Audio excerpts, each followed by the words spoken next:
Welcome, friends and family, to Costa Rica, where strength meets spirit and the youngest hearts rise against the heaviest steel.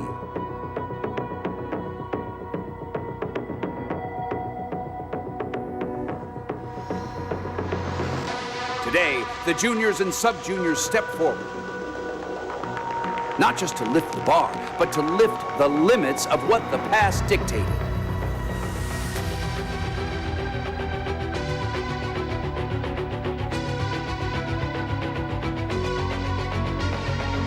Bar is loaded. Deep breath, a steady gaze, and with every attempt, a story is written.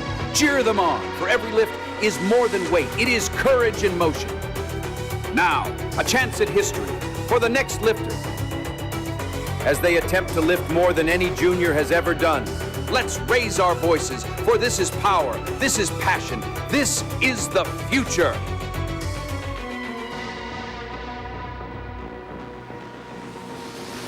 As the final bar returns to the ground, we salute these young warriors of strength. Each lift, a promise, each effort, a victory.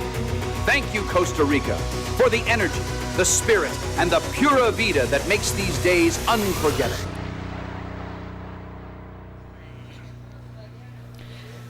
Good afternoon and welcome to the 2025 IPF World Junior Powerlifting Championships here in San Jose, Costa Rica.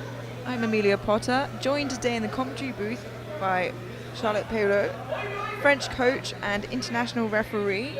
Thanks a lot, Amelia, for the invitation. It's a pleasure, and it's going to be a great session. We have the 83 kilo juniors, and it's going to be an exciting battle. It'll be a four-way battle for the title between Seth Dasuki, Manson Adagu, Gabriel Belomo, and Thomas Scanlon. So do stick around for a huge fight, one of the biggest and most highly anticipated fights this week. We have 3 flights of 83s. You can see the running order for the first flight here, followed by a B and an A group. Lots of good lifting to come. How are you feeling about this evening's session, Charlotte? Well, to be honest, I've done some homework and one check about the top lifters you were talking about, and now I can't wait. Yeah, their totals coming into this are very close. I think probably between the 4 of them separated only by about 10 kilos. Yeah, exactly. Seth Dasuki is nominated at 805 and Adagu Manson at 795, but he's progressed a lot, and yeah, some post, some don't post about training, so it's going to be excited to see what happens on the platform. Absolutely, and all week we've seen upsets and people pulling for the wins, misses, and I can't wait for an action-packed flight. Kicking us off in this first flight of 83s, we have Diego Perello from Puerto Rico, 182.5.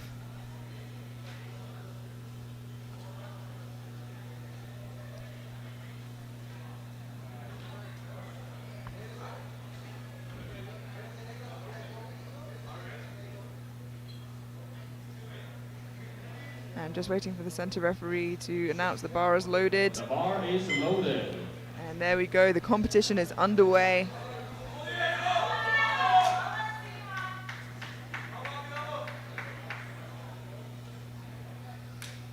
So yeah, the clock doesn't start ticking down until the center referee is happy that the bar is loaded properly and announces that the bar is loaded.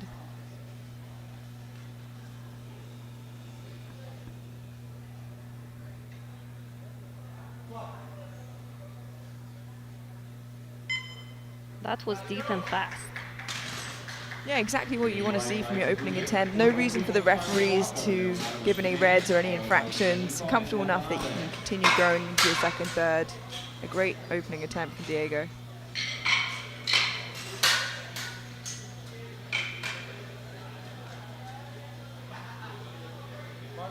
The bar is loaded. We have Leonardo Jimenez from the Dominican Republic opening on 202.5 kilos. It's his third year into competition. I don't know if it's his first Worlds or not, but he might have some experience already. Yeah, absolutely right. We can see how long they've been competing, but not how long they've been competing at this level for. Handles his opener pretty well though. That is a good lift, 3 white lights. 3 white lights, a good lift. 207.5 Santiago Janico followed by Watanabe and Kern.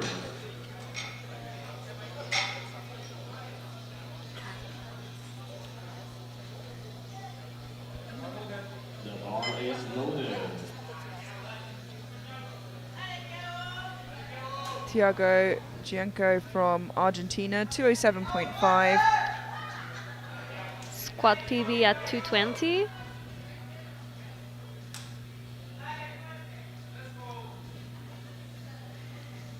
It's his last year as a junior, so last junior worlds for him. We'll see if he goes to open worlds next year or not.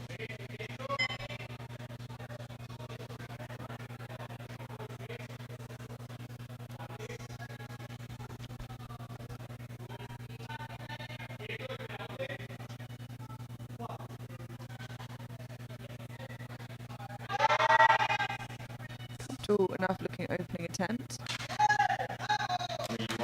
3 white lights. Referees are happy.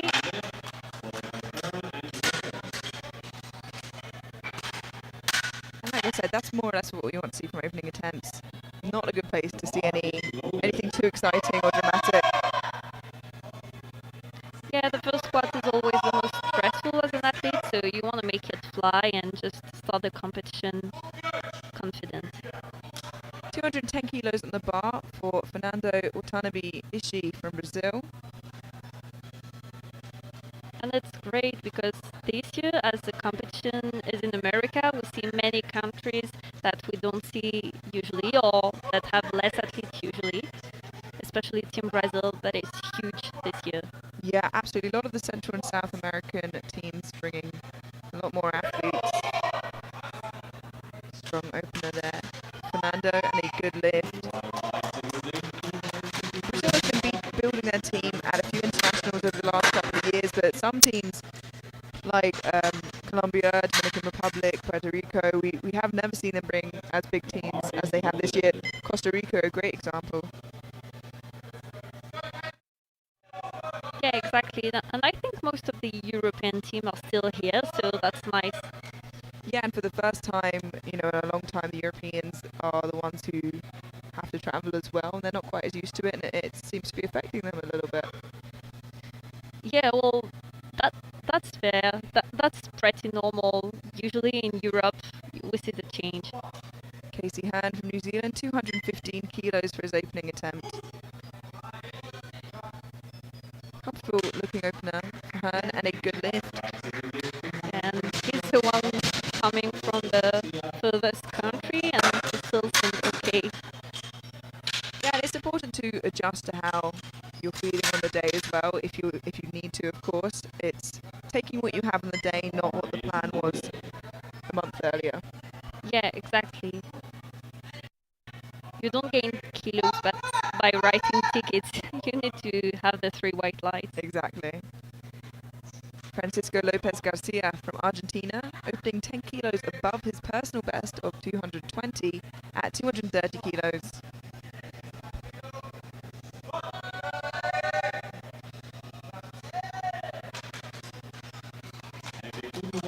Two to one. He does get a death pull from the right side referee, but we can see the side here where he gets the white light. We will look at it as the jury will as well. Looks okay to me. We'll see the jury. Yeah, jury doesn't seem debating. So we have a 3-man jury. If they want to overturn a decision, a 2-to-1 lift, they have to be unanimous. 235 kilos in the bar for Jose Hernandez from Mexico. Very tall lifter for the 83 class. Yeah, and weighed in quite light at 80.63. That's true.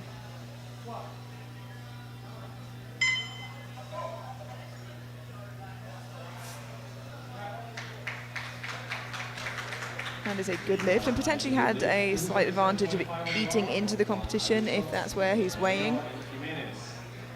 Yeah, sometimes with the stress and like the travel, it's and the cut, you can lose more kilos, so you want to be conservative on your openers and see if you still have legs or not after the cut.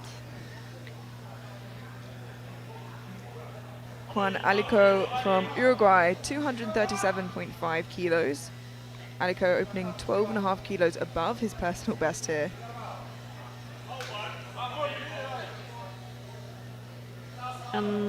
He's from 2005, so quite a young lifter for the flight. Yeah, only 20 years old, so only in his second year as a junior.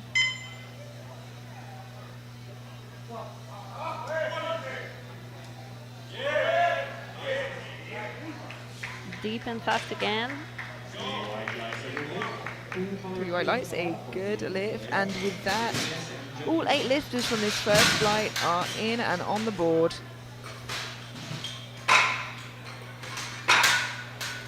I think it's great for athletes to have a 8-man flight because it's not so long and not so fast at the same time.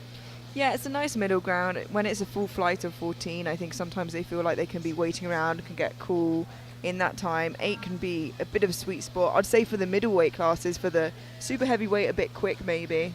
Yeah, and we've seen this at the World Games with sessions of 5 and 6, and you have to be able to go fast or make bigger jumps to have more times. Into the second round of squats now, Diego Pereiro from Puerto Rico taking a 17.5 kilo jump to match his personal best, 200 kilos in the bar.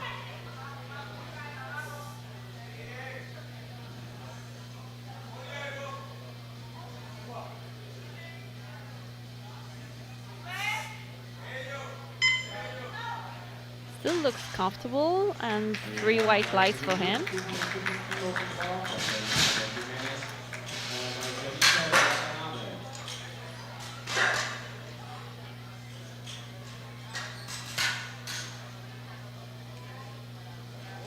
The bar is loaded. Leonardo Jimenez from Dominican Republic taking a 12.5 kilo jump to match his personal best of 215 kilos.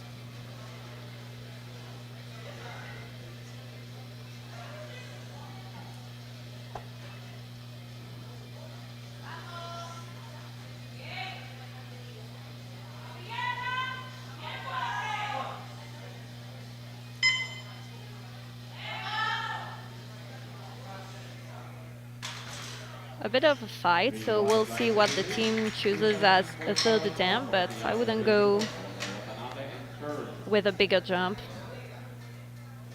Yeah, and some teams have different strategies for their second. Some like to pace it equally from first to second, second, third. Some like to get as close to their limit on the second and just see how much they can edge it from there. So we'll see different strategies as we move forward. You've been commentating more than me, so do you see strategies different depending on the country or just depending on the athlete? Definitely both, but I for sure see certain strategies emerge from country to country. You can see certain coaching teams prefer different choices, different moves. Yeah, and I think you can see it with particular athletes are more comfortable with them than others. Tiago Tianco from Argentina, 217.5, a 10 kilo jump.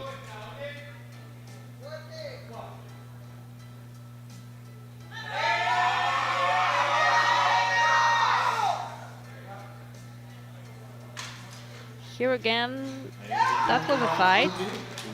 Yeah, he does get a yellow from the far side referee, so we'll just catch that on the replay again here. Oh, maybe it's for the right elbow touching the legs. Let's see if the jury think it's support or not. Yeah, so as Charlotte just said, you can get a yellow on squats if they think that your elbows touching on your legs is helping you stand up and helping you with the squat. If it just brushes against it, that's okay. And the jury seem happy with it. 220 kilos for Fernando Watanabe Ishii from Brazil, 10 kilo jump.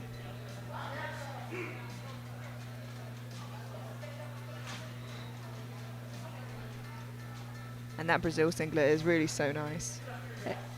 It is.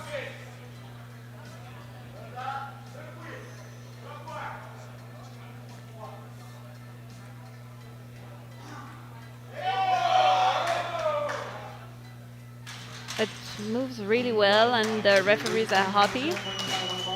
Yeah, that's a good lift. 3 white lights. You were talking about singlets, but don't trust the singlets at the end of the week, because most athletes have been trading them like in between and changing countries. Yeah, absolutely. You see it a lot. It's a nice part of competition when when they finish competing, they swap, and it's a nice memory to have and take home with them. But I'll definitely keep an eye on the flag rather than the singlets. Casey Hearn from New Zealand, 227.5. Getting close to his max of 235 here.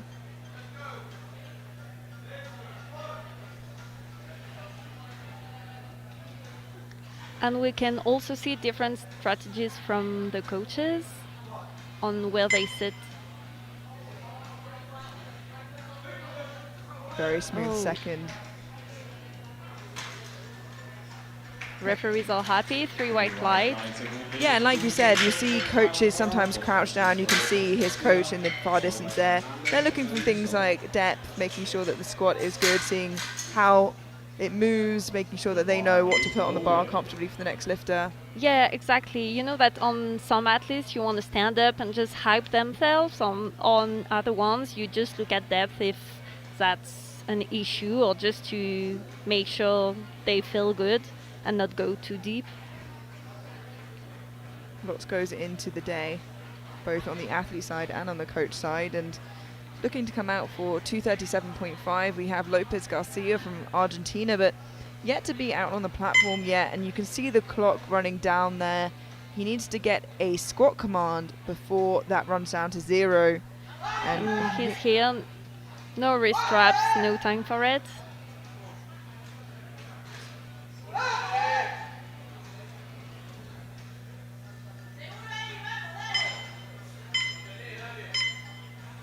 gets it with 7 seconds to spare. It slowed down a fair bit, but with having to rush your set out like that, do you think that has a big impact on how it moves and how it feels? Yeah, of course it does. And again, it depends on the experience of the lifter. Some stay calm and some will just be very stressed, but he looked okay. Let's hope he gives himself a little bit more time on the third when it's heavier and maybe around personal best territory. Yeah, you'd rather have this on your first or second attempt than on your third, so he'll be fine, I'm sure. Jose Hernandez from Mexico taking a 12.5 kilo jump to 247.5, and this will be for a 5 kilo personal best.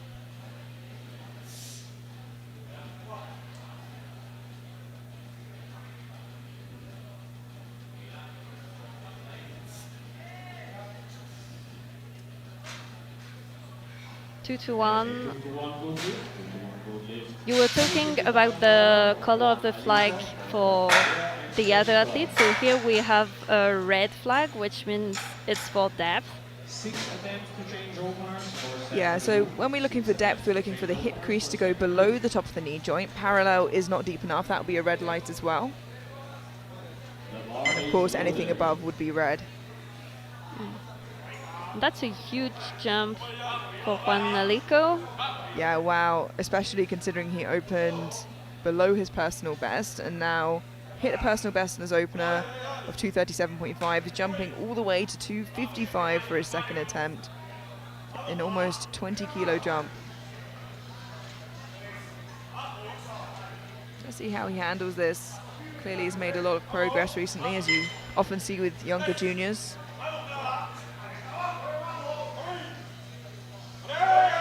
Wow. It still moves like an opener, so I guess they made the right choice.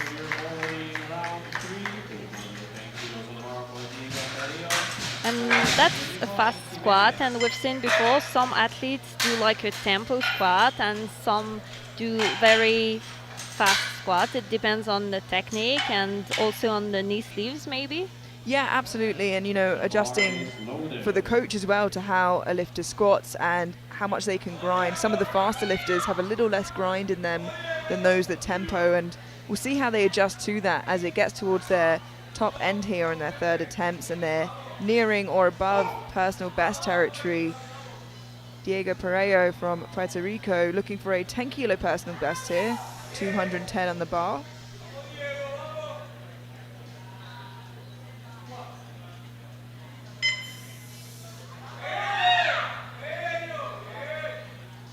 A very well executed third. Yeah, it is. It was still a bit hard, but he's been patient and it worked well.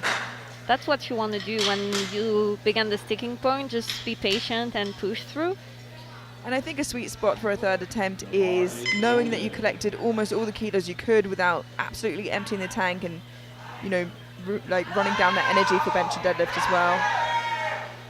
Yeah, of course, we've talked about it on other sessions, but you don't want to run out of steam in squat because you have the bench and especially the deadlift after. Yeah, there's 6 lifts left to go, so you don't want to empty it all out here. Yeah, I think the only exception is if you're looking for a single lift medal and you have nothing to do with the total, but that's not the case of most lifters. Yeah, absolutely. Or in these B and C flights, they're here for their own particular reasons, which might vary. Tiago Gianco from Argentina is looking to match his personal best here. It's a 2.5 kilo jump, so feeling like he's nearer his top end here. Oh. And I always say, if you have the chance to fail quickly, and if you're going to fail, do so, you know, if you feel like it's a waste of energy to grind through something that's definitely not going to go up. Yeah, of course, like he just stopped in the hole. Maybe he lost balance. It seems like he was going on his heels too much, maybe. Yeah, and with that, you know, he failed safely and conserving a little bit of energy. Yeah, and he only made a 2 kilo jump, so in the end he still got the most he had today. Leonardo Jimenez jumping 7.5 kilos to 222.5 for a new personal best.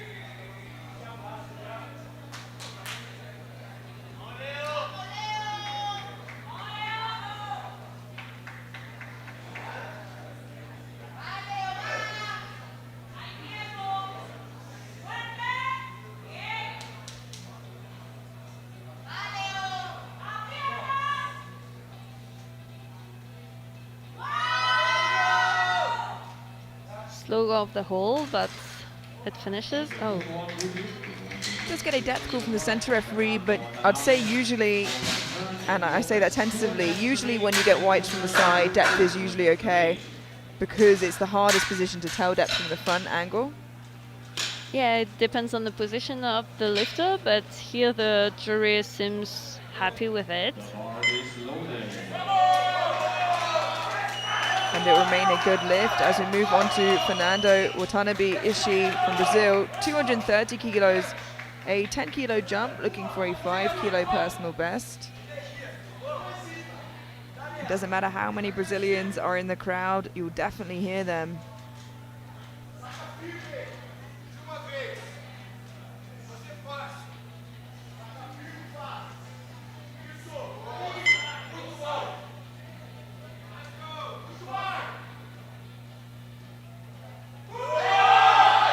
Just a little bit too much of a jump there on his third. Yeah, we were talking about strategy, and here Team Brazil made a 10 kilo jump between first and second, and a 10 kilo jump again between second and third.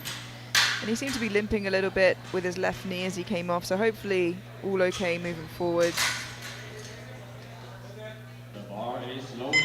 4 squats left of this first flight of 3 before we head through to the middle flight of 83s.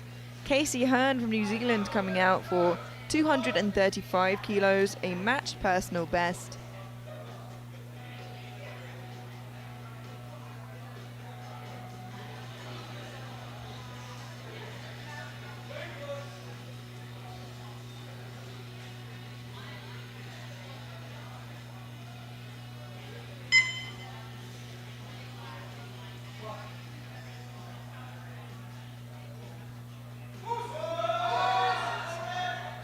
Another very well picked third attempt. Yeah, I think he had some more in the tank, but now he's happy and confident for the rest of the competition, so that's good. Yeah, and you spoke about this before, particularly when they're not vying for a podium spot. Leaving a squat or a bench happy and confident sometimes is more important than risking it for a couple kilos on your personal best. Francisco Lopez Garcia from Argentina, 242.5, gave himself more time to come out here, looking for a 5 kilo personal best.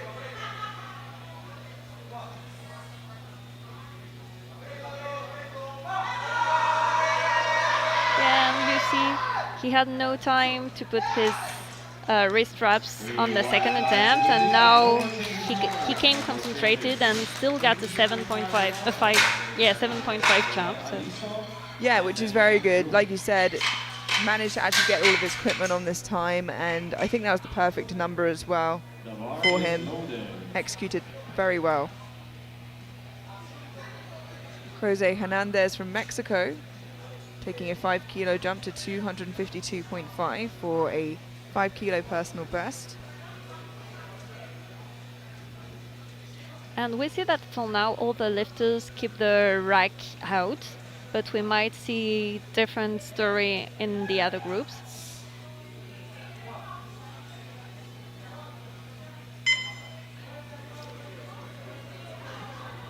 It's definitely strong. I'm wondering if he cut any depth that time round. Yes. Yeah, I think we were both hesitant to say, we'll have a look here. I think it was just shy of parallel. Yeah, it's close, but not deep enough. And one squat remaining in this first flight before we head through to the B group. Juan Alico from Uruguay, 265 kilos. Already opened, I believe, on a 20 kilo personal best or there roundabout. And now looking to extend it to 265. Yeah, and he made a 10 kilo jump again. That's huge. But the second attempt was looking like an opener, so I'm quite confident for him. He just needs to lift with proper technique.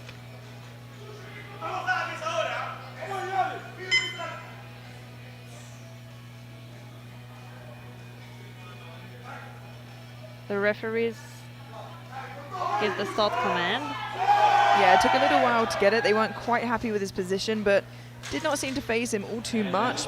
Although that's what we were talking about. He was easy, but he did cut depth a little. Yeah, we'll look at the replay here. Just like normally, if it's red in the middle and white on the side, it's unlikely to get overturned. But actually, it looks better than it did first time round. Yes, it does. Jury's debating, so we'll see. And I think that's going to be overturned to a good lift. Great. Yes, there we go, which means he gets that 265 and is leading the pack in the C group.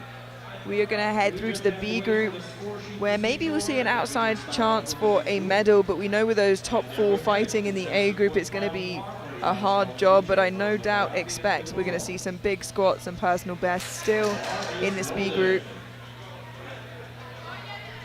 First up, Jaroslav Kubicek from Czechia.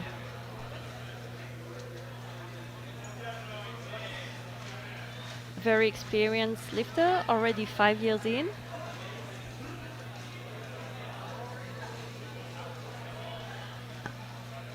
Yeah, opening well below his personal best of 242.5, so hopefully a conservative opener rather than coming in injured or not a good prep. But with that much experience, you'd think he's just putting in something that he knows he has.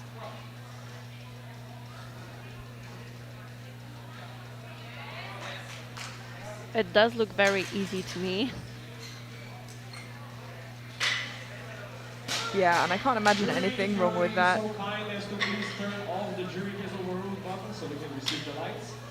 And there we go. Just not, the jury isn't in discussion, just don't think they've quite figured out the buttons yet. Yeah. But as suspected, that is a 2-to-1 good lift. Does get a yellow from the far side referee, but I think we're long past reviewing his squat. Yeah, I think it's going to stay like this. Augustin Bayardi from Uruguay. Opening now on 220 kilos. Again, it seems to be a conservative attempt.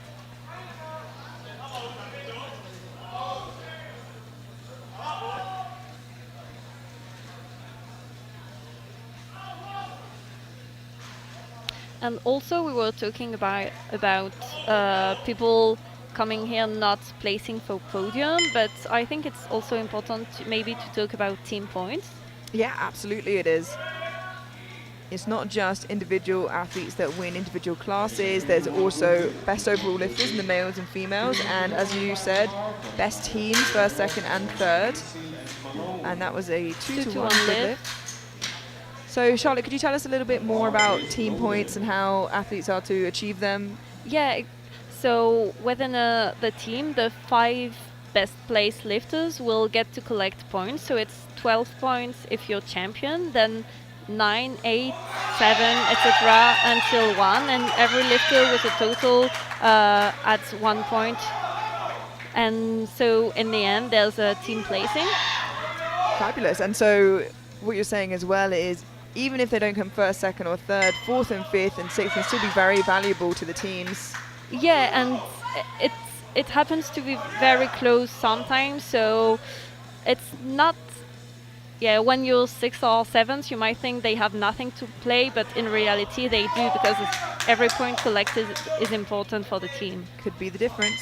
Carlos Pedrogo from Puerto Rico, 222.5. Just on the clock. And that is a good lift, 3 white lights. Yeah, especially with some of these teams for the first time, bringing a full team and having some people on the podium, giving themselves a real shot at those team positions. The bar is loaded. I've certainly seen a few instances where teams have won by 1 point.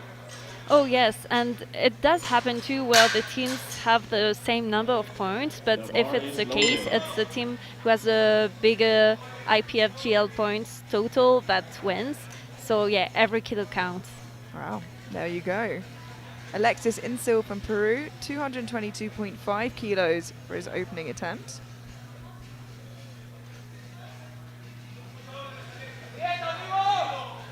Very wide stance squat. And very deep as well. Oh yeah. And I don't think we expected to see any reds for depth there, 3 white lights. Let's have a look at that from the side angle, because I saw it from the front and it looked extremely deep. It does look extremely deep from the side angle, but he seems to be able to keep tension, so that's not a problem. Yeah, absolutely no problem with going that deep. You know, you're not going to get red lighted. Yeah, it's just that sometimes if you go deeper in competition than what you're used to in training, you might lose tension and just stay in the hole, which is something you don't want, or fight through. Well, it's a hard position to get out of sometimes. Yes. Liam Malone from Ireland, 222.5 kilos on the bar. Personal best of 240.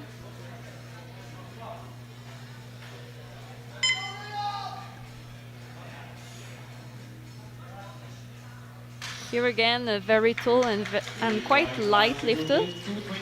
Yeah, when I see that, I suspect to see juniors, which I do like to see sometimes, fitting into where they weigh normally rather than cutting into a weight class or bulking into a weight class. That might just be where his body weight sits at this moment in time, and I expect if he is to stay in powerlifting, he'd probably end up moving to a heavier weight class. Yeah, but he's only 20 years old, so he still have 3 years as a junior.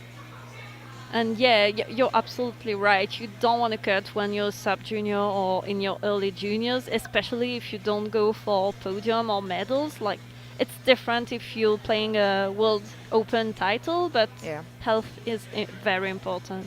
You've got years to grow and get stronger. Mapalo Moenya from Ireland, 225 kilos.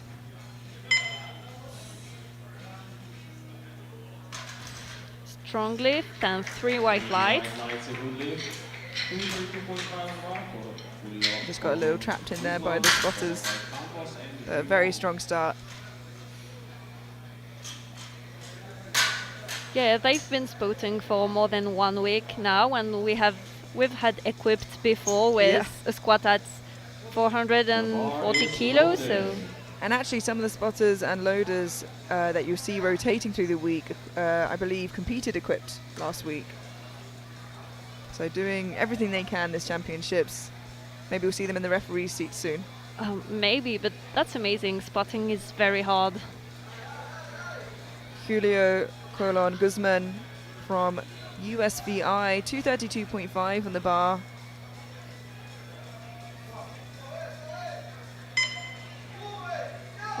very easy squat, and you can see that the rack is inside for this lifter. Sometimes it's easier if you tend to rotate when you take the bar off the rack. Yeah, it helps avoid clipping the rack for the lighter lifters. Then you see the super heavyweights do that as well, the 120 plus, because a lot of them grab outside of the rack at the full end of the bar. Exactly.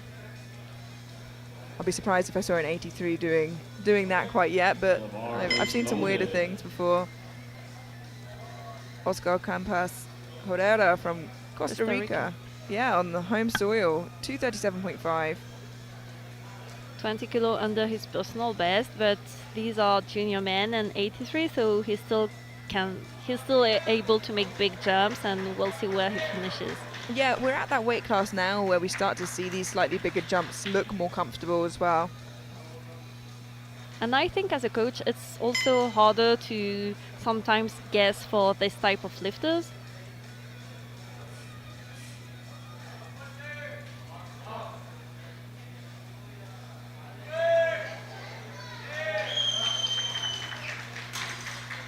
He did look comfortable, but that wasn't deep enough for 2 of the 3 referees.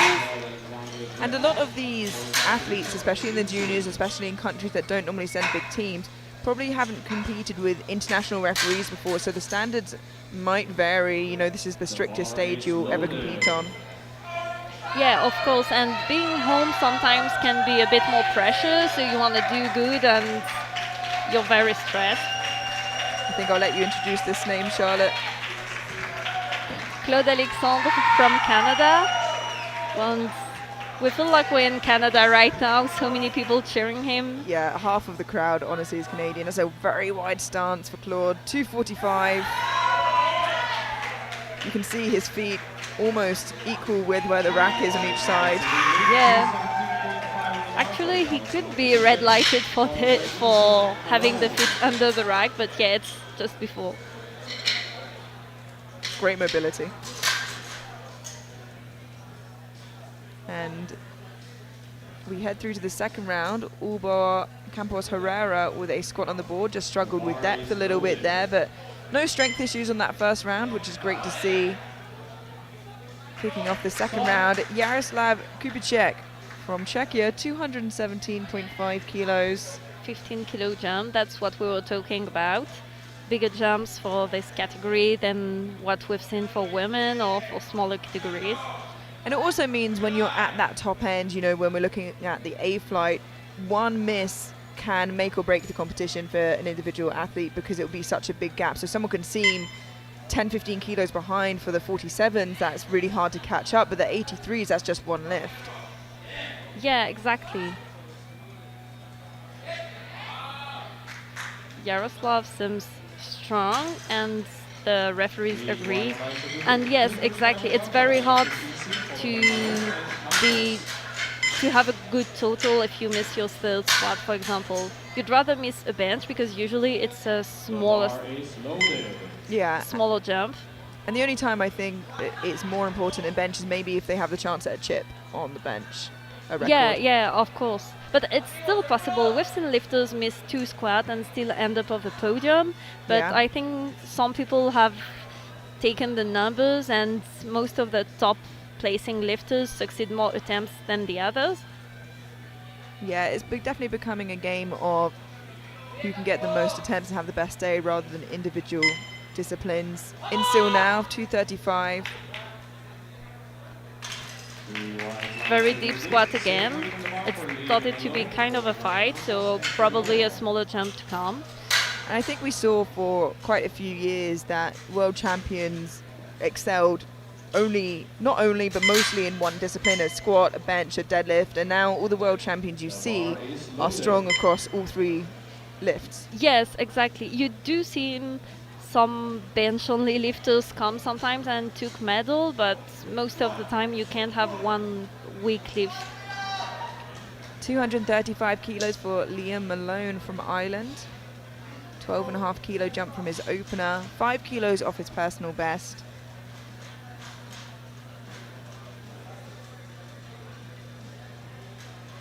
And you can see he has the belt turned a bit, maybe because he prefers, like, he feels more comfortable like this.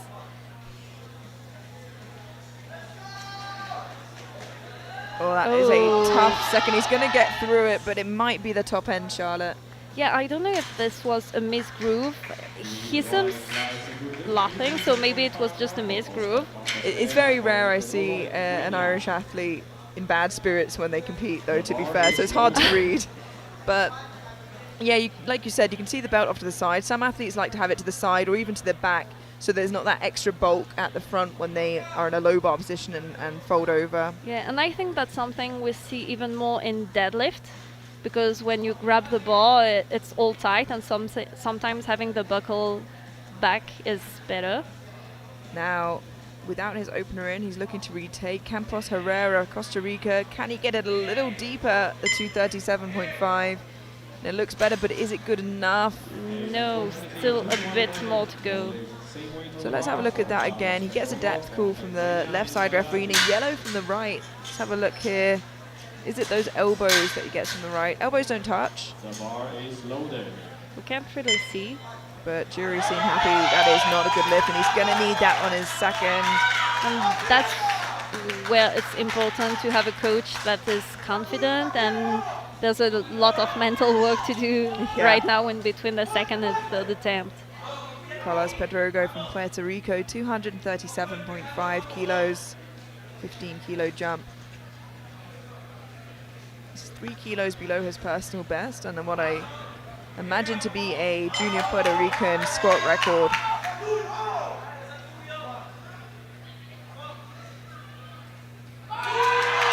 That was steep.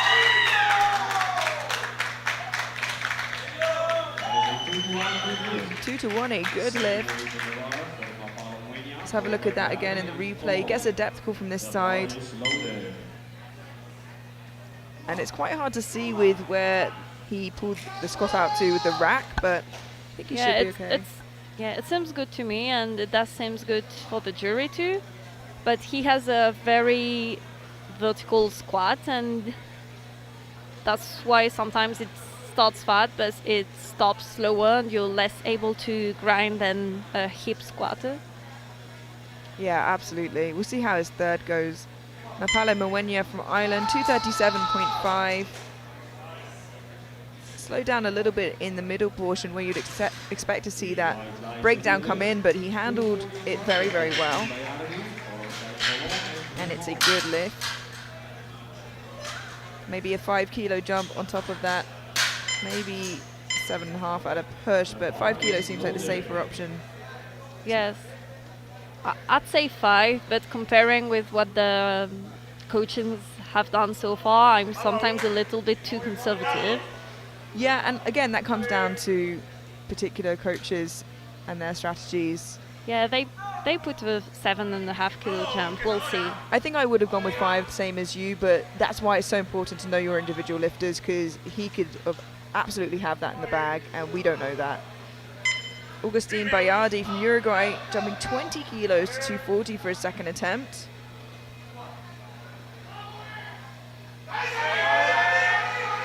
Nods on the way up, pretty assured that he has got that.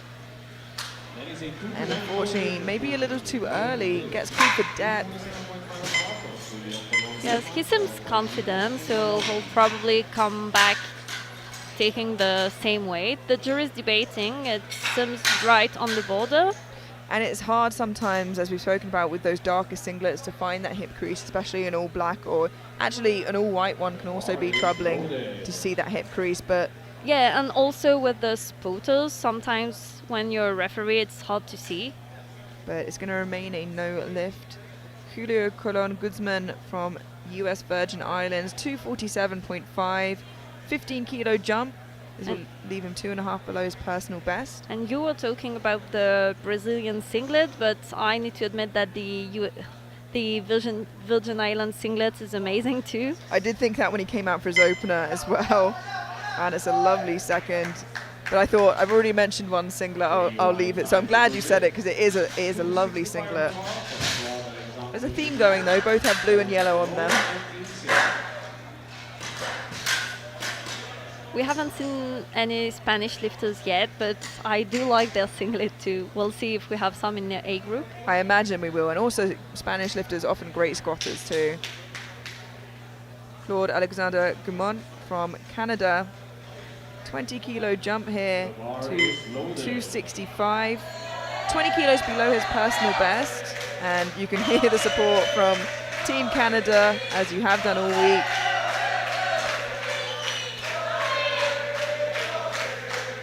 And also, it doesn't seem to be the case for Claude Alexandre, but sometimes personal bests are very high because some lifters are changing weight category.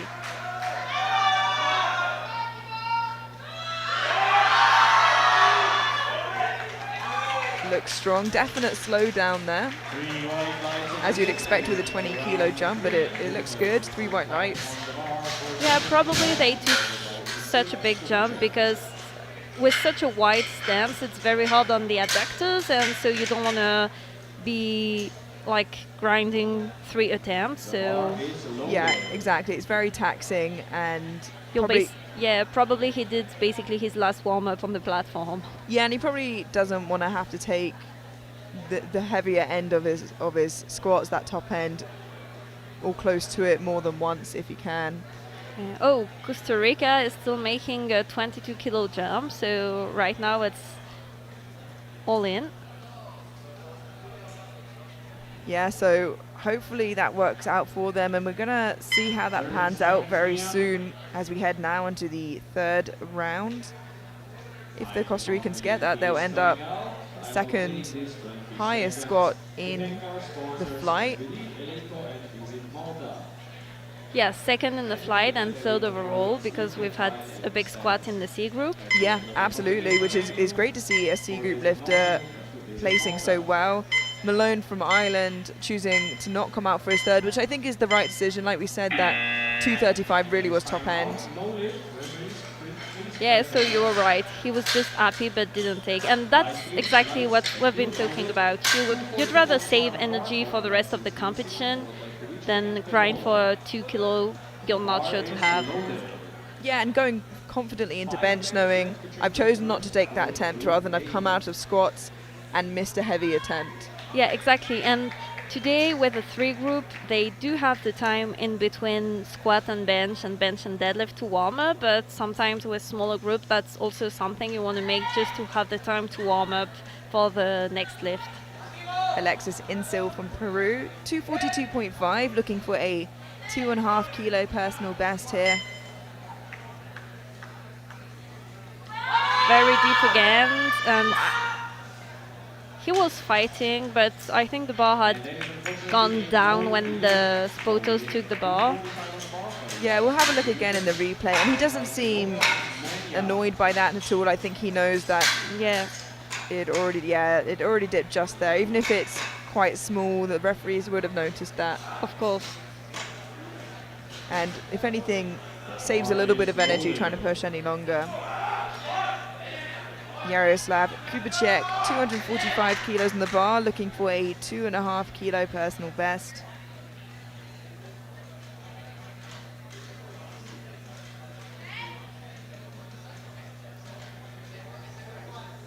$12 kilo jump between the 2nd and 3rd, so quite a big jump. He must feel confident to have the strength today.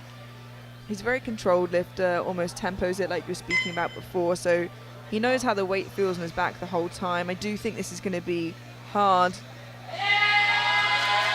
I think he went a little too deep, like we were saying, and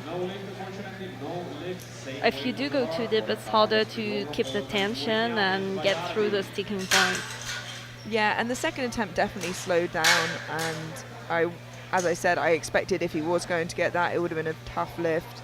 Yeah, you can see on the replay that he was nearly falling behind, so he lost tension. Carlos Pagogo from Puerto Rico, 245 kilos on the bar. This will be for a 4.5 kilo personal best and Puerto Rican junior squat record to take home with him.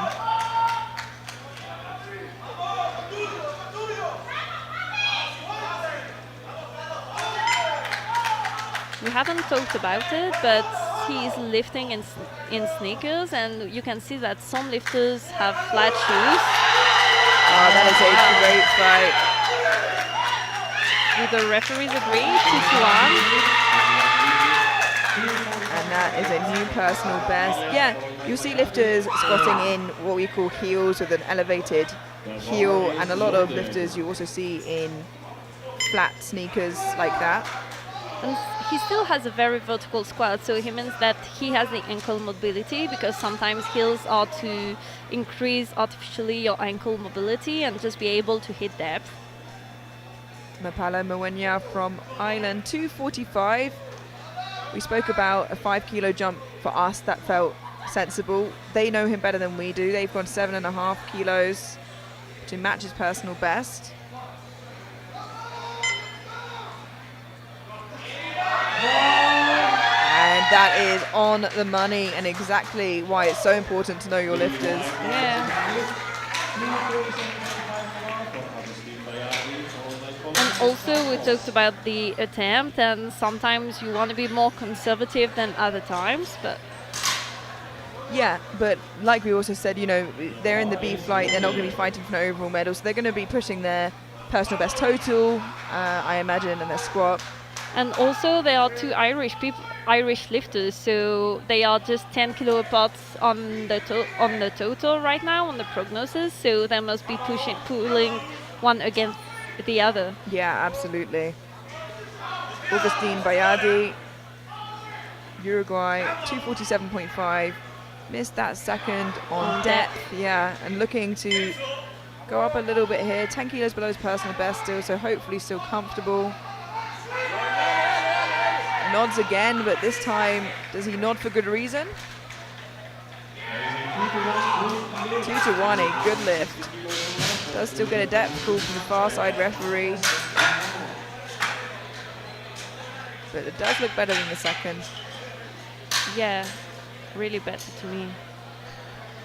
3 squats remaining before we head through to the A flight with a very exciting battle coming up. A 4-way battle for the title. We were talking about athletes or commentator being coaches or lifters, and this is the case of the Virgin Island coach, Kimberly Walford.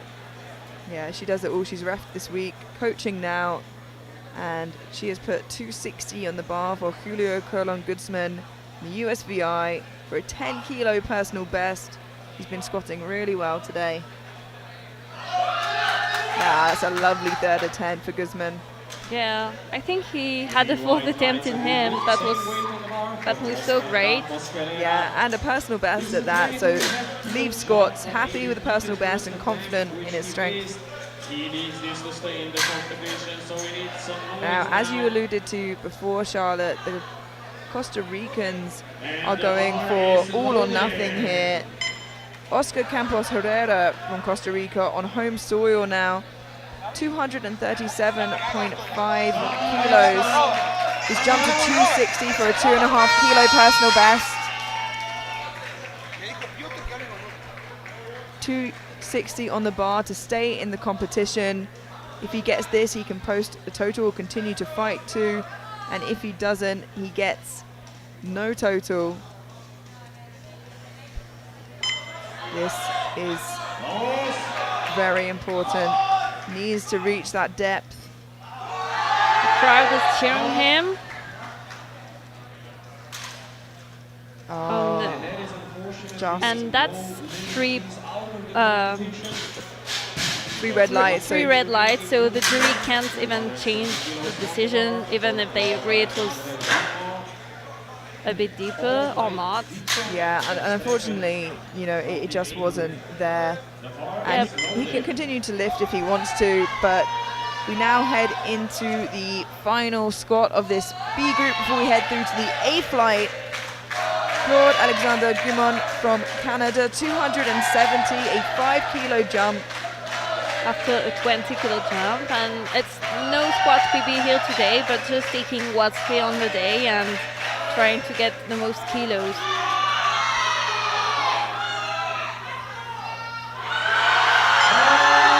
Yeah, a very well calculated third attempt there. And a good lift, 3 white lights. I think Team Canada has more than 30 lifters, so they're used to picking numbers, and you can see the experience here. Yeah, Team Canada at every international, and they are very, very good at what they do. We can see here the results from that B group. The squat medal subject to change now as we head straight through to the A flight. Kicking us off from Australia, we have Noah Dixon with 225 kilos on the bar.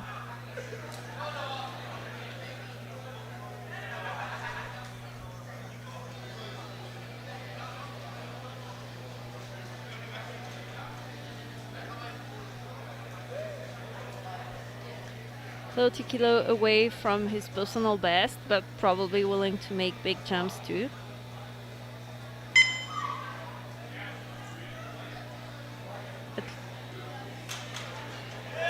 Good lift, 3 white lights. Yeah, and you can see his right knee sleeves is not high.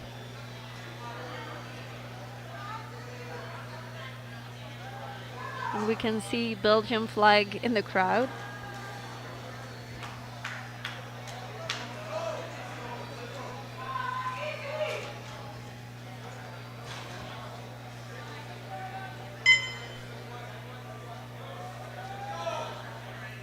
Taking his time to set up. Lovely deep opener there for Strappen. And a good lift.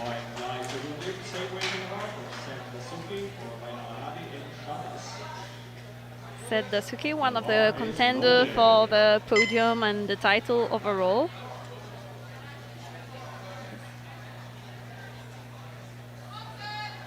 Yeah, as you said, we have Dasuki coming out now.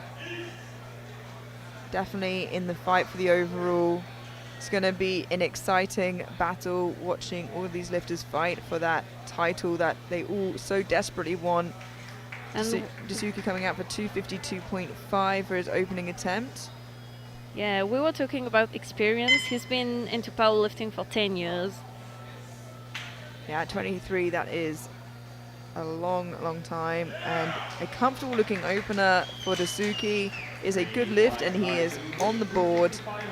He's coming out first out of all of those fighting for the podium, fighting for the crown. So I imagine he certainly makes up kilos elsewhere. They'll all have disciplines where they slightly... Yeah, out of the 4 lifters, Dasuki went 9 for 9. So, and 2 of them won 8 for 9. So Dasuki probably knows himself very well and how to choose his attempts. Yeah, and he's got the, at this point, highest deadlift opener other than Scanlon, who's 2.5 kilos ahead. So we'll see as we get there, but let's not get ahead of ourselves. We're only on opening attempts. And from Kuwait, we have Ali Alaradi, 255 on the bar. And you can see the quality of this A flight. Already Alaradi will go into 4th position on squat with 2 flights of lifters who've already hit all 3 attempts. And that is a good lift.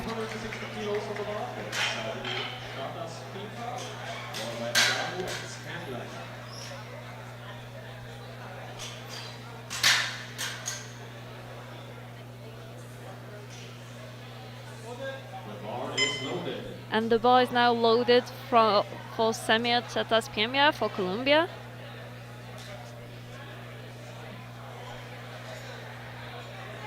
And he's coming out for 260 kilos, 25 kilos below his personal best.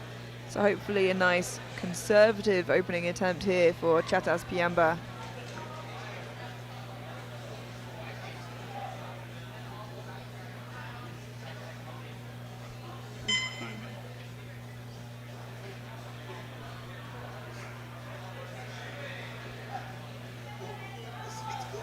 And you can see that some lifters take more time before they are ready for the start command.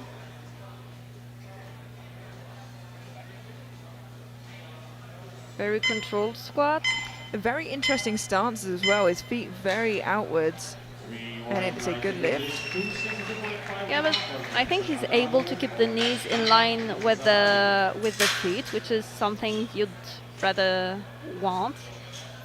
Yeah, you can see the knees don't cave in that much, so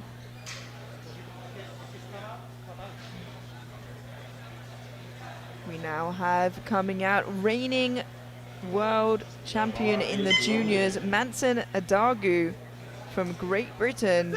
Pulled for the win last year in a monumental effort, and what a sight that was. Well up and amongst it today to try and fight to keep the crown on his head. 262.5 for Manson, personal best of 282.5. Let's see how much he's progressed in the last year and if he can keep the title in his last year as a junior. Lovely and deep, and a very easy and quick opener for Adagu. he's posted some heavy and fast lifts, so he probably did a good prep, and we might see some progress and new PLs today. Yeah, and like you said, some lifters hide their training a little bit more. I don't think Manson does that quite as much. He's very open about how well he's doing, and it looks like you said, he's had a good prep. Another title contender, Thomas Scanlon from New Zealand, 262.5 kilos on the bar. He's the youngest of our crown contender. He's only from 2005. Yeah, 20 years old, so where a lot of the lifters are going to be leaving the juniors this year, he is only really building into it now, and if he's already fighting for the crown, imagine where he'll be next year, the year after, but his eyes are on the prize this year for 2025.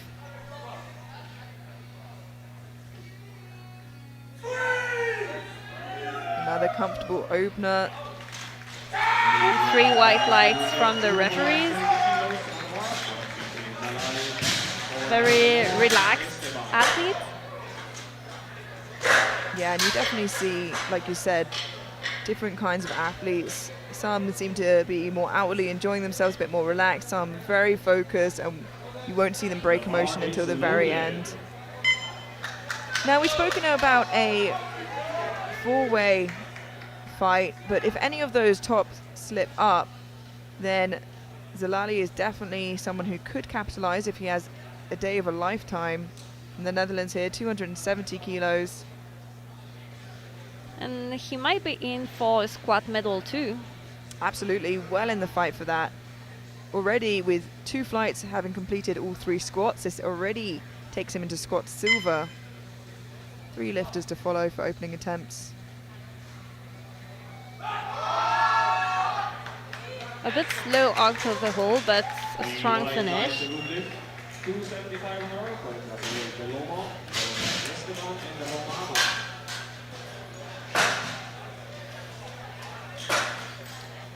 Three openers remaining. And if you're following the score sheet on Goodlift, you might see that Great Britain and New Zealand took the same 15 kilo jump. Yeah, they're going to try and stay as close as they can to each other up until deadlifts.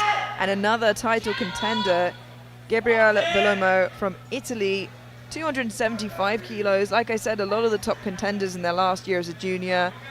Bellomo is one of those. He's 23 years old and really wants to take this title before he leaves into the Opens. Yeah, and he's nominated with 300 kilo squat, so it could be the biggest squat of the competition.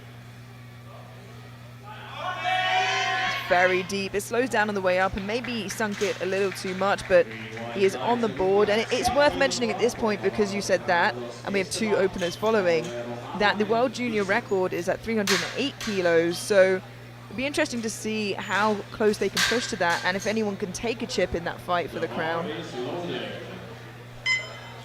We'll have to see the jumps as we move And on. the squat specialist lifter from Costa Rica. Yeah, absolutely. Opening above Bellomo, has a personal best of 287.5, so already very near that with his opener, and you can hear how supported he is here. Esteban Navarro Granados, Costa Rica, opening at 275.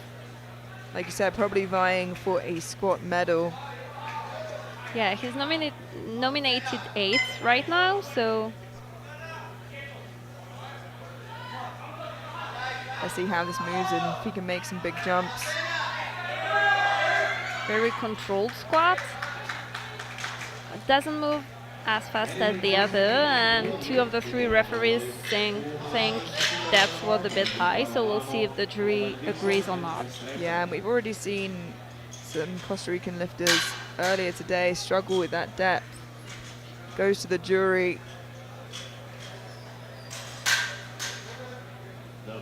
But Jury agrees it's a bit too high, so he'll have to take it again a bit deeper on the second attempt or increase. and our final opening attempt, Luca Romano from Italy, 280 kilos, has a 290 kilo personal best. I think he's just asking for the rack height to go up here, but opening heavier than his teammate Bellomo, who has a 300 kilo total, squat. So we'll see now.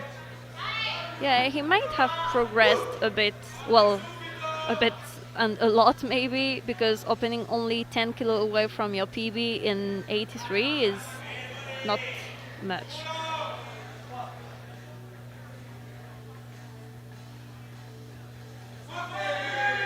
It's a very smooth looking opener for Romano. Yeah, it slows down a little bit, but he might have lost a bit of concentration with the rack height. Yeah, and it's 3 white lights, and I don't even know if it's a case of it slowing down because it's heavy. I think he just has such great control over the bar. Yeah, you can see that his feet are staying really motionless on the floor, so he's able to push through. And we head now to the second round of squats. All bar Esteban has a squat on the board, just called for depth there. So move through to the second round now, as the athletes already from the get-go are going to be pushing each other. Noah Dixon from Australia, 242.5 kilos for his second attempt, a 17.5 kilo jump.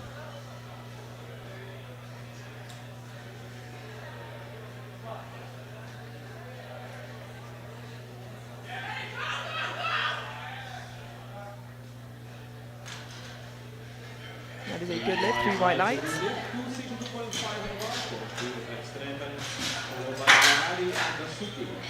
You can see he has like barefoot type shoes. That's also something most more lifters have now, to really be able to grip the floor and have the tripod. Yeah, emulates, as close as you can to being barefoot, and a lot of lifters like that. 262.5 kilos for Turva Strapin from Belgium, a 10 kilo jump from his opener, 10.5 kilos off his personal best. Very calm lifter.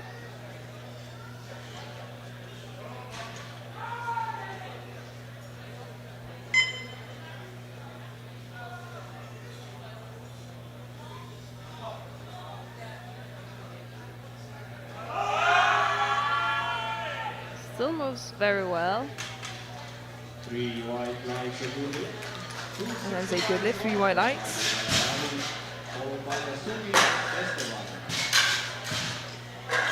And we can't see it on the replay, but he took like 5 or 6 steps to be ready to lift the bar, and sometimes that's something you want to avoid.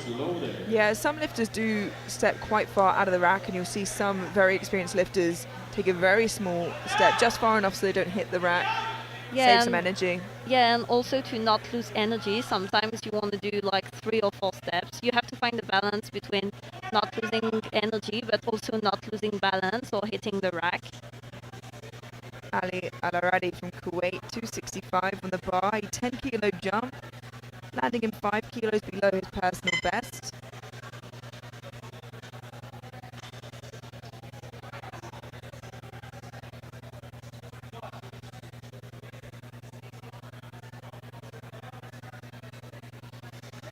A little tough there for a second, but still moved with somewhat consistent speed. Just slow down, I think, there. Yeah, we can clearly see the sticking point. So now that's how much he knows himself and how much the coaches know himself to find the right number to put at the third attempt. Now onto a 20 kilo jump for Ted Dasuki. 272.5 kilos for Seth Dasuki from the USA. one was very fast.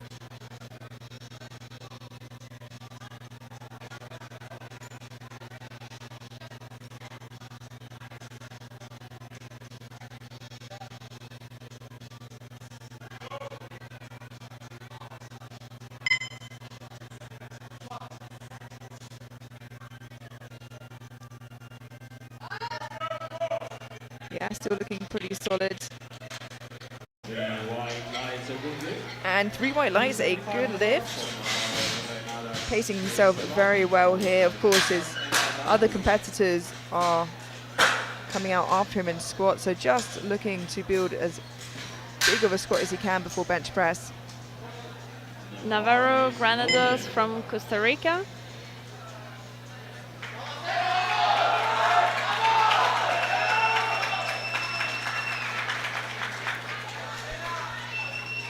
Now, didn't get this on his opening attempt, just struggled with depth a little bit, so keeping the weight the same, which I think is a sensible decision here to reattempt it.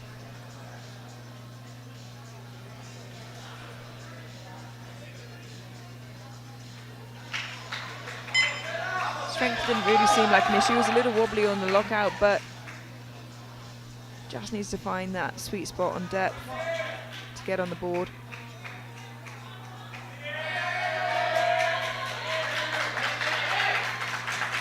Let's see what the referee thinks. Yeah, still not deep enough according to the referees. Coach goes to the jury, and Charlotte, tell me what you think of this in the replay. It looks right on the border to me. I think I would have put a white light, but the jury's head is not exactly at the cameras. Yeah, and I think it's one of those things, if it was 2-1 in good lift, the jury probably wouldn't have touched it either, but because it's 2-1 in no lift, it's just on that line where they also leave it. We have a 15 kilo jump for Samir Chasas Piamba from Colombia.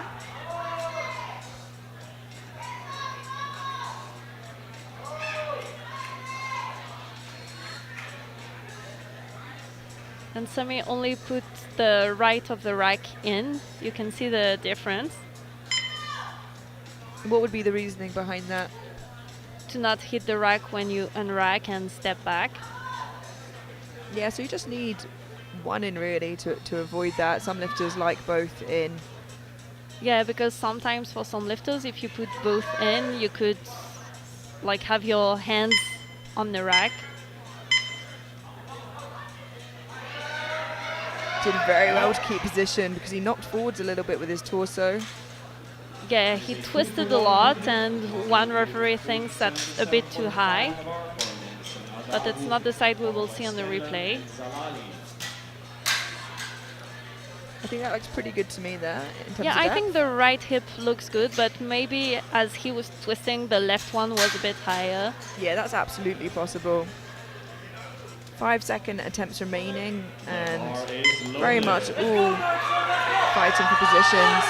Manson Adalgu from Great Britain, 277.5 kilos for his second attempt, 5 kilos of his best, and maybe the quickest opener we saw in the flight. Yeah, definitely a quick opener, and as we talked about, he posted some very easy training, so he must feel confident.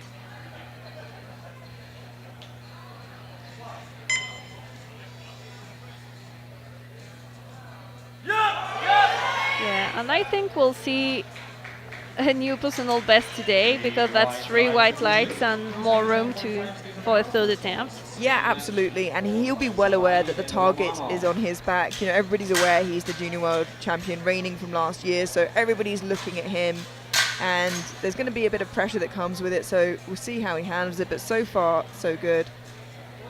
The bar is loaded. Thomas Scanlon from New Zealand, 277.5 kilos, 15 kilo jump, and like you said, he's been very relaxed on his opener. Looks a little bit more engaged this time round.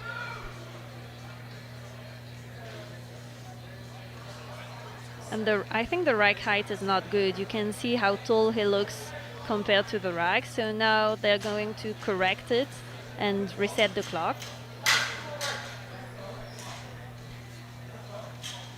Yeah, and it's good that the lifter noticed it. He was clearly focused, but aware enough that they needed that a little bit higher, and comes back out, still focused, managed to bring it back in, not get too distracted, and he is very, very close to Adagu in And prognosis.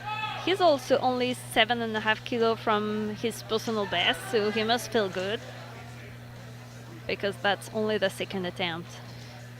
Yeah, a lot will rely on how this moves, and it's a very strong on rack. We'll see how it moves in the attempt.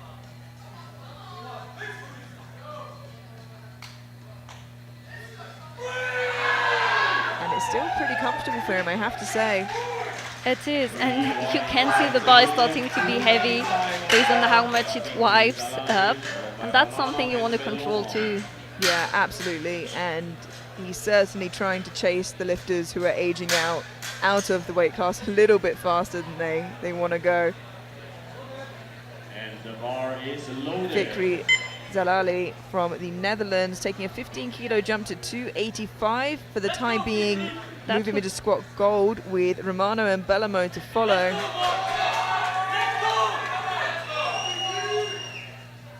Netherlands coach Piotr, who's very experienced too, so if they put a 15 kilo jump, they must think he has grind in himself.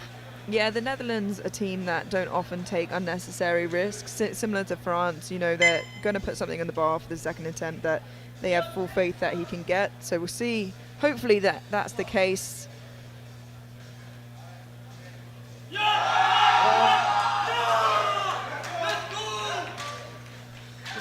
Referees are happy with it too, so that's perfect. Yeah, and he just signaled that he's going to go for 300. At least that's what he wants. We'll see if the coaching team agree to give that to him. And like I said, he certainly could capitalize on a mistake from the four above him overall. Yeah, exactly. With such big jumps, you can see differences from 60 to 80 kilos between openers and a 949, so Yeah. everything's possible. Absolutely, and if he does go for 300, that's what the spread he'll have would be 30 kilos or just on his squat. Luca Romano from Italy taking a 10 kilo jump to 290, matches his personal best and moves him into squat gold for the time being. Bellamo to follow, who is heavier, taking the same weight. That is a tough second, but manages to fight through. And it is a good lift, but not sure he has too much left there. No, exactly. Seeing the first attempt like the opener, you would expect it to be easier on the second attempt. Yeah. Now it's time to be intelligent, to be smart. Yeah, and just adjust to how that moved and what you have. Our final second attempt, Gabriele Bellomo from Italy. He went very deep on the first attempt. Let's see if he keeps on squatting like this or not with 15 kilo more. Yeah, he's put 290 on now, and that's 10 kilos below his personal best of 300.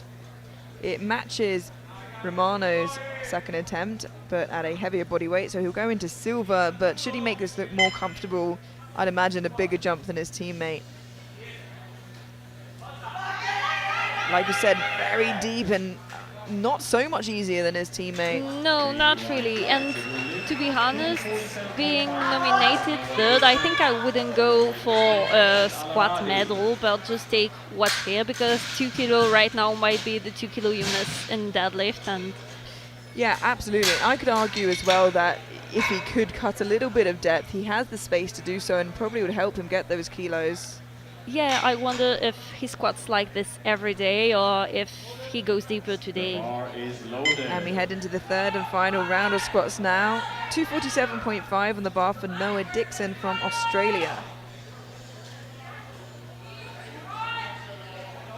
Noah still has 3 years as a junior, so right now he's gaining experience.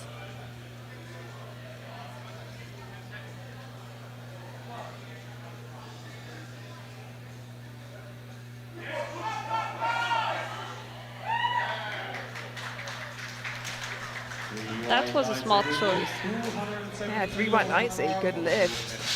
Followed by Alaradi and Dasuki.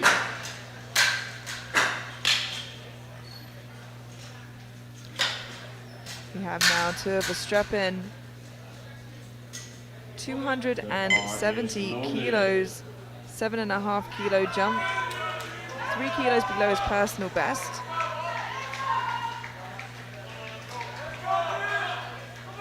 Nominated 9th for now, so maybe the goal today is to stay in the top 10 too.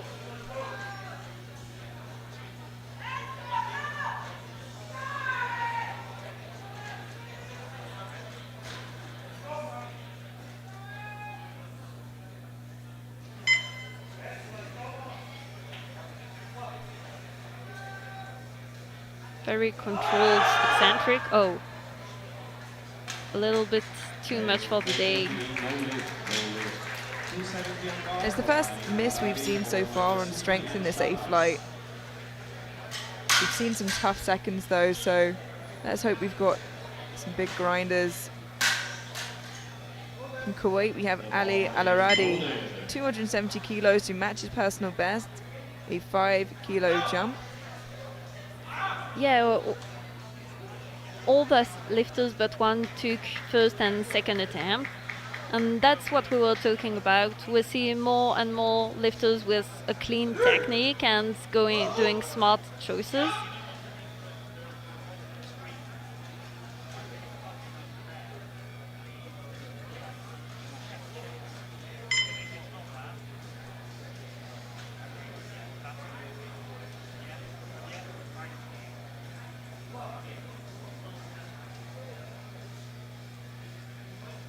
That's a great looking third for Alaradi. Yeah, that was a smart choice.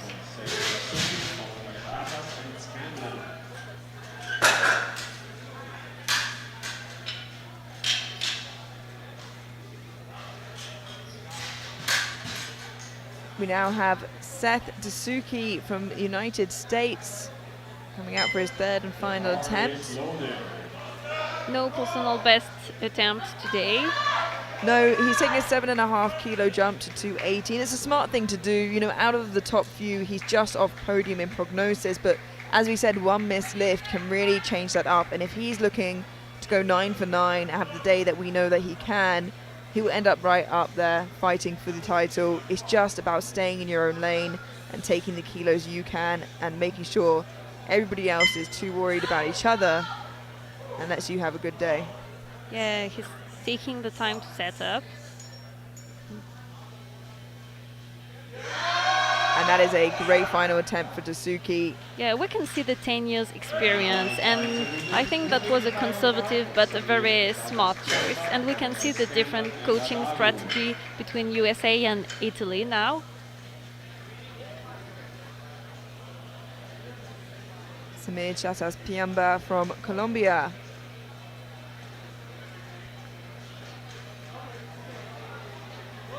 ...285 kilos, a 10 kilo jump, looking to move into squat bronze for the time being with 6 lifters to follow. This would match his personal best. You can see him walking a bit weird because he has stiff knee sleeves.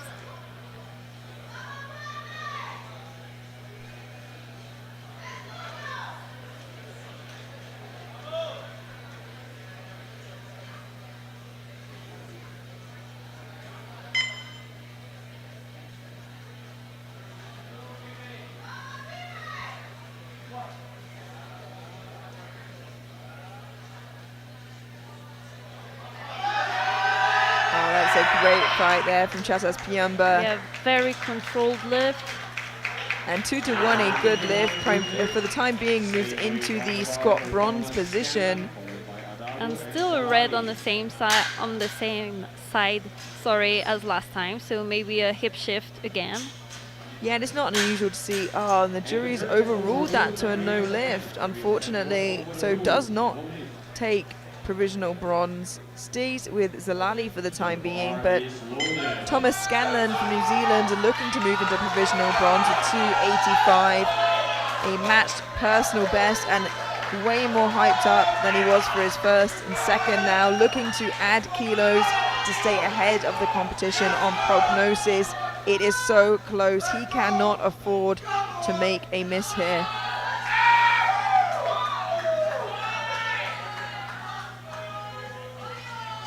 So setting up slightly different here.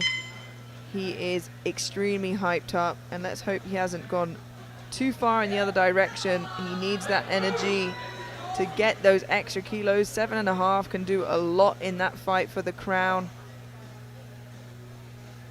Let's see this. That's out over Oh her. yeah, and that is perfect. Executes that very well. 3 white lights, a good lift, and keeps those kilos in the pursuit of the crown.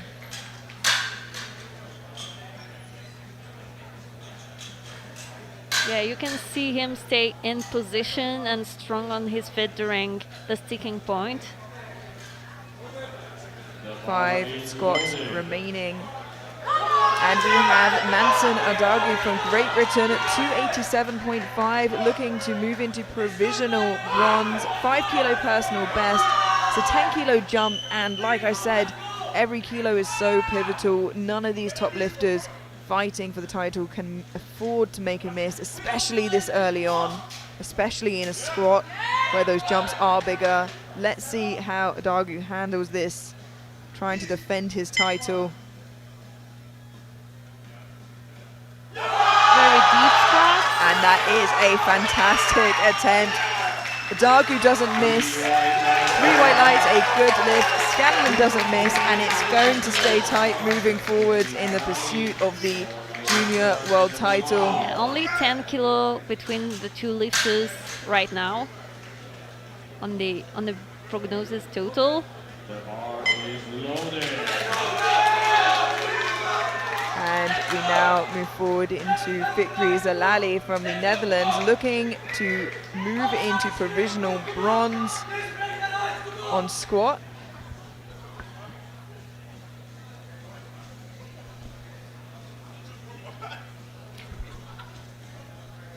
...290 kilos on the bar. This is half a kilo below his personal best.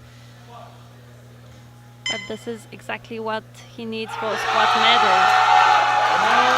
And I think that was the perfect choice too.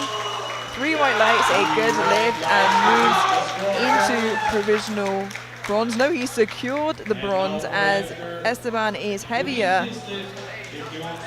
So got what he came for. And Now we a move forward. risky move. Yeah, and we saw it from the Costa Rican in the flight before. We have Esteban Navarro Granados, and missed his opening 2 lift on depth. It's gone up 15 kilos anyway to 290, pushing to stay in the competition. Not only does he need to reach depth, but he has to get this up now, and this is more than he's ever squat before. His personal best is 287.5, so an immense amount of risk on this squat. High risk, high reward. He's But very which is hyped, it? as well as the crowd.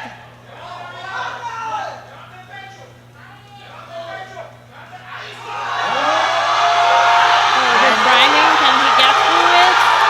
No, unfortunately, it's too risky. The weight is too much, and I fear as well that it might have still been too high. Yeah, it still looked a bit high to me. But what a brave young man to come out for a risk like that. Unfortunately, it didn't work out today, but lessons are there to be learned. Yeah, and as we talked, I think not many Costa Rican lifters go to other international and junior world competitions, so maybe the standards were different for him today. 2 squats remaining and vying for squat gold, taking a 2.5 kilo jump, which I certainly think is the right decision. Luca Romano from Italy, 290, looked right up around his limit, taking 2.5 kilo jump, the smallest jump he can make without it being a record. So let's see if he has any more steam left in the tank.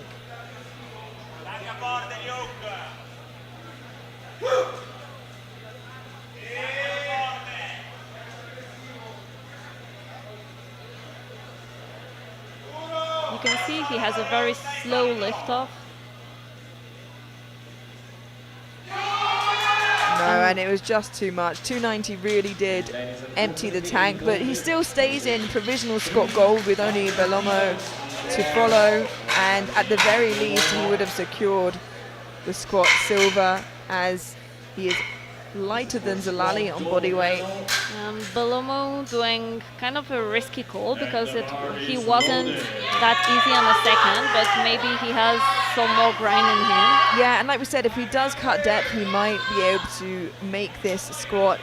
Gabriele Bellomo from Italy, 300 kilos, matching his personal best, moves him from squat silver into squat gold. And you know, it's these kind of competition, you have to make these risks sometimes because it is so tight at the top.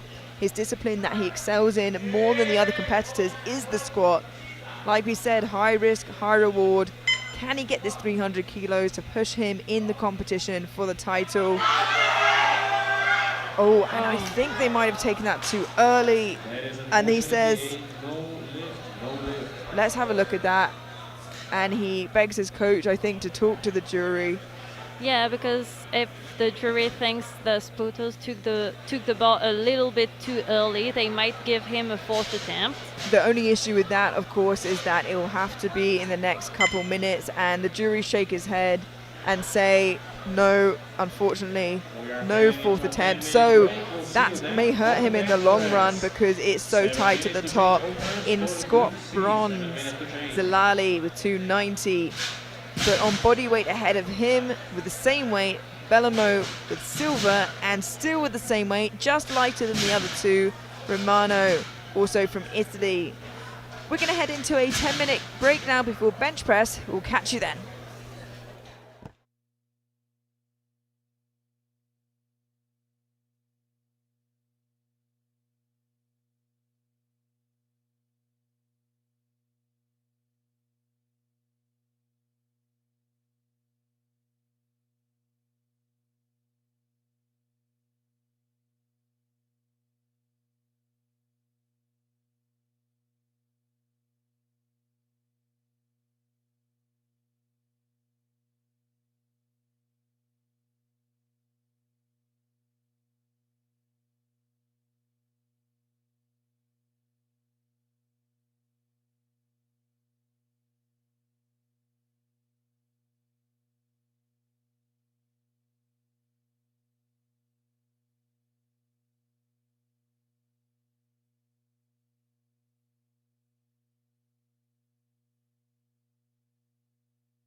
And welcome back to the 83 kilo juniors here at the 2025 IPF World Junior Powerlifting Championships in San Jose, Costa Rica.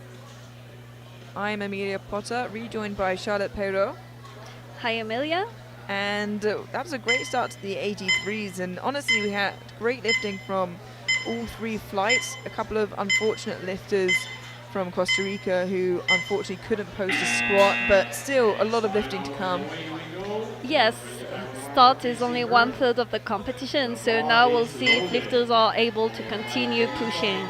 Absolutely, and I'm sure up in that A flight we're going to see them to continue to push and battle each other. Belomo just missing out on that third squat, making it a little bit tougher for him moving forwards, but more of that to come as we head into the C flight here, the first of three flights. 125 kilos in the bar for Casey Hearn from New Zealand.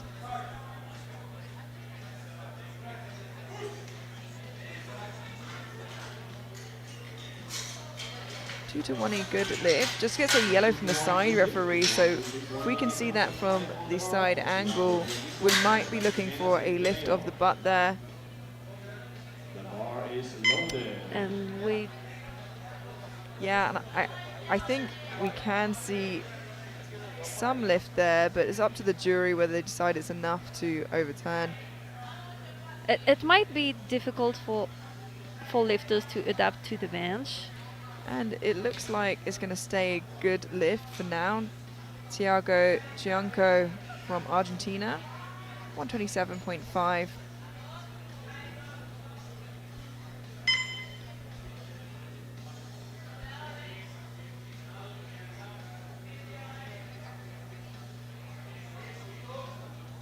Self-lifter for Thiago.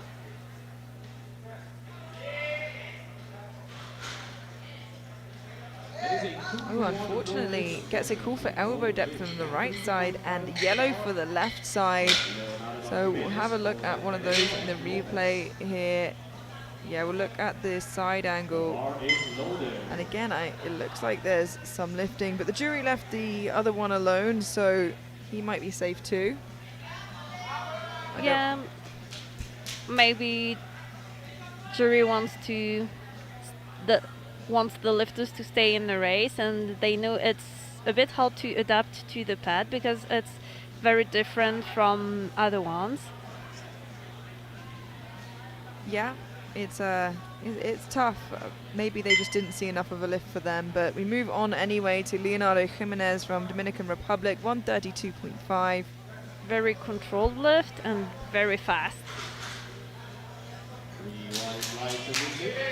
Three white lights.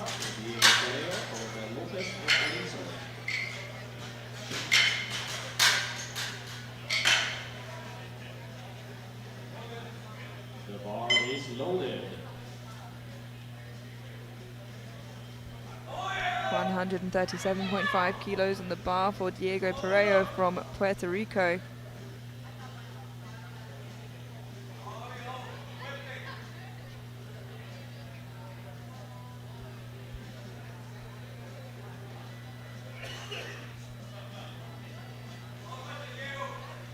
Getting his shoulders nice and set into the bench there. Like you said, bench pads do vary in how hard and soft they are, so just adjusting to that.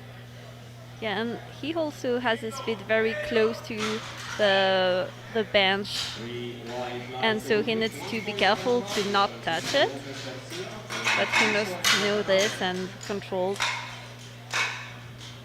Yeah, of course, if your feet touch or if your feet touch the bench, that is an infraction that can cost you the lift. The bar is loaded. Francisco Lopez Garcia from Argentina, 145 kilos, matching his personal best on his opener. First lifter with a belt in bench press. Yeah, so a little more common in the equipped, but in classic just helps a lot of lifters brace into the belt and to catch a good brace, especially here.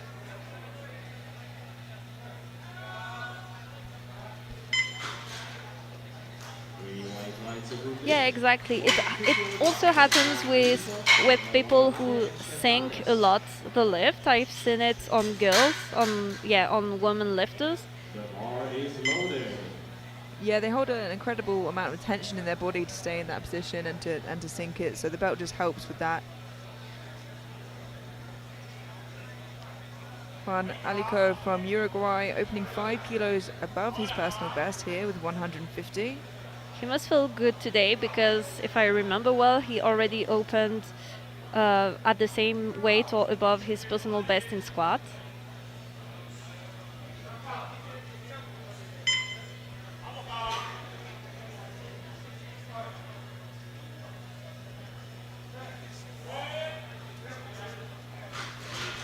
And he's very young and already at such a high level. Yeah, very bright future ahead of him. And as we said, the least experienced lifters have the more room for growth sometimes.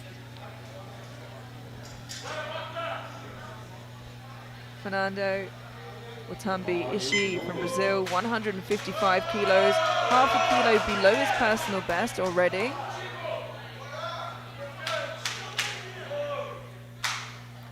Youngest lifter of the group. Yeah, fresh out the sub-juniors here, 19 years old.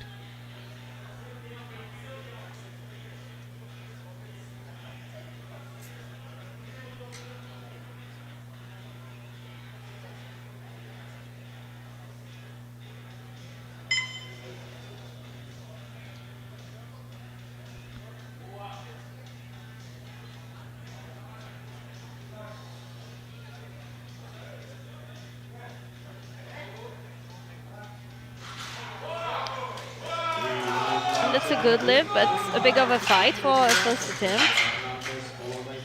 And some lifters do like to make those slightly smaller jumps on bench, so maybe will open nearer towards their top end. We'll see some lifters open a lot more conservatively and perhaps make slightly larger jumps from attempt to attempt. Jose Hernandez opening 2.5 kilos above his personal best here, 160 on the bar for Mexico. Yeah, and we can see different strategies in bench press rather than squat and deadlift because bench press is mainly muscular, so you can afford to do close attempts close to your 1RM.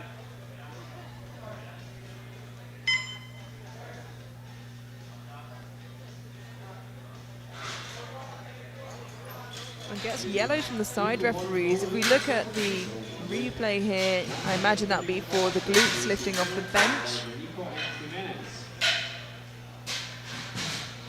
Oh yeah. Unfortunately, quite an obvious jump there.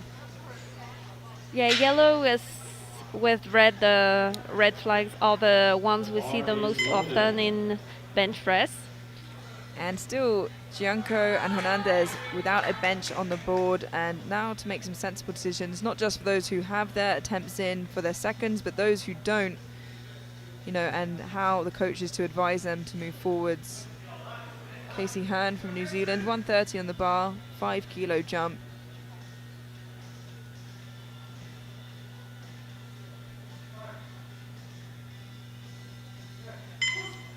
Very controlled lift and very smooth.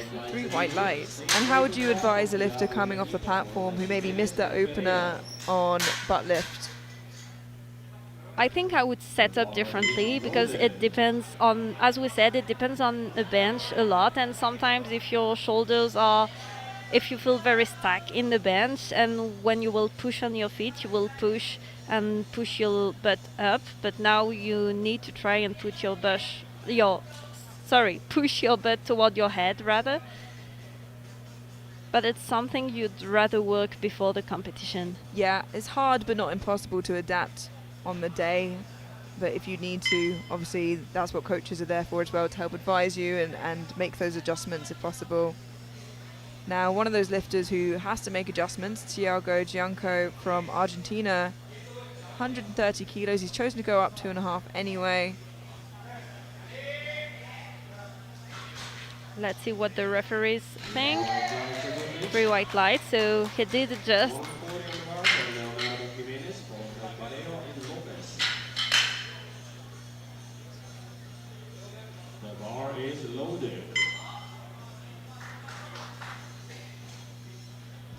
We can see much smaller jumps here. Yeah, we saw some heavier openers opening closer to their personal best. For example, Leonardo Jimenez took a 7.5 kilo jump, but this lands him already 2.5 below his personal best, so already in that territory of his at least previous top end. Let's see how it moves on the day for him.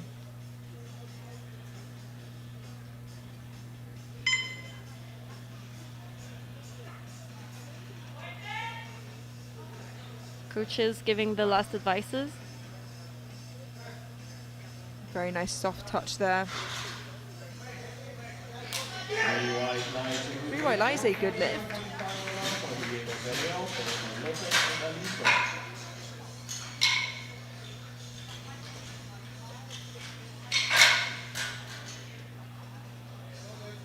The bar is loaded.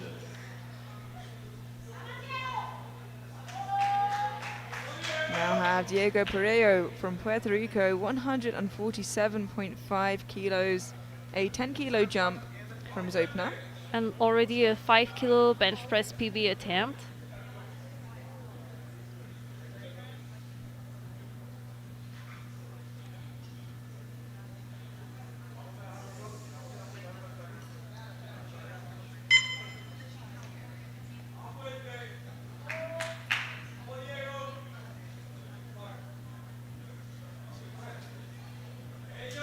Strong looking second attempt. Soft touch here too. Yeah, and with the soft touch, usually you're rewarded a little bit quicker with that press command from the center referee. It's given when the center referee is happy that the bar is stationary and controlled on your chest. Yeah, if you touch slower and you do a soft touch, it's easier for the central ref to see, but also sometimes you might fatigue yourself, so you need to find the good balance in between the two. 152.5 kilos for Francisco Lopez Garcia from Argentina. But a 7.5 kilo jump, 152. self lift off for him.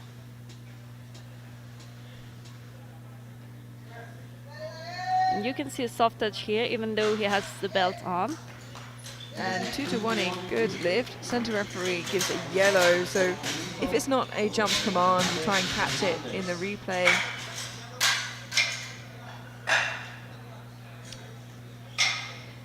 It could be the feet not flat on the ground, but we can see it from the replays, and the jury seems happy with the ball, so it's probably going to stay like this. Juan Alico from Uruguay taking a 7.5 kilo jump to 157.5. He's taking the time to tell the spotter how he wants to lift off, and that's something important because bench press is such a technical lift that you want a good lift off to be able to push and not get out of position.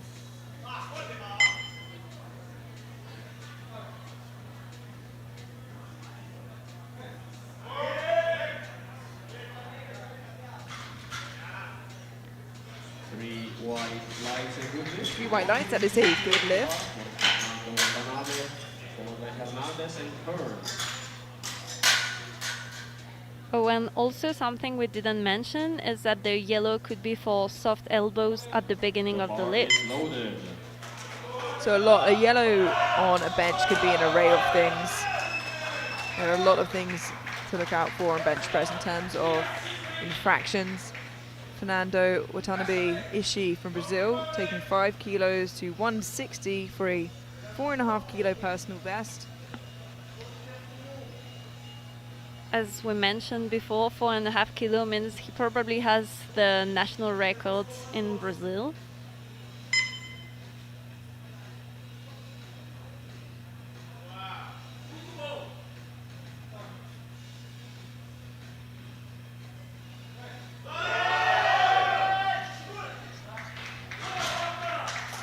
You can see that this is 3 white lights, but he was sinking the ball a little bit in his chest, and so he had a little bit a longer pose. 6 attempts to change openers. 6 attempts. The bar is loaded.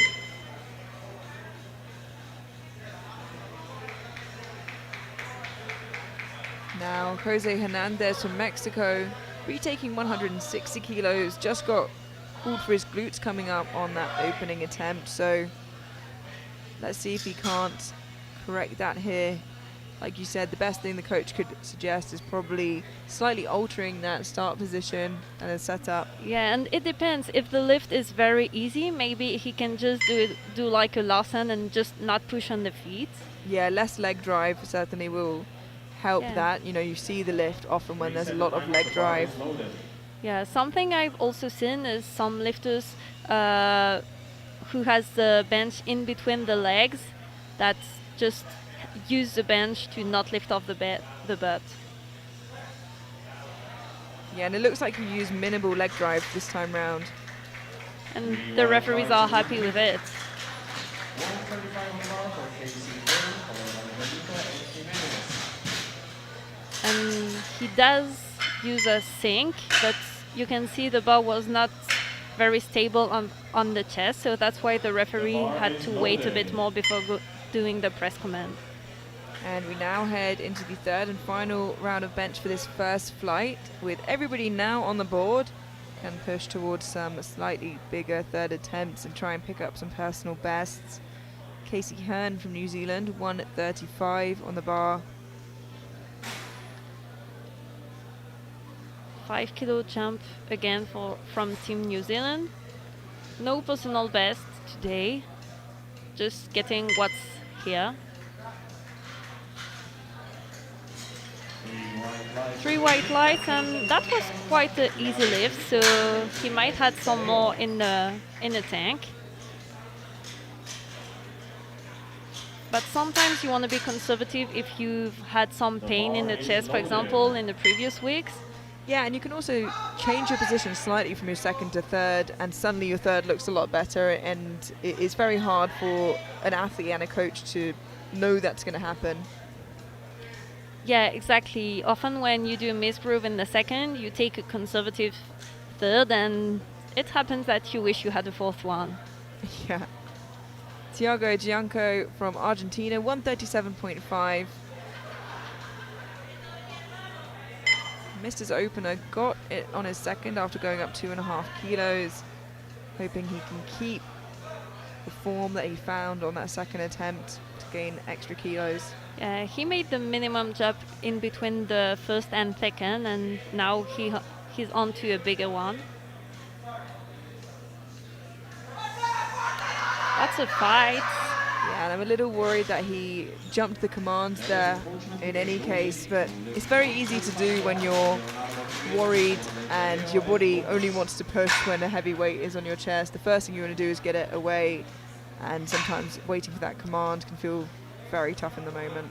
Yeah, exactly, and it depends on how you train. Sometimes you just train touch and go, and it's harder to listen to the commands. It makes a difference, and not training with commands makes a difference too.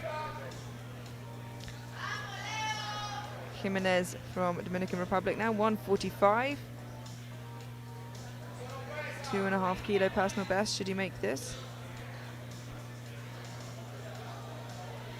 I think something lifters often forget in training is also to wait for the start command, and I think that's a mistake I do make too, because it takes some time between your lift off and the start command.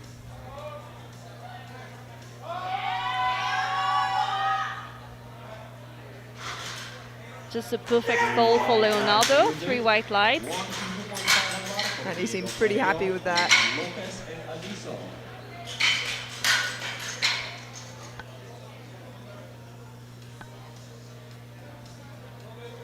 The bar is loaded. Diego Pereiro from Puerto Rico, 152.5 kilos, a 5 kilo jump for a new personal best.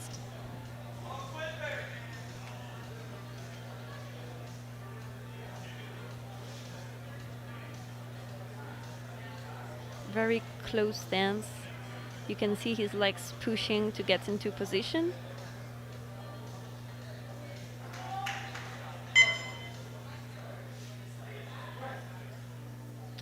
And that was a little bit too much for today. Unfortunately, yeah, no lift. Bench Diego. press is the lift with the least amount of load, so sometimes it's the lift you want to be the most conservative.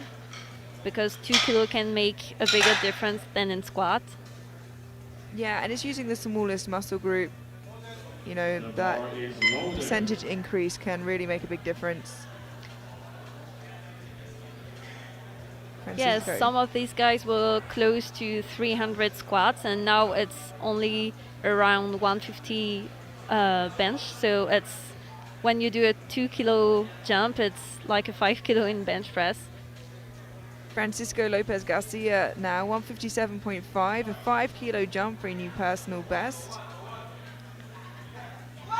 Very controlled eccentric, he's fighting through. Yeah, slow off the chest, but as it got towards lockout, got slightly quicker, and 2 to 1, a good lift. We'll have a look at that side angle. As we said, the yellow could be a number of things, but often on bench, it's those glutes lifting. No more changes. No more changes to the openers. That looks okay to me. Yeah, it does. 3 squats remaining in this first flight of 3. Juan Alico from Uruguay, 162.5, 5 kilo jump and personal best. Very hyped lifter. He's got many PRs so far. Let's see if he can get a new one.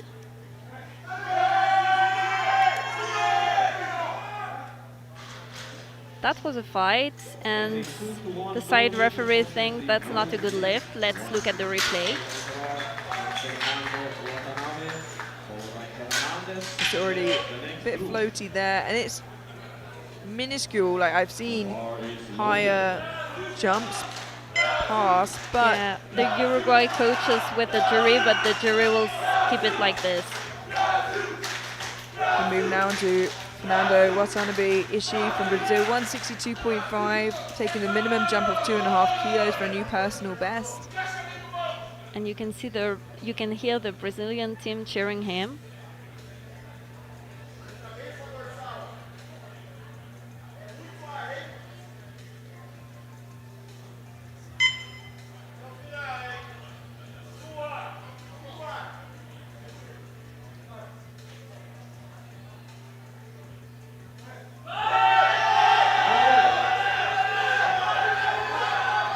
Center referee saying rack.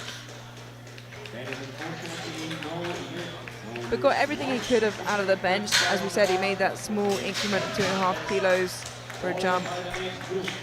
Yeah, no regret. And as we said, bench is not where you lose most energy, so you can grind, and if you fail, it's not such a problem. And he actually said no, and I don't think the spotters or the referee saw it, so he kept pushing, just trying to keep it off his face, I think, and that would have taken some energy for him, but well done for keeping it there for a while. Jose Hernandez from Mexico, 167.5, missed his opener, got it on his second, is now jumping 7.5 kilos for a new personal best. It does happen when lifters miss their first attempt that they make a bigger jump in between the second and the third.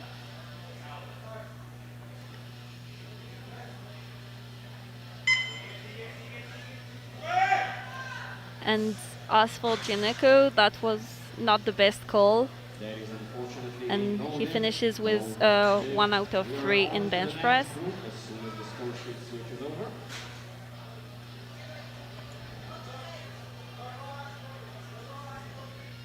That was the last lift of the C group. Now moving on to the B group. Yeah, we're going to see the results of the medals in bench jump around a lot, but none of that will be confirmed until we see that A flight lift. As you mentioned, we're heading now into the B group, so the middle of the 3 flights. And the bar is loaded for Claude Alexander Guimont from Canada, 125. He came out last for squats and out first for bench here. Had a great squat session.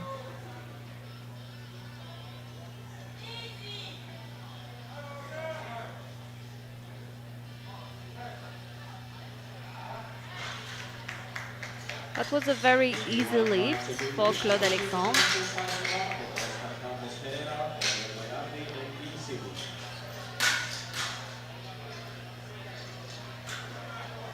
On the replay, we can see the soft touch and how he controls well the lift. Next out we have Oscar Campos Herrera from Costa Rica. Unfortunately, couldn't post a squat and therefore cannot post a total, but is coming out to get some platform experience on the international level, which I think is very important, especially for those lifters who may not have had that opportunity before. Yeah, and he still has 2 years as a junior, so today is an experience. 127.5 for Oscar. Quite a close grip and a long range of motion. That is a good lift, 3 white lights, and looks like maybe his back was cramping a little bit during that with the way he came off. Yeah, maybe he lost some energy in the squat. The bar is loaded. I would expect an opener to be a bit easier, but we'll see what comes next. Augustin Bayardi from Uruguay, 130 kilos in the bar.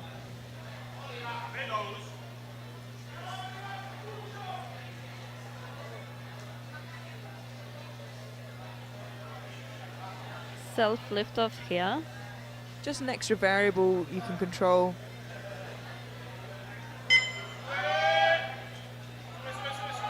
It's a little tough. He hits the rack underneath the cups on the left side, but did well not to let it affect him Seems to too be much. cramping. Let's see if we see the bar go down or not. He manages to get it round the rack without too much issue there, and I think it will be okay, but definitely tough. Yeah, the rule is that it's not a problem if you hit the rack as long as it doesn't help you. And definitely didn't help him. If anything, it made it a lot harder for him. And here on the side view, you can see the light that's for the replay to see the butt lifting. Alexis Insil from Peru, 135. And I'm worried that he might have heard the press. Yeah, he skipped the press and the rack command, unfortunately, and I think he knew instantly that he made that mistake. Yeah, that's, I think, why we saw the double bounce. So you can see here, gets down to his chest, goes to press instantly, and then comes back, hoping the referees didn't catch it, but of course they did, and so he racks immediately. 142.5 kilos for Liam Malone from Ireland. He X'd out his final squat, which I think was the smart decision to save some energy here going into bench press and deadlifts. And he might have some more energy in the bench press because it's only 7 kilos shy of his personal best. Yeah, there's a nice looking opener for Malone. 3 white lights are good. And a good lift, 3 white lights. That's what you want for an opener, to be all 3 white lights. Yeah, and you can make adjustments from here in terms of jumps, but that opener, all you really want to see is 3 white lights. You know that you're doing everything Bar right. is loaded. Yeah, exactly, because if you get 1 red, you know you gotta adjust, and so the second one might be a bit harder, or you might get 2 red lights, depending on what was the problem. Yeah, and it's hard at that point not to get a little bit in your head and over-focus on that issue. Julio Colon Guzman from US Virgin Islands, opening with 147.5. This is 2.5 below his personal best. Had a great squat session. Yeah, and that a very strong attempt. I don't know which angle we'll see, but you could see on his second attempt that his feet were very far front.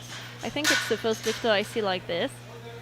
The bar is loaded. Yeah, and even with that, he's barely using any leg drive, which is very interesting to see. Maybe he wanted to get the 3 white lights and not risk to have a butt lift. Yeah, we'll see if he adjusts at all for his second, but it's working for him so far. And from Puerto Rico, we have Carlos Pedrogo, 150 kilos on the bar. Here again explaining how he wants the lift off to the spot, to the central spotter.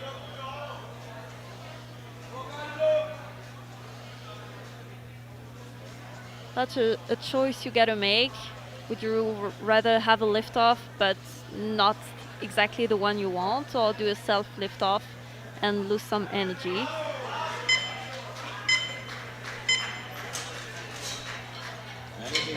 Unfortunately, 2-1, no lift. Gets a yellow from the center and side referee. I'm not sure what the problem is for the center referee. The butt stays on the bench, so he might have jumped a command. Yeah, and I imagine that must be what it is for. The coach goes to the jury.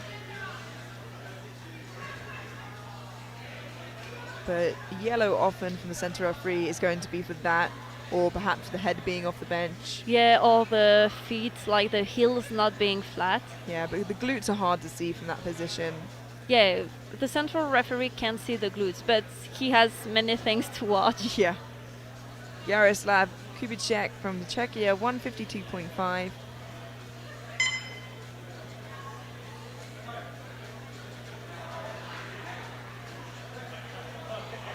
That was a very easy lift.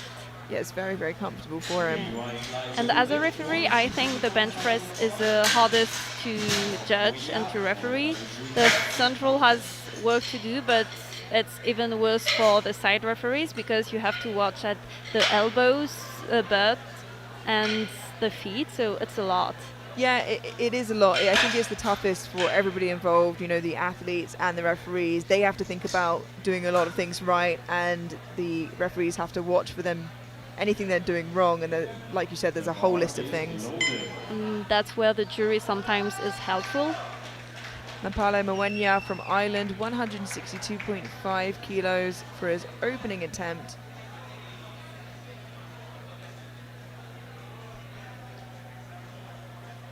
And our final opening attempt of this B flight matches personal best on squat, the big grind on his third.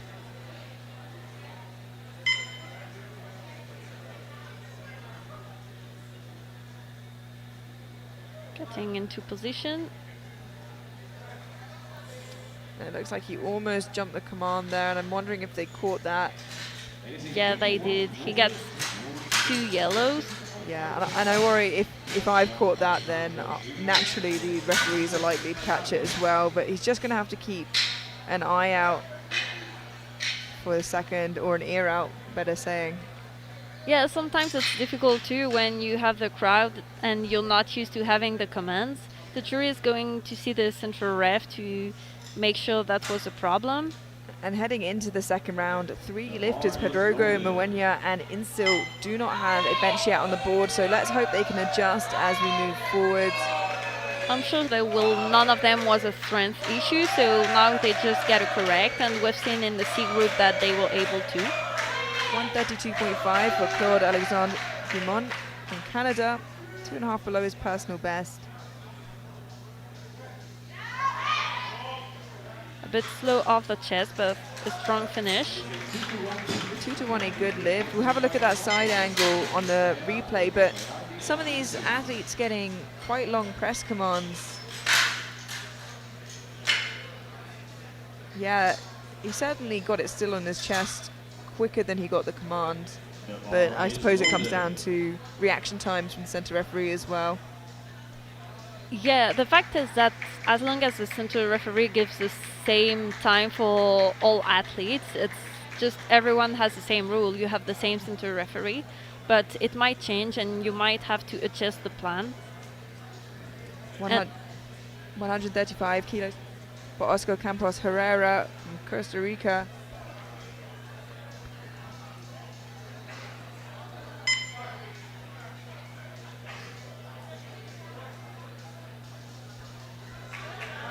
Yeah, the first attempt was already a fight, and he tried a 7-kilo jump, so it's a bit too much for this. A bit aggressive of a jump for, like you said, the opener being a little tough, and especially now after the squat session he had, I think it's important for the coach to adjust that he lifts and feels confident about the rest of his day. Yeah, sometimes you want to be aggressive to like catch up on what you didn't do in squat, but that might not be the right thing to do. Augustin Bayardi from Uruguay, 135, a 5-kilo jump.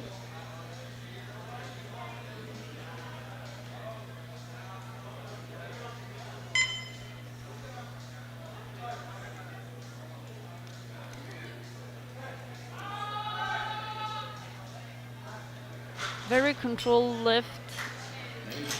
Yes, yellows from the side referees, and we'll have a look at that side angle. I'm assuming that's for the glutes.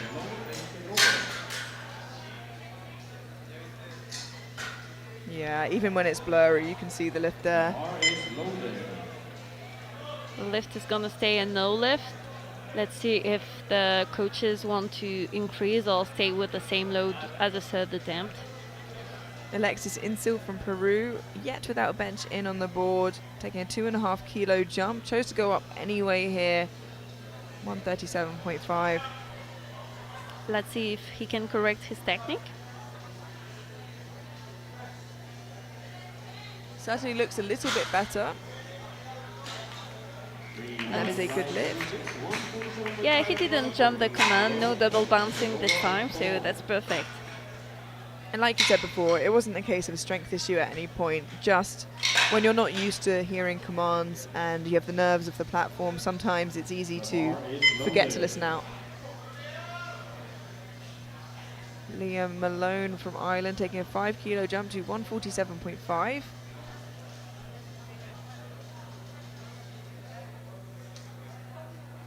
As we said before, we see smaller jumps in bench press than in squat.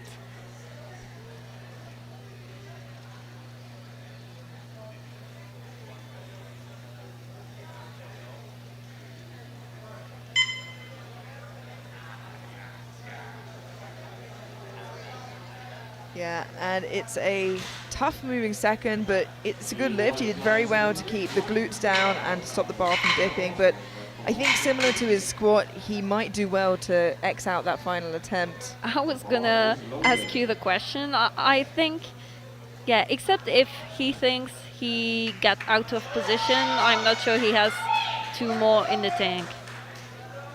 So I'd rather save energy for the deadlift, but we'll see.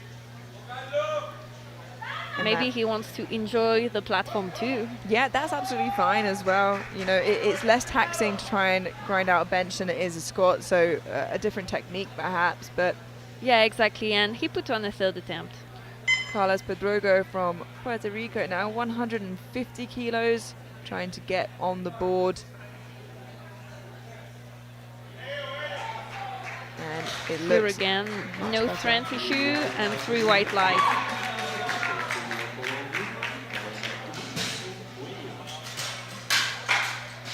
Now let's see if they make a big or a small jump.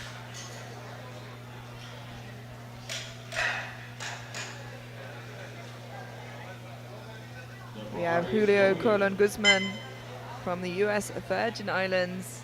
Already a 5 kilo PB attempt. Yeah, 155 kilos. Like you said, his personal best currently is 150, and he's been lifting really well today. His opener was very comfortable, very confident. Yeah, and he's only 19, so, and 2 years competing, so he must be progressing a lot.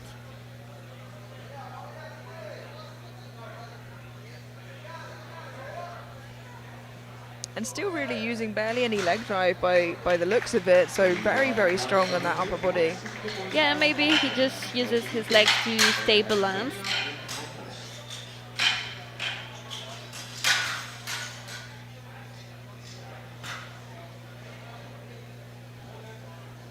I think we do see less depth problem with men than women.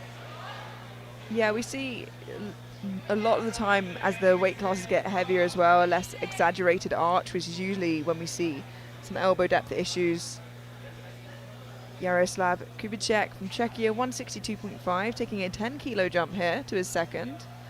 That's a huge jump for bench press. It is. His opener was comfortable, but I do agree this matches his best ever bench, and 10 kilos is quite a lot. And makes very good work of it. That was easier than some second attempts we've seen with smaller jumps. Yeah, especially he must be saving energy for the third. But now that's also what he's the top end in bench press. Would you put 5, 7 or 10 more million? I think 5 would be a good conservative and safe bet. 7.5 would be top end, and I think 10 kilos again would just be too much. Mapale Mwenya from Ireland needs to get this bench in. 162.5 after missing it on his opening attempt. Wasn't a strength issue, but wasn't the quickest opener in the world either. Yeah, so now you want to get strong in position. And that's a lot better.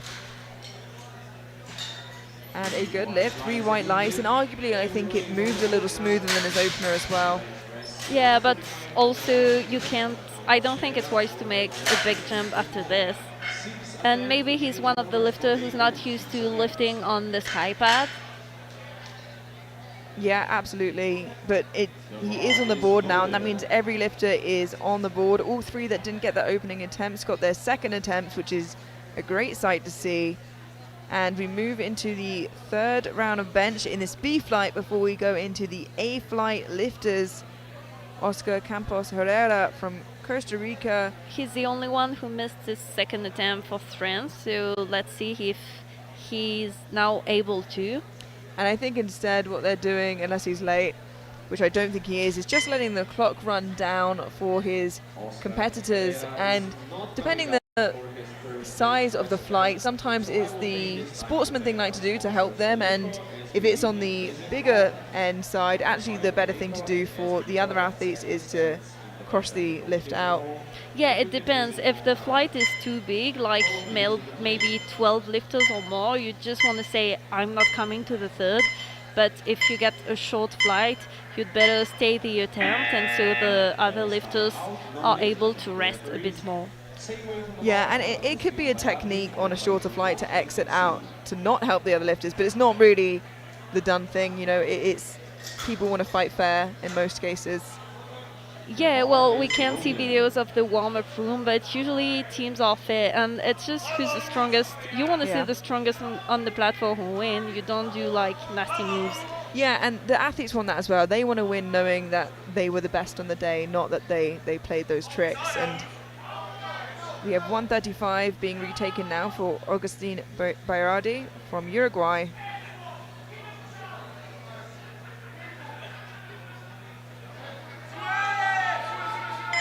Looks a lot better than the second. And that's also what I think the referee, 3 white lights. But I think that was a smart move to not increase the weight. Yeah, absolutely, because I think a couple more kilos on top of that just would have been too much, especially as he had to reduce that leg drive a little bit. Exactly. Claude Alexandre Guimont from Canada, a 5 kilo jump to 137.5. 2.5 kilo personal best, and as you can hear, back is the support from Team Canada in the crowd.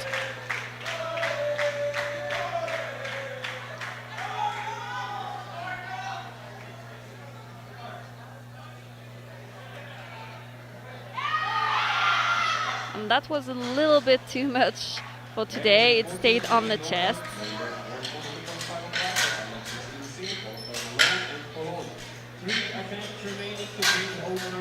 But Claude Alexandre is quite far away on the board, so maybe he wanted to attempt a personal best. The bar is loaded. Yeah, absolutely. It's worth it when you're not fighting for those podium positions. You're going to come here with your own goals, separate from fighting for the podium or fighting for medals. 142.5 for Alexis Insil from Peru, a 5 kilo jump to match his personal best.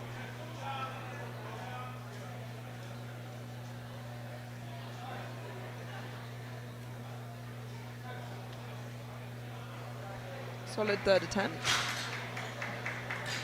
Yes, smart choice. So in the end, he did increase his bench press for 7 kilos between the opener and the last attempt, even though he missed the opener. So that's still a great bench for him. That's what sometimes it's not going 9 for 9. The bar is loaded. Liam Malone from Ireland opting to come out now for 150 to match his personal best. The 147.5 was really tough, so if he gets this, it's certainly going to be the grind of a lifetime. And in that case, you want to have a a good setup because you know it's going to be tough and you're going to fight through it. So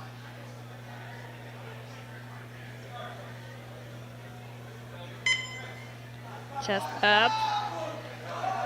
Just not there today, but it's physically and mentally taxing to come out for a lift that you know already is going to be tough.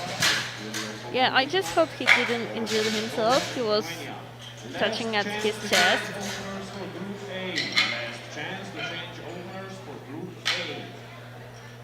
And we have 4 benches remaining in this flight before we head through to the A group. Julio Colon Guzman from the US Virgin Islands, looking for a personal best here of 7.5 kilos, 162.5 on the bar for him. Julio having an amazing day so far. Yeah, he really is, and he's a great athlete to watch. You know, his form is great, and he's made all of his attempts look pretty comfortable.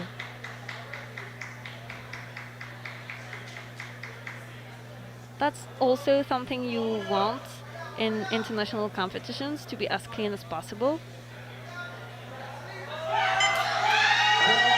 And it's the first time we've seen him struggle today, and unfortunately, no personal best on that third bench.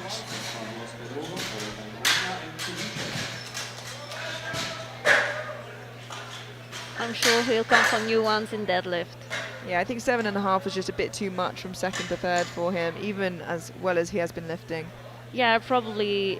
We already said it, but 7.5 on 150 kilo is huge. It's 5%, so it's a lot. Yeah, and I think we said before that 5 kilos probably would have been that sweet spot for a lot of these lifters. Carlos Pedrogo from Puerto Rico, a 15 kilo jump to 165, and we spoke about how 7.5 or 10 can be a lot on bench. 15 is huge, and you often don't see the 120 pluses make jumps like this on bench. Yeah, he probably want to catch up on the jumps he would have made if he would have gotten his first attempt, but it's very risky. High risk, high reward. Let's watch.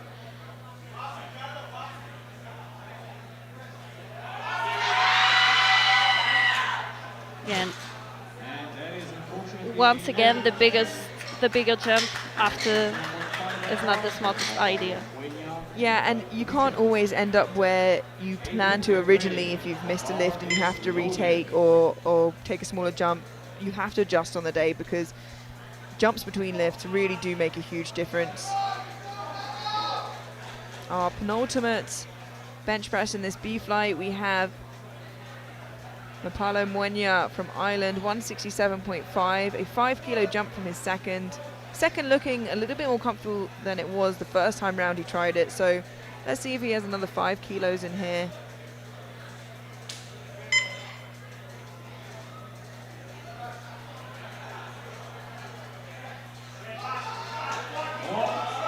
That's a fight. Let's see if the bet was on the field. Yes. All referees agree. That was the perfect call from Team Ireland. And that's the case. He didn't chase for a PB because his PB was 175. He just took what was there on the day. Yeah, a great example of what we were just talking about before. Our final bench press of this flight, we have Jaroslav Kubicek from Czechia.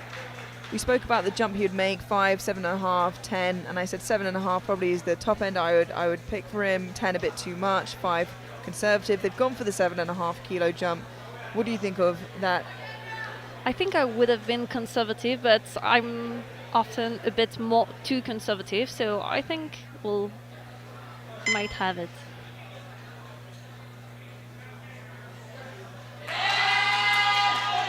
And I think that was right on the money. And it is a good lift, 3 white lights. That's how it's important to see if lifters are able to grind or not, because that was a fight. And I was a little worried because his feet are so close together, but he managed to keep them from touching at the heels. And that will conclude our B group lifter. So we now head through to the A flight immediately. We can see the subtotals of the B group, but we head through to the A group benches now. And Sponsors are loading the bar for the first lifter. First lifter out will be Samir Chatas Piamba from Colombia, opening on 150 kilos. And also something we haven't mentioned is that you can change your openers. Like lifters all give their openers at the weigh-in, and they could change their openers until 3 minutes or 3 lifts before the start of the group. Yeah, and often we will see that. We actually haven't seen that in this flight of A group lifters yet, but deadlifts we certainly will see some of those come in as they push each other. And that will be determined by where the subtotals end after bench. So I'd say deadlift openers, usually the ones we see change the most. Squat and bench is usually either bench, I'd say, if they're trying to make up a bit of ground, and squat if they're not feeling as strong or if they're feeling stronger. Yeah, and sometimes in bench, if you can't adjust to the bench, you can lower the opener too. But here everyone is at the same opener they gave at weigh-in. 155 kilos for Noah Dixon from Australia.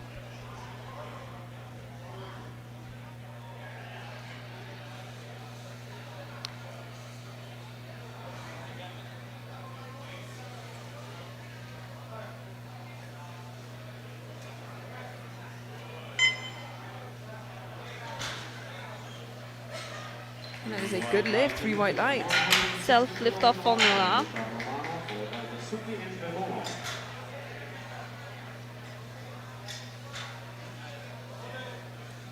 The bar is loaded. Yeah, and also for the second and third group, you can adjust your opener based on the referees. We've talked about the commands, but if we got like long commands, long press command, you could lower your opener. Yeah, and in the other direction, if there are some quicker commands and they feel confident, they could higher the opener. Luca Romano from Italy, 160 kilos. Walked away with squat gold. It's a bit of a tough opener. It was. Oh, and I think he just jumped the command there. I do think so. And it's tough because we were just saying that it's a bit of a tough opener for him as well. I'm sure he'll get it again, but it'll definitely be a little more difficult. Yeah, and he already missed a third squat and now a first bench, so it's getting harder to place higher and try to catch up for the podium. We now have Seth Dasuki from the United States, 162.5 kilos. Did very well, went 3 for 3 in squat, certainly playing his own game to fight for that overall title.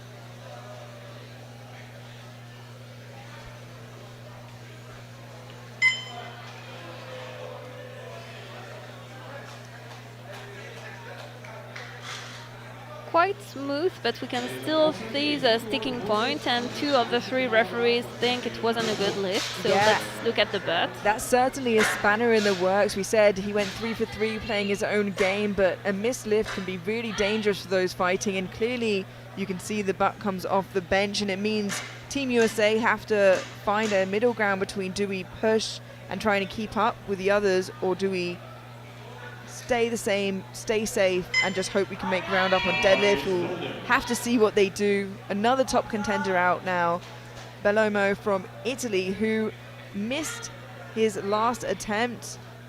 Unfortunately, didn't get the 300, and so hoping to make up some ground now. 165 kilos on the bar.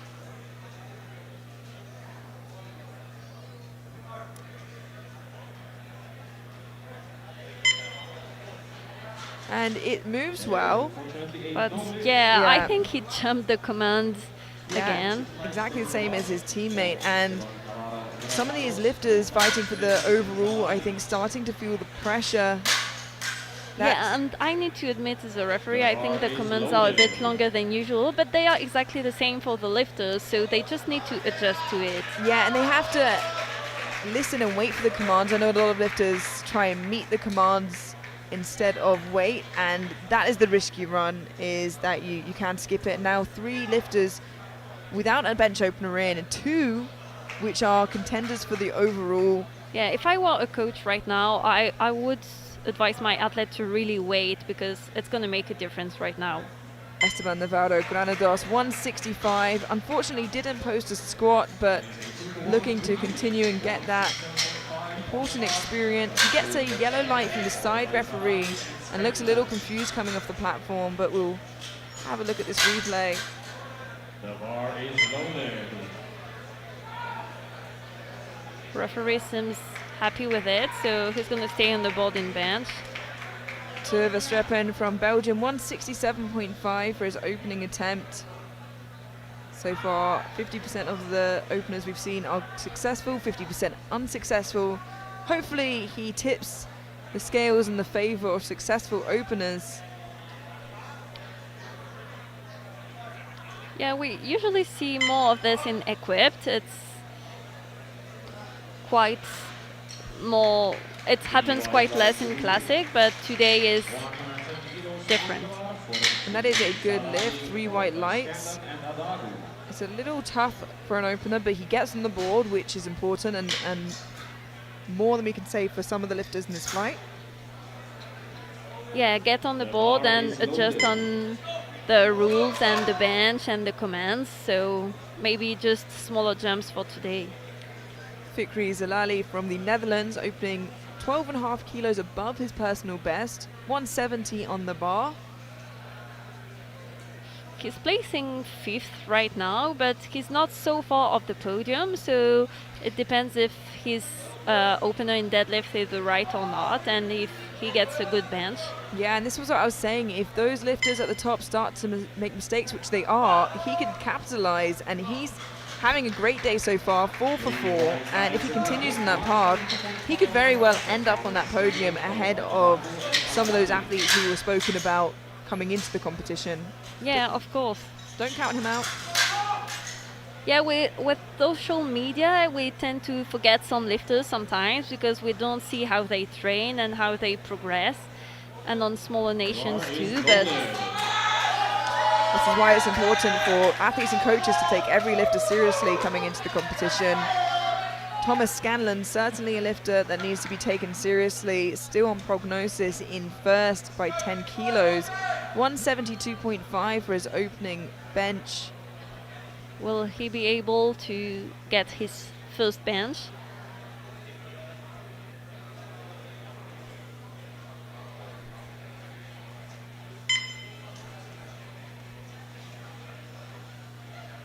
Very big arch.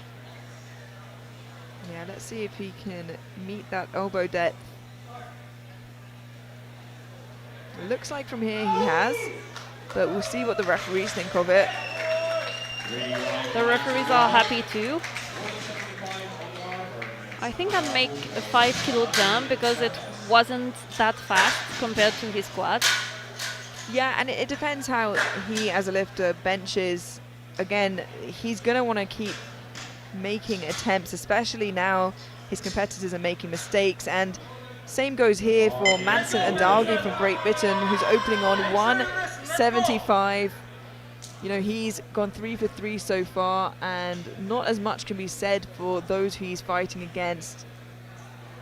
He's asking for his safeties if they're the right, but the spotter said they are. I think he had the same problem in squat. I wonder if they couldn't read the right number of the sheet. But 175 now for Adagu. Very slow eccentric. But a very speedy eccentric. It's very good there. 3 white lights, a good lift, and just like his opening squat, extremely comfortable, and that's a warning shot to those other competitors that, yes, he is being chased and he currently has the world title, but he's not going to be easy to take down. Yeah, right now he looks like the most comfortable on the opener. And him and Scanlon both very similar in deadlift. Our final opening attempt for Ali Al-Aradi from Kuwait, 177.5.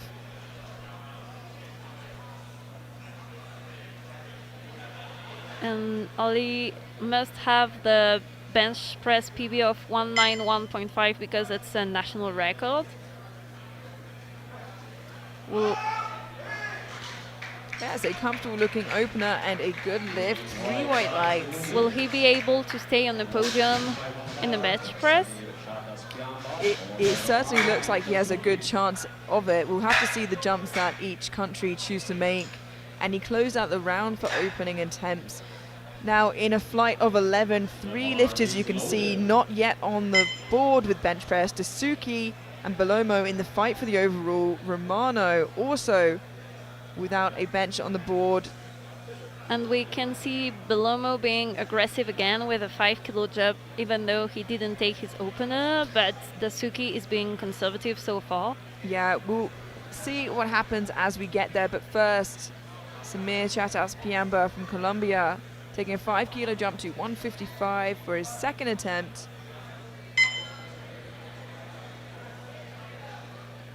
A little slow towards lockout, but still pretty good second attempt. Yeah, he has a very big range of motion, so the bar has a sticking point, but he's able to go through it. The bar is loaded. Our first of 3 athletes to try and get on the board for bench press, Luca Romano from Italy, 160, retaking it, definitely the smart move. I think he just might have jumped the command on his opener, and it looked a little bit tough. Yeah, a little bit too hard for an opener, but it is what it is, so now you gotta fight through it and just get on the board. Yeah, and I do think it will be harder this time around. It should still be there. And actually, he must have changed something in his position, because Yeah. it looked a lot more comfortable. Yeah, and it shows again how important it is to get into the right position and get a good lift off, because it really changes everything. The bar is loaded. Now, will he try to get the third attempt he had planned or make a smaller jump? We'll see. And another lifter yet to get on the board, still well in the fight for the overall, but needs to make this lift and try and make up some ground. Seth Dasuki from the United States, 162.5. USA choosing to be safe and retake rather than take that risk and go up. Let's see how that pans out for them here. And it's a little tougher, but the technique looks better.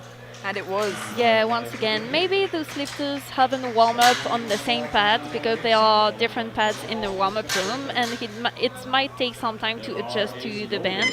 Yeah, but similar, like you said, with the center referee and his commands, every lifter's going to be in the same boat there. Yeah, of course, and also the carpets might be sliding a bit after 1 week of competition with baby powder in deadlift, so you need to take that into account and maybe put some water under your shoes. 162.5 on the bar for Australia's Noah Dixon, a 7.5 kilo jump.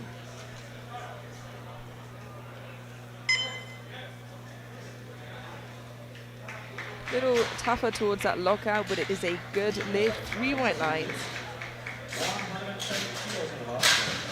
Yeah, now time to get a third good attempt. And also it's interesting because for coaches, the personal coaches probably watching. Gabriele Belomo from Italy now yet to get on the board. Another one of the top contenders needs to get this. He has chosen to go up and be a little bit more aggressive, particularly after missing his final squat. Team Italy need to make up some ground, and they're hoping to do so now and stay somewhat on track. Needs to listen out for those commands. Nerves seem to be getting the better of him. And that is tough, and I'm very worried, because now it is a strength issue with that slightly longer command, and that could be Belomo out of the race, not just because he's falling behind, but if he cannot get a bench on the board, he will be disqualified from the competition. Yeah, and that would open the door for other lifters and also change the whole strategy. And that, you know, begs the question, was it worth going up? We'll have to see as we get through to that third round, but we move forwards now to Ter Verstrepen from Belgium, 172.5 on the bar, 5 kilo jump.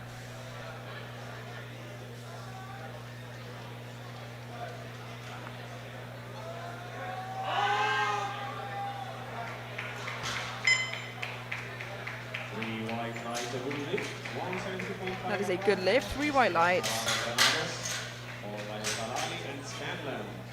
7 kilo jump, then The bar is loaded.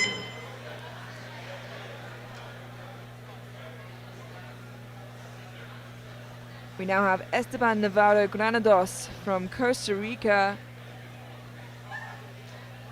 Opened on 165, taking a 7.5 kilo jump to 172.5. His opener was 2-1, a good lift. He did get a yellow from the right side referee, so let's see how he adjusts now.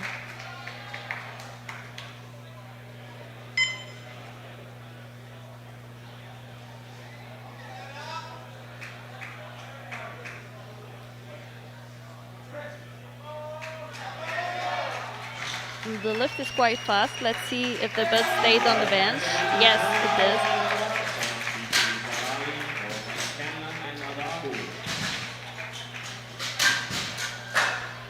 And we can see on the replay the sink and how he pushes and uses his leg drive and how it is important to have a good leg drive in that position.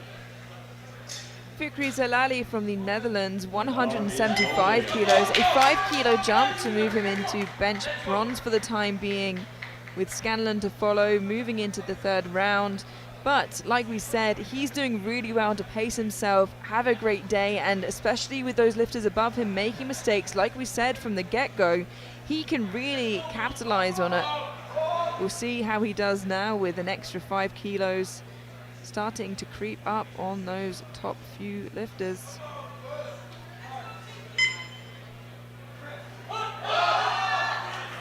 And still shaky, but pretty fast. Oh, but unfortunately, yellows. Yeah, we'll see at the replay. The head coach is watching at the jury. Yeah, unfortunately with all that tension and leg drive. Yeah, he'll probably take the same at the third attempt.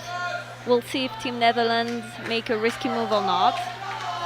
Thomas Scanlon now from New Zealand, taking a 7.5 kilo jump to 180, 5 kilos below his personal best, and this will move him into bench gold for the time being, with Adagu and Aradi to follow. Scanlon having a really successful day so far, and as a result is in a very strong position on prognosis. Yeah, but also I think for him it would be best if the Italian lifter could get an attempt, because if they are 4 for 3 spots, lifters might be fighting for the bronze or to get on the podium. Ooh, that's a fight. And Can he get it? Yeah, he manages to lock it out one at a time, and 2-1, a good lift. The center referee gives a yellow, but you've got to ask how much more is left in that. I wonder if he got out of position or if it was a strength issue. It looks like strength to me. It does. It also looks like his where he pressed is slightly different from his opener, so we'll see if they can collect a couple extra kilos moving forward. We now have Manson Adagu from Great Britain taking a 10 kilo jump to 185, moving him into bench press gold for the time being. And that's already 2.5 more than what he did to qualify, so he must feel good, and he lifted good today. Oh, and it's still pretty smooth, I would say, for a second attempt. But unfortunately, another lifter getting caught for yellows on the side. We'll have a look at the replay. Coach goes to the jury. Oh, yeah. And that's hard to argue with. And a lot of the top lifters, other than Scanlon, are missing at this point. Every lifter, other than Scanlon, has missed an attempt. So that's going to be very interesting, particularly with the Dutch lifter pushing forwards. We now have our final second attempt, Ali Al-Aradi from Kuwait, 185 to move into bench press gold.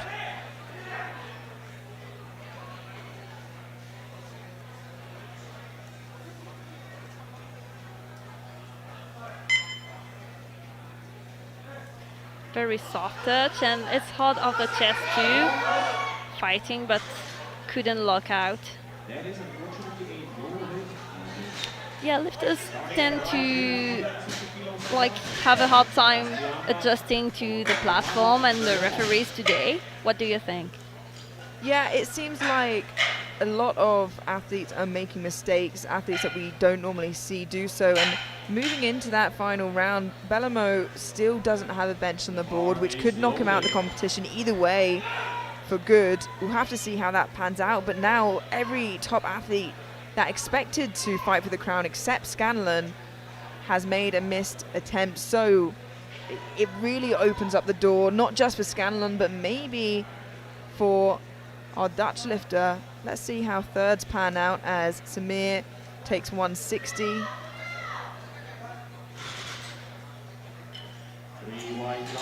And it is a good lift, and the leaderboard was certainly shaking up. Yeah, of course. It's so close right now, and as I was saying, I think when you are so close, you'd rather have many lifters for the 3 spots if you are a bit ahead like Scanlon, because they would probably try to secure the podium before going for gold. But now if 3 are secured with the podium, they will all try to go for gold.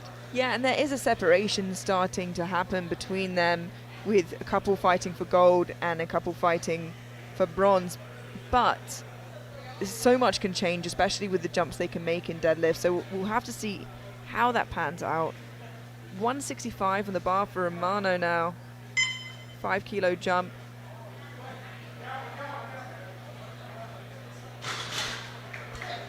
And that's a good lift, 3 white lights. Last chance to stay on the board for the next lifter. Yes, and an important one at that. Gabriele Bellomo from Italy missed 165 when his opener.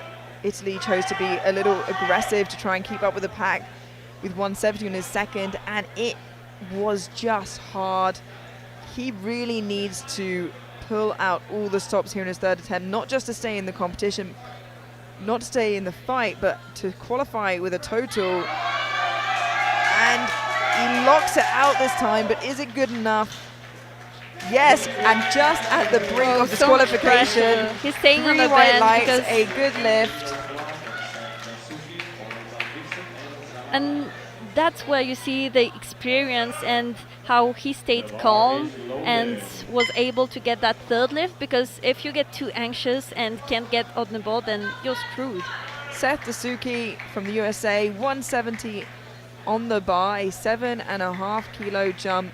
Not going for personal best today, but Seth, after missing his opener and then getting out in his second, just being sensible, trying to rack up as many kilos as possible. Probably the planned jump to his second. Still fighting for podium positions. Hasn't lost that opportunity.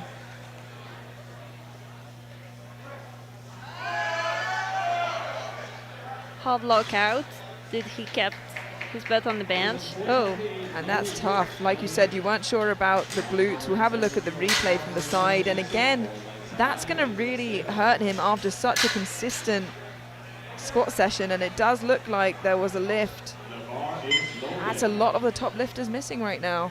yeah, and I think that's good for Scanlon, because now everyone is on the board. He is 10 kilo ahead, but it depends a lot of Adagu. Noah Dixon from Australia, a 7.5 kilo jump for a personal best, 170 on the bar.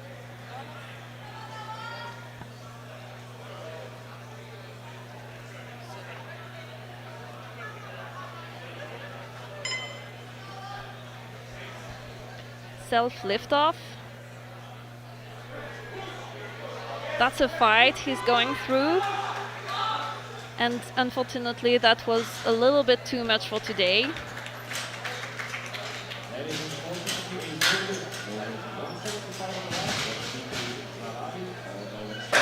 Just 6 benches remaining, and I'm quite surprised to see as many misses in this A flight as we have been seeing, and it really shakes up the leaderboard in a way that we didn't expect. We definitely expected a fight, but I don't think in this way. Now retaking 175, Fikri Zalali from the Netherlands, who could definitely still jump into a podium position if he can get this bench. Yeah, and you can see he's playing for the total, because he could have gone for the 3rd place in bench press, but he's not. He's staying conservative, probably will finish 4th or behind in bench, but just trying to gain kilos on his total.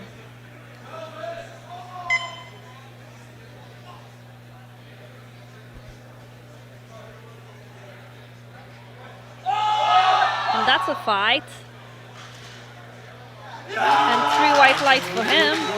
He's clearly a lifter I would watch out in deadlift.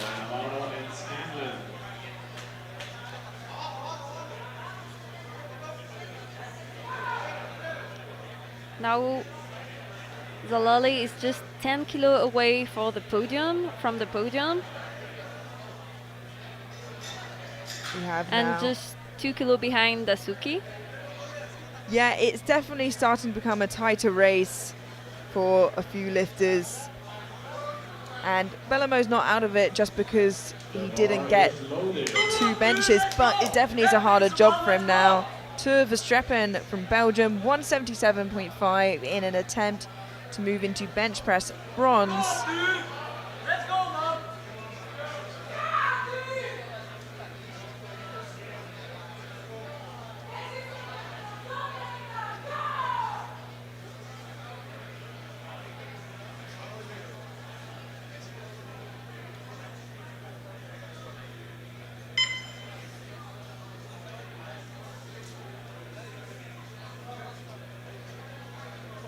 Very slow, eccentric, and he's fighting through. Can he get it? No.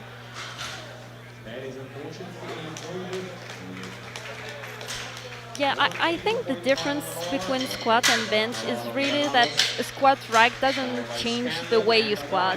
Just the bar, but the helical bar is very stiff, so lifters are used to. But in bench press, the pad as well as the carpet can change a lot. Yeah, like we said, bench definitely has the most variables to account Yeah, and for. also the referees. Esteban Navarro Granados from Costa Rica, 182.5, and this will move him into bench press gold for the time being. Can't qualify a total, but can still fight for that individual medal, and this is the one he's looking for.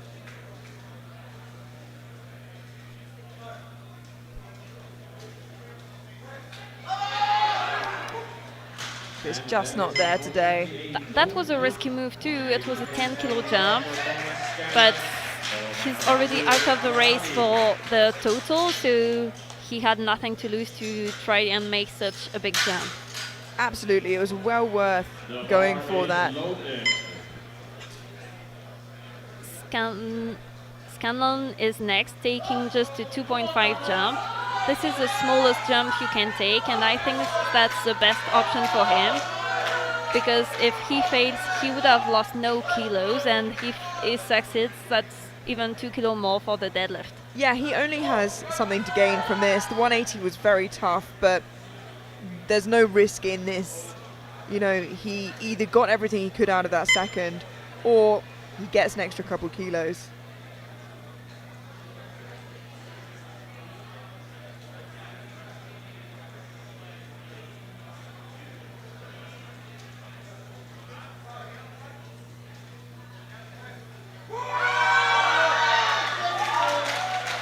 And it's certainly worked out in his favour. Yeah, oh.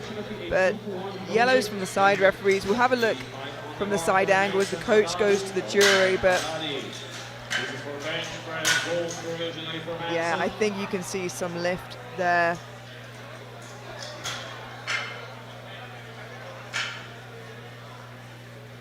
Yeah, and let's see if Manson Adegu can correct this, because it was also the problem he had on his second attempt. Yeah, Manson Adegu from Great Britain now missed that second attempt. Again, the weight wasn't an issue whatsoever, but his glutes came up, and again, another lifter who's going to really want these extra 10 kilos. 10 kilos is a lot, and it keeps him within 7.5 kilos of Scanlon heading into deadlifts.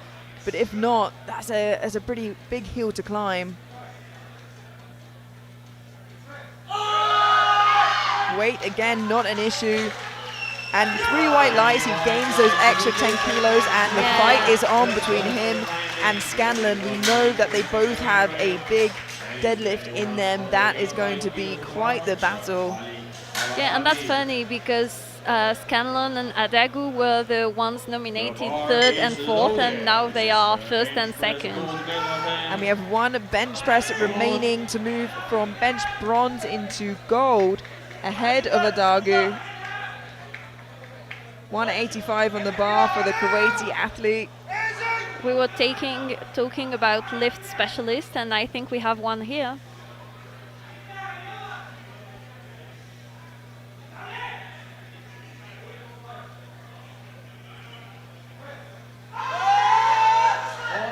It's a big fight, but it's just too heavy today, unfortunately. And that closes up our bench presses in the 83 kilo class. And in bench press bronze with 177.5, Al-Aradi from Kuwait. In silver, Scanlon with 180 from New Zealand, and with bench press gold on his last attempt with 185, Manson Adagu from Great Britain. We're going to head into a 10-minute break now before deadlifts. We'll catch you there.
Hello and welcome back to the 2025 IPF World Junior Powerlifting Championships here in San Jose, Costa Rica.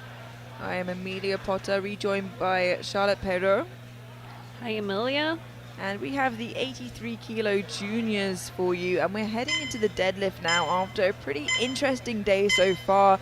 A lot of the top lifters starting to make misses in squat and bench and really opening up the door. The only lifter really not missing much is Scanlon, who so far in prognosis and from the beginning has been in the lead. So deadlift certainly will be interesting and you're not going to want to miss them.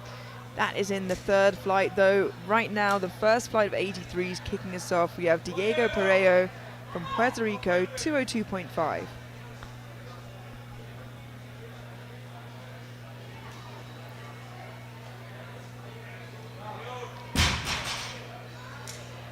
And this is 3 white lights for him. And we were talking into the bench press about the opener changes, and we can see that even for this C flight, we have 4 lifters who've changed their openers.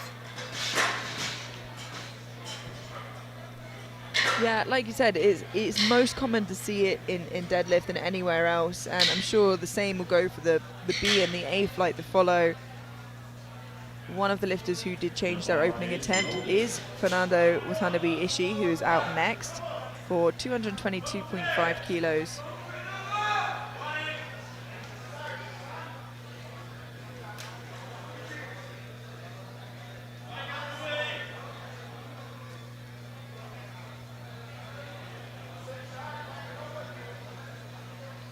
Fernando is only 7.5 kilos away from his personal best, which might be the goal today.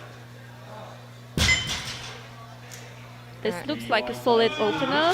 Yeah, and not just on the pathway to a bigger total with that opening attempt deadlift. Actually, the opening deadlift is the first lift of the competition that you can fully secure your total on. So making it somewhat conservative is always a good idea. Yeah, of course.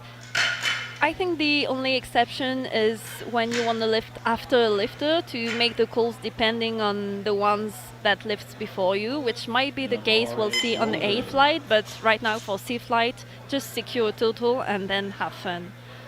Yeah, and like we said, they'll have their own goals, so it'll be good to see where they can push themselves here on the international stage. Casey Hearn from New Zealand, 235 kilos.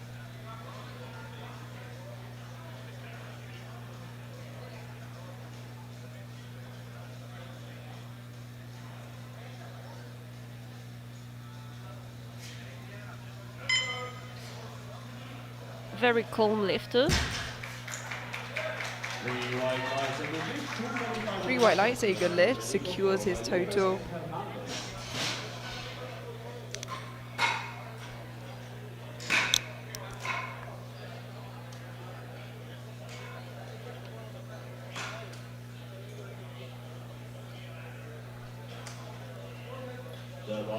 Tiago Giannico from Argentina, opening on 245 kilos. That's 30 kilo away from his personal best, so we might see big jumps for him in deadlift. But deadlift is usually the lift you see the biggest jumps. In some category you can even see like 20 or 30 kilo jumps.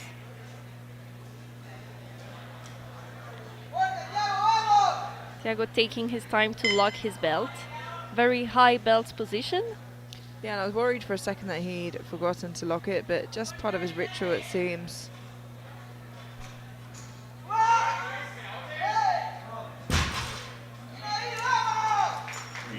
Three white lights, and the deadlift is the only lift where you can't hold the bar between doing the lift. There's only one concentric and no eccentric, so I think it's also the lift where the routine is the most important to put you into position and into tension. Yeah, and there's only one command, unlike squat where there's 2 and bench where there's 3. Francisco Lopez Garcia now 245. That is a good lift. A bit of a hybrid stance here. Yeah, he was clearly closer. But it moved fast, so sometimes half sumo is the best. It's whatever works for the leverages of each lifter. Hernandez now for 245.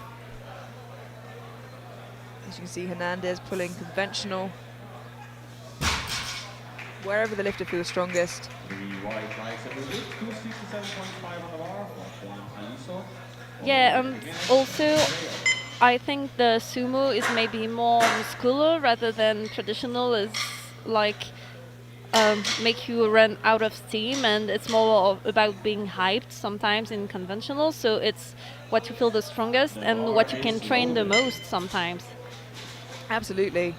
Varies very much so from lifter to lifter. Juan Alico from Uruguay, 267.5, opening 2.5 kilos above his personal best, and with this will hit a 55 kilo total PB. He's had an amazing day so far. I think he missed only one bench. And you can see all the lifters but one so far having baby powder on the legs. Yeah, this helps the lifters reduce friction of the bar up their legs, opposed to chalk on their hands, which increases friction and stops the bar from slipping out their hands.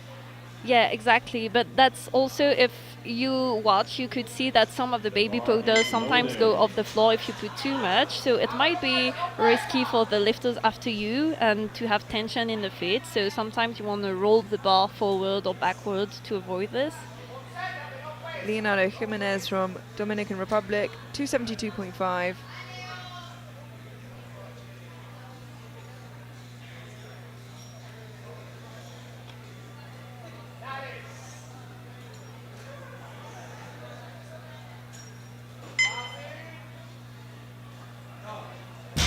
Very clean and very fast lift. 217.5 on the bar for Diego Pereira, followed by Watanabe and Kern. And with that, all 8 lifters have got a successful total. And their opening attempt in on the board, they can now move into their seconds and start to push those numbers on deadlift and on total. You see the results as they stand right now. Subject to change into second and third round, but also, as a reminder, we have the B and then the A group. Diego Pereira from Puerto Rico jumping 15 kilos to 217.5. Already looking for a personal best in deadlift and also in total. That would be a 15 kilo PB.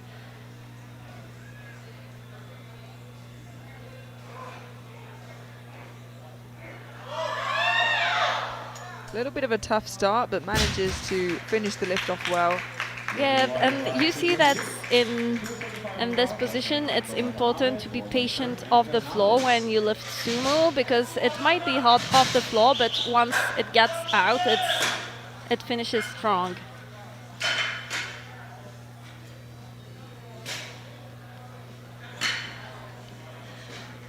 Nando Watanabe Ishii from Brazil, coming out for 235 kilos. 5 kilo deadlift PB attempt and 5 kilo total PB attempt.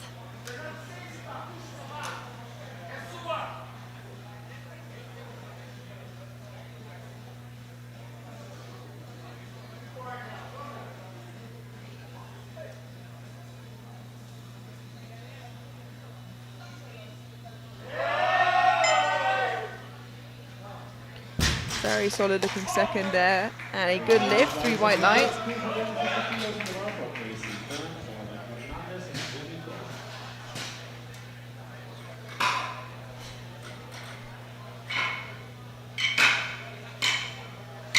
A little hard at lockout, but that's on the board.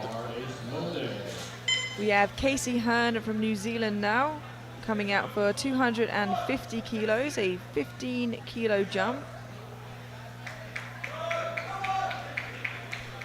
Just shy of his personal best deadlift by 2.5 kilos.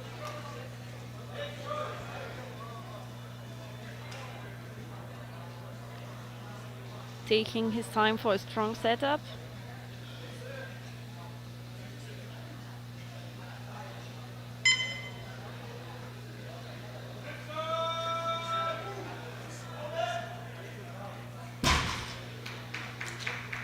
That is a good lift. 3 white lights. A little bit of a push-pull here, but he manages to lock out quite easily.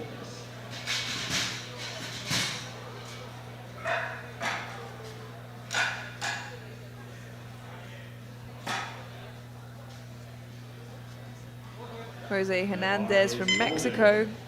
255 kilos, a 10-kilo jump. That would be to match his total PB and to do a 2-kilo deadlift PB.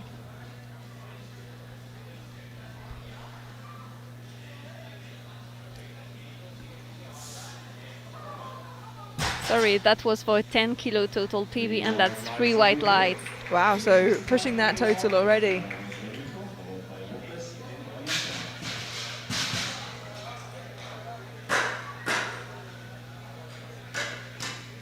Yep, he got only 1 bench on the board, but now deadlift seems to be going well, and he has some more in the tank. Yeah, and already getting a total personal best and only pushing that lift to lift. Still in a pretty good place.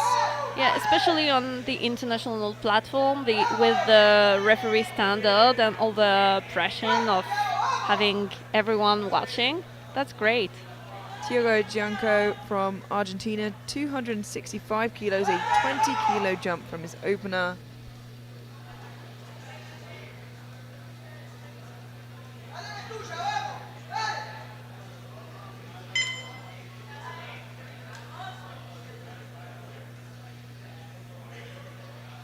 Taking the time to put his belt exactly where he needs it.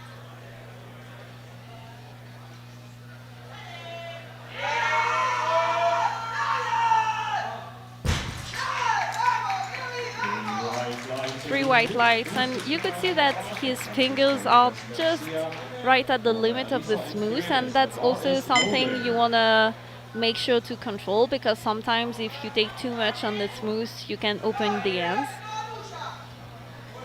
Yeah, and I've seen more lifters recently with that hand position. Almost same here for Lopez Garcia. 265. Another 20-kilo jump for the Argentinian. And very easy lift. And again, it's similar to whether someone chooses sumo or conventional, high bar, low bar, close grip, wide grip.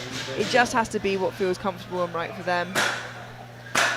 Yeah, right. It's just that right now the bar is not being cleaned in between every lifter, so you can see it's white, so there must be a lot of chalk and a lot of baby powder in it, and you got to make sure you can hold on the bar. Absolutely. And you know, the coach at any point, like this coach can also ask the center referee for the bar to be clean to help avoid that. And yeah, and I think that was needed, so perfect call from the Uruguayan coach. Yeah, you can see how much chalk and baby powder is coming out of it. So, like you said, good timing, especially as Juan Arico from Uruguay is going for another 20-kilo personal best here, 287.5. You definitely want to give your lifter the best chance possible. I think Alico is gonna finish above many lifters in the B group. He's already above 700 kilos, which is a lot for the C group. Yeah, and with the personal best he's made on all 3 disciplines so far today, and of course his total much higher than the other lifters, I think, anticipated as well. Another solid looking attempt. Yeah, still fairly easy. We'll see if he makes a 20-kilo jump again.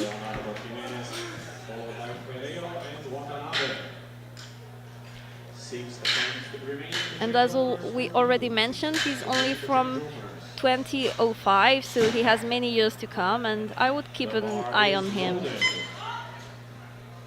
Yeah, absolutely. He'll certainly be at least in the B group next year. Leonardo Jimenez from Dominican Republic, 290 kilos for his second attempt. To be a personal best on deadlift and on total. You can see how fast these juniors are progressing.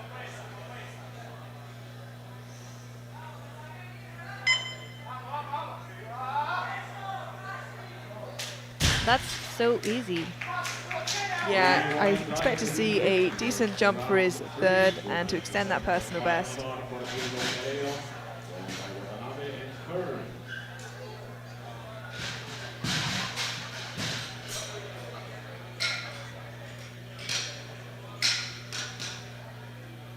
And that concludes the second round of deadlifts. Again, all successful lifts in that second round as we head into the third and final round for this C group. And they are going to be pushing these numbers now to try and hit personal bests and hit the biggest total they can today. Yeah, of course. And we can see that also we didn't mention the third deadlift is the only lift except the openers that you can change, and you can change it twice. And we are seeing some changes from Team Brazil right now, so even in the C group there are fights going on. Diego Pereiro from Puerto Rico jumping 10 kilos to 227.5. His final attempt for a personal best, again on deadlift and on total. Too much for today.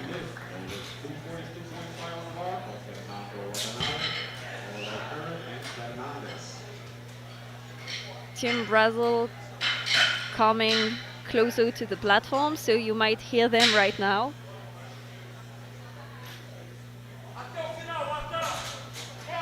Yeah, as you said, you always know when the Brazilians are here supporting, and I'm sure they're going to be cheering on Fernando now, who is going for a personal best, again on deadlift and on total. 242.5 on the bar for Watanabe Ishii.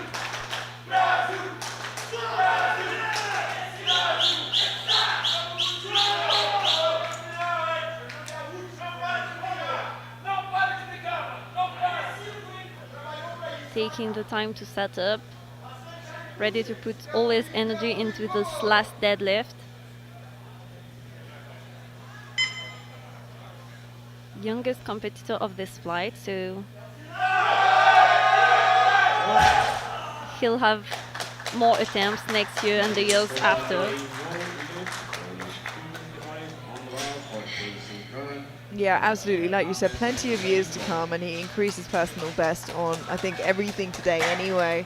So great day out at the World Championships. Casey Hearn from New Zealand out now for his final attempt. Current personal best is 252.5. Looking to extend that here to 255 on his final attempt.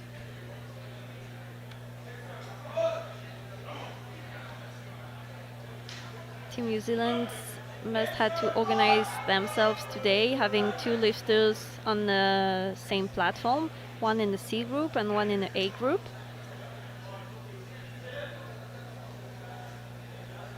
Casey has only been competing for 1 year. I think he's been the most calm lifter we've seen on this flight.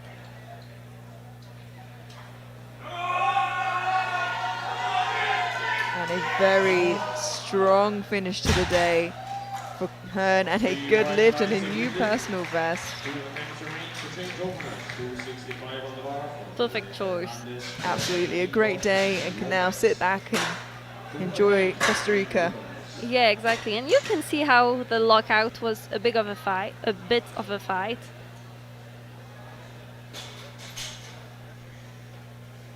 Jose Hernandez from Mexico taking a 10 kilo jump to 265, and this will be a personal best by 10 kilos on both deadlift and on total. We'll just ignore the ranks for now, as we obviously have the B and A group to follow, but for another total personal best and deadlift personal best for Hernandez.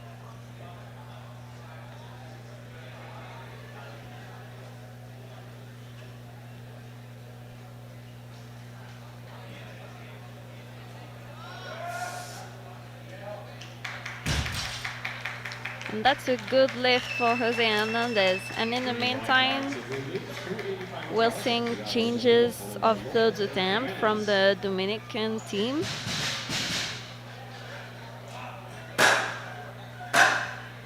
The battle is on for the end of the C flight between the two lifters from Argentina. And first out of the two, Thiago Giannico from Argentina, 285 kilos, another 20 kilo jump. This will be for a 10 kilo personal best on deadlift, just shy of his best ever total.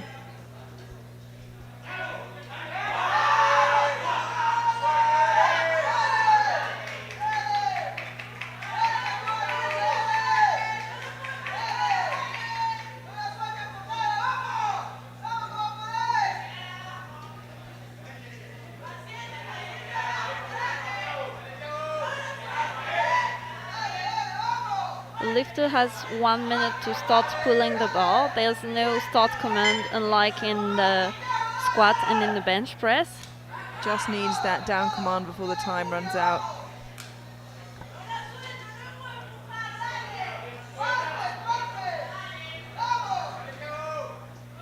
Just needs to start pulling before the time runs out. Yes, exactly. And that was too much for today, but 20 kilo jump was huge. He probably wanted to beat his teammate in deadlift, which is still the case if Lopez Garcia doesn't get his third attempt. They are just together at 265 for now. Yeah, they both made the exact same 20 kilo jumps from opener to third attempt, so 245 to 265, and now Lopez Garcia going for 285, which will be a 20 kilo personal best on deadlift and on total.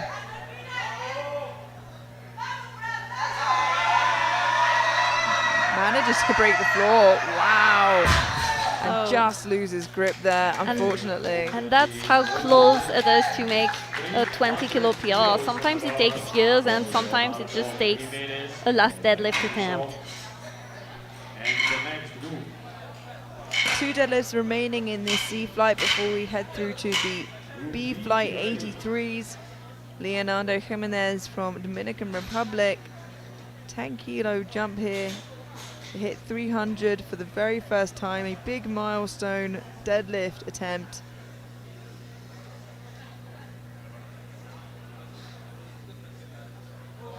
He did a 17 kilo jump in between the first and second attempt, and now going for a smaller 10 kilo jump.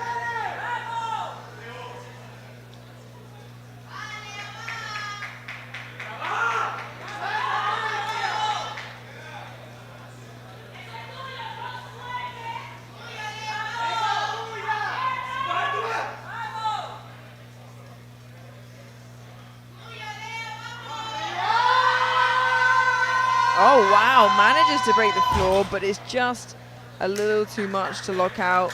Yeah, I think he started 2 times, maybe was out of position in the first attempt, so that will be for next year. Yeah, very, very soon, just not today.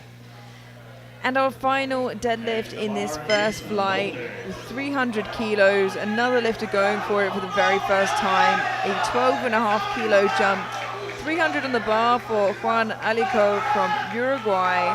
And on prognosis, out of the 3 groups, he's nominated 8th right now, so that's really an amazing progress. Yeah, incredibly impressive, and certainly belongs in the A or the B group.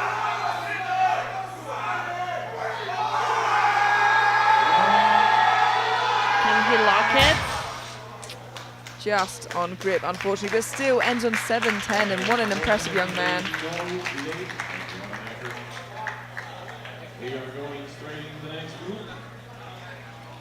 We can see how he gets past the knees, but just couldn't get that hips in.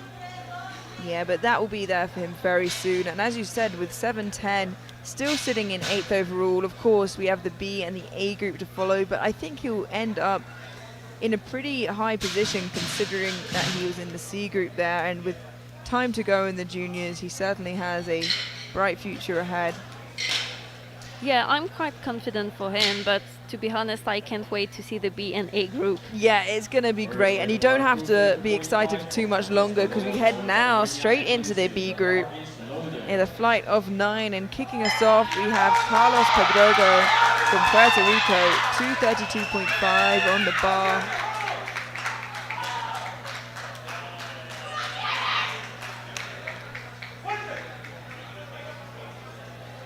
all the lifters but one are on the board for a total in this group, and Carlos is one of them.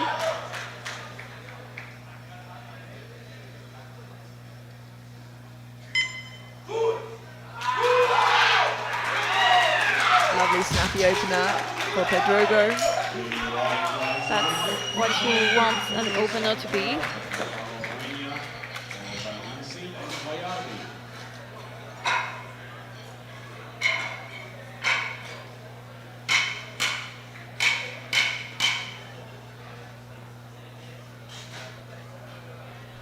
We now have Mapalo Mwenya from Ireland coming out for his opening attempt. 250 kilos on the bar. His deadlift PB is 280.5, so it might be an Irish national record, and we might see from big jumps from him.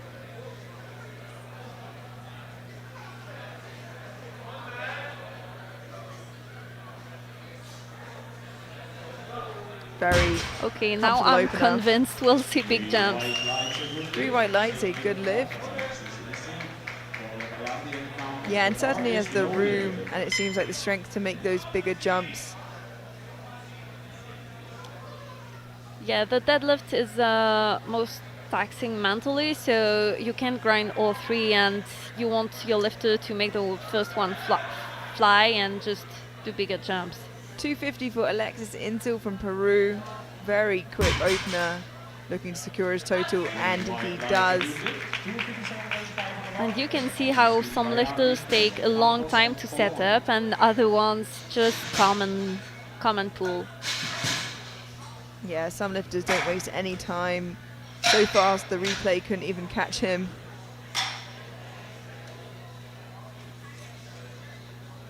Augustin Bayardi from Uruguay coming out now for his opening attempt of 257.5 kilos.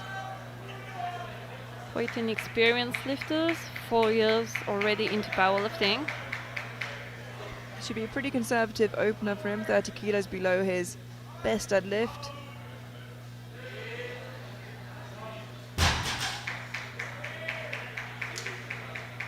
And it's a good lift. I wouldn't say conservative, I would say about where a normal-ish opener is. Yeah, I think it's not too conservative, but he might not be in the best shape he would opt for, and he'll just probably take what's here today. And it's a long day, you know. We're now at the final lift of the day, which is the deadlifts, and not all lifters have yet figured out how to balance their energy throughout the whole day. Campos Herrera from Costa Rica, 260, 5 kilos below his personal best. And that's a good lift, 3 white lights. We'll see how big of a jump he make. And you were right talking about that energy levels, because some lifters are used to doing SBD sessions, but some not. And if you're not used to doing a deadlift after a squat and a bench, it might be hard today. Yeah, it's extremely taxing, and a lot of lifters take fatigued singles, fatigue lifts for that exact reason. It certainly makes a difference. Julio Colon Guzman from USVI, 262.5. Already with this opening deadlift would match his best total. And again, I expected nothing less than comfortable from Julio. Yeah, he'll certainly have a new total to beat today. Yeah, and he's missed one lift so far, but other than that, he's been very consistent. Everything's looked pretty smooth. Yeah, and we haven't seen any red lights from the referees right now. The deadlift technique of all lifters have been on point. Claude Alexandre Guimond from Canada, 265 for his opening attempt. Lifting without a belt. Becoming increasingly more popular in the last couple of years. Especially into sumo deadlift. That was very quick, but I think just skip that down command, and it's the only command you have in deadlift, so just needs to listen out for it next time round. And in this scenario as a coach, would you make him retake it, or would you go up? I think I would go up. It was very easy. Yeah. But once again, it just depends on how confident the lifter is and what you built in between the two. But maybe not a 20 kilo jump, just 10 would be a good call, I think. Yeah, I agree. You know, you could definitely take somewhere between where you planned and your opening attempt, but you want to secure that total. 270 now for Yaroslav Kubicek from Czechia.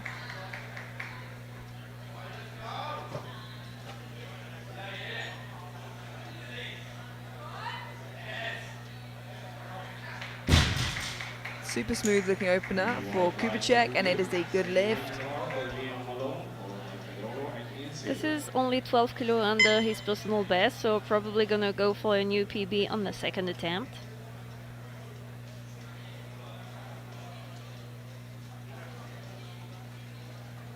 Referee, the bar is loaded. And we now have Liam Malone from Ireland opening on 270 kilos. Last opener of this B group.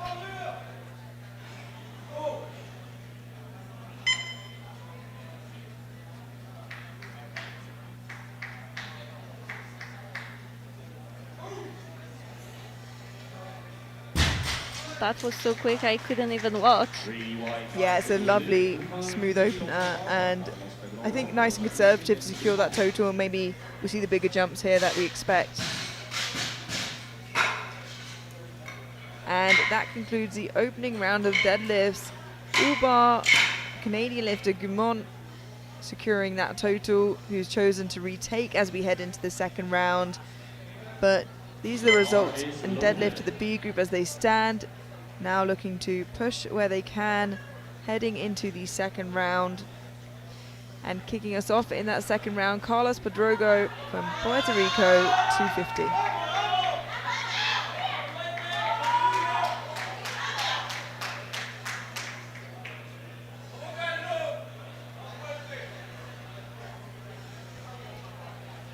Certainly seems to be feeling the pressure a little bit more now and trying to calm himself down before taking the pull.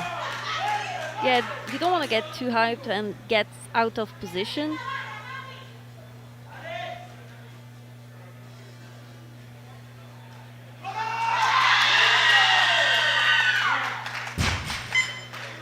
That was a smooth lift. And a good lift, 3 white lights. I think I'd go for maybe a 10 kilo jump. The most.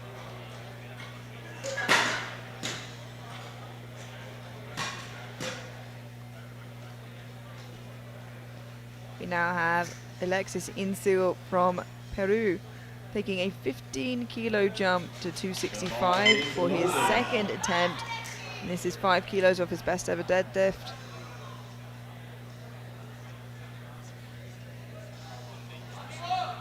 And right now, all lifters but one are under what has been done in the top 3 of the C group, so you can see how big jumps they're probably gonna make.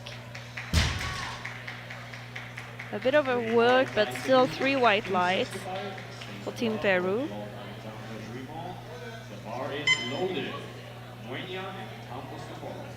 And now just a quick look at that replay before we move on to our next lifter, Claude Alexandre Guimont from Canada, choosing to retake, just jumped the command, but it was very, very quick, looking to secure his total before pushing onwards.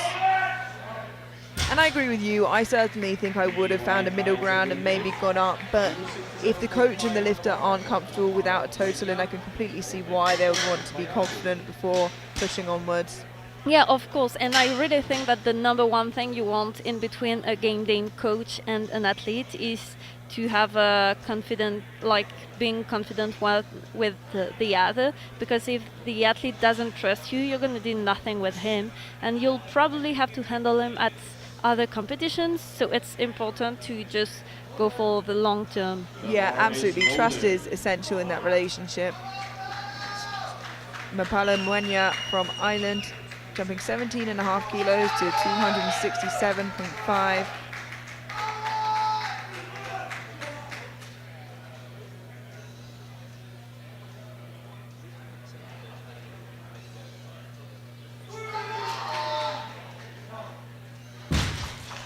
Still very smooth. Yeah, smooth lift. Will he go for a new PB? His PB is 280.5, so will he try to load 282? We'll see.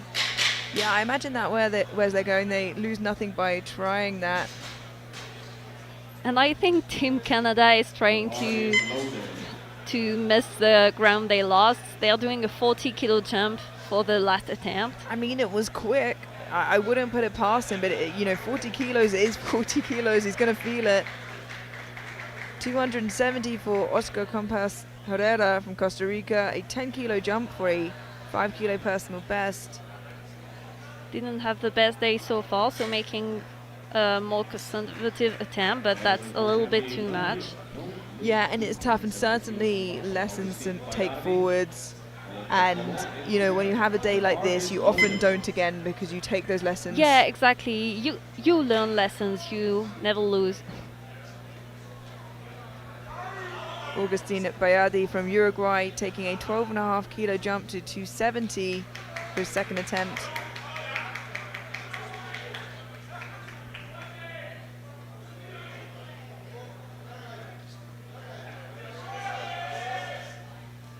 And still looking pretty comfortable. Yeah, well, actually, 12 kilo for 83 men is quite a small jump in between the first and second attempt. We're more used to seeing 15 kilo or more jumps.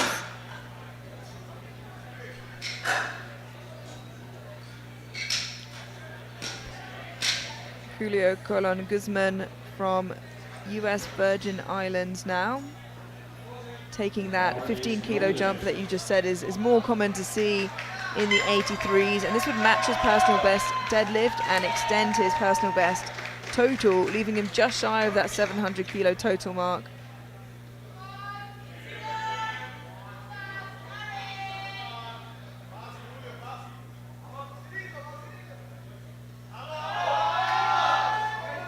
Bit of a bobble at the top there. Let's see if he kept the bar from, no. Unfortunately, blues from all three referees for downwards movement. It can't be contested. And what would you do as a coach here? Maybe if the goal was 700, would you move upwards anyway? I do think so. He had more in the tank, but once again, he's a very young lifter, so right now he's gaining experience. But I think I would push a bit more and to see how he reacts while pushing, and you will have more information for the next competition, because he's clearly someone we'll see next year. Absolutely, and he can change his mind up until before the bar is loaded. Jaroslav Kubicek from Czechia taking a 20 kilo jump to 290 here. A personal best on deadlift and total.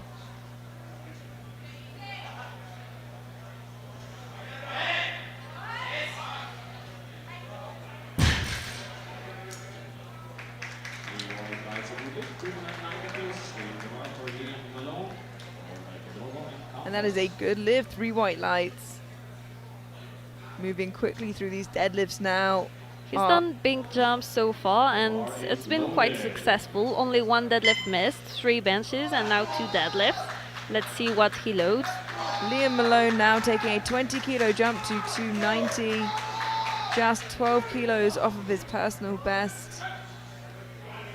It was a very comfortable opener, like we said, pretty conservative. So let's see what a 20 kilo jump does to slow him down. And it's still extremely smooth on that second attempt for him.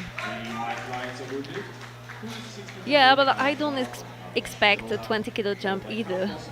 No, absolutely not. You know, he could push to match that personal best or jump 15. It depends what they want from today. If they want to go 3 for 3 in deadlifts, maybe something more conservative, but they're not pushing for podium overall, so perhaps just trying to hit small PB. Yeah, or deadlifts. maybe going for the milestone of 300 kilos. It's just 10 kilos shy of it. I think it's a huge milestone for deadlift for most men. And we head through to the third and final round of deadlifts in this B flight before we head into the A group. The bar is loaded. Carlos Pedrogo from Puerto Rico, 262.5, a 12.5 kilo jump for a deadlift and total PB on this final attempt.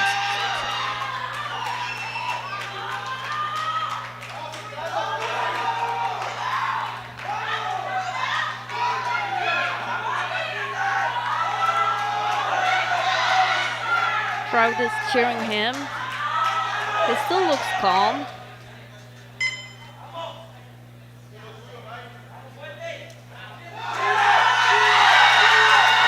Thinks it's time to lock out.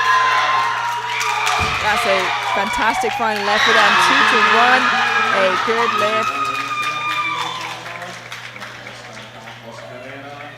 Now time to smile and enjoy. Does the jury overrule this? They are watching at the replay.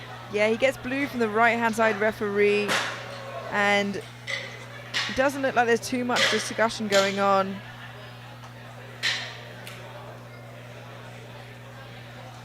And it looks like it shall stay as we move on to our next lifter, Oscar Campos Herrera from Costa Rica. Just didn't look like it budged on that second attempt, and I'll be interested to see if he chooses to come out and try and finish the day or whether he leaves it there. I can't see him waiting, so oh yeah, he is. And didn't budge from the floor. One last huge attempt to get it moving. And it's just too heavy. It's not the day he wanted, it's the day he got, and sometimes these competitions are more important than anything else. And also, we didn't mention, but he was very light. He was less than 80 kilo today, so I don't know if that was on purpose or not. He certainly will remember this competition, maybe not for good reasons, but it may be what kicks him into gear to have the best competition of his life next time. That's all we can wish him.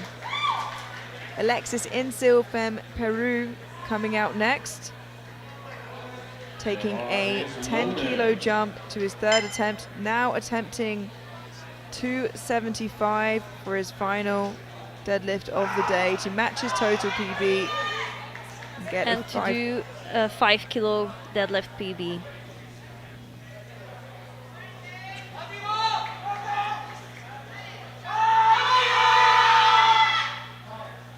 strong looking deadlift, and the referees agree it's a good lift.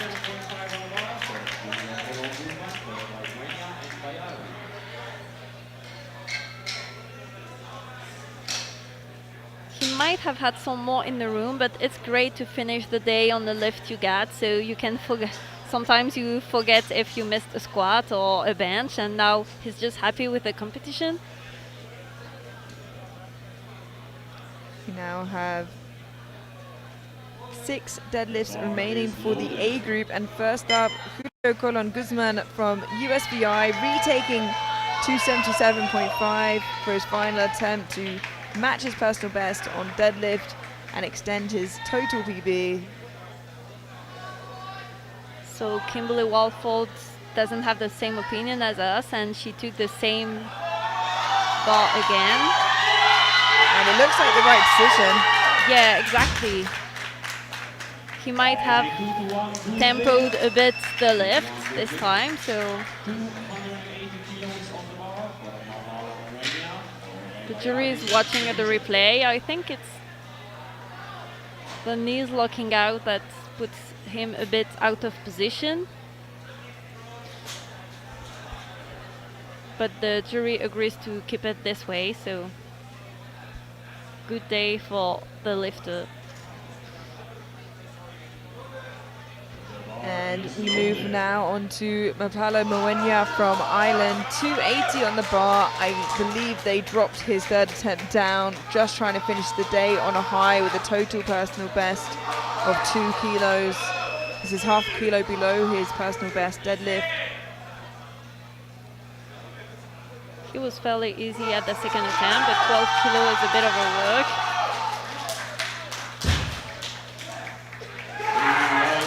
And it is a good lift, 3 white lights and a new total PB. Last chance to change openers. Last chance. Only 4 deadlifts to go, and for now the top lifter for the C group will still be 8th position and outlifting all of the B group. Yeah, which is absolutely incredible. As we said, well deserving of the B group, maybe even the A group next year. Augustine Bayardi from Uruguay, 280 kilos in the bar.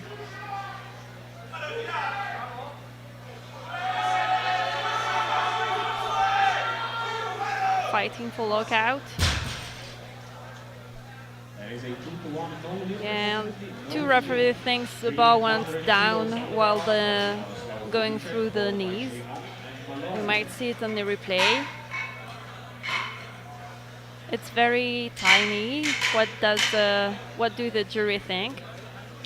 Yeah, it looks like they agree and it's going to remain a no lift. Jaroslav Kubicek from Czechia looking for a personal best on deadlift and total. Currently standing at 290 for his deadlift and 692.5 kilos on his total. He's jumped 10 kilos and this will hit him 2 milestones in one. 300 kilo deadlift and over the 700 kilo total mark.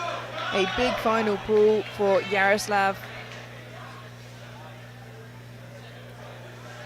He's done big jumps today, mostly successful. Well, what will be the last pull? Bit of a fight. Oh no, the bar went down. What does the referee think? Yeah, we all saw the same. But I think he just wanted to finish it for himself to know that he pulled that 300.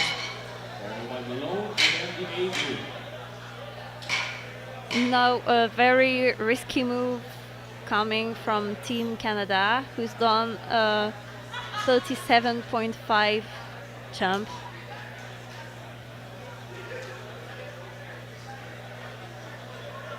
The bar is being cleaned for Claude Alexandre. They did drop it. Originally it was a 40 kilo jump, but still 37.5 kilos is no small feat. Claude Alexandre from Canada, 302.5 kilos. This would give him a deadlift personal best, and what a jump it is. Let's see if he has it in him today. No belt, no baby powder. Just strength. Wow, and handles a 37.5 kilo jump very well, and it is a good lift. 3 white lights. And I think he's the only lifters today who succeeded such a big jump after missing the opener.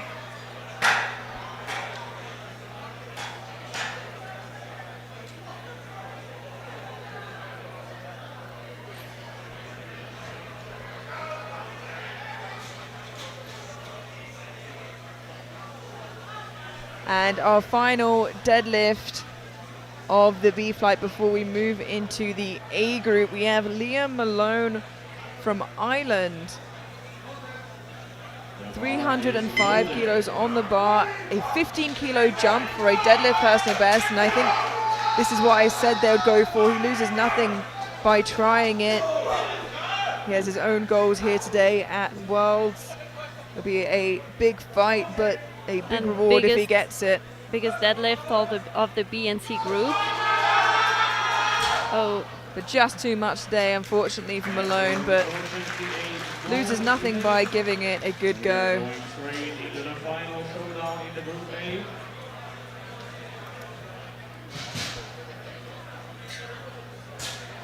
Watching at the replay, he couldn't even get past the knees, just a little bit too much. And that concludes the B flight lifters. Gumont leading the deadlift with the B flight, followed by Malone and Kubicek.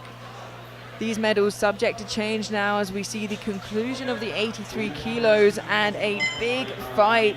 We've seen both Adagu and Scanlon up their openers to the same weight, 315 kilos. And I heard some news that Team Italy tried to drop their opener but got here too late.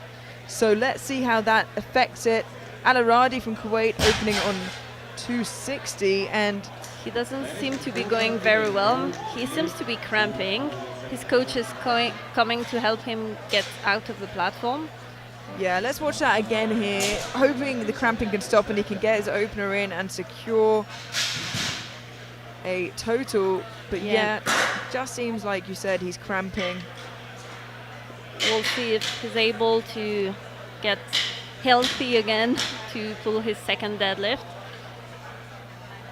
Esteban Navarro Granados from Costa Rica, 270 on the bar.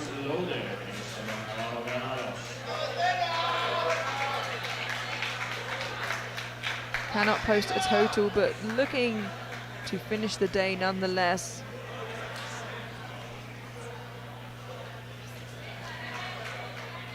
And the room is filling up. Everybody Wants to see the battle. Yeah, everybody wants to see how this is going to end.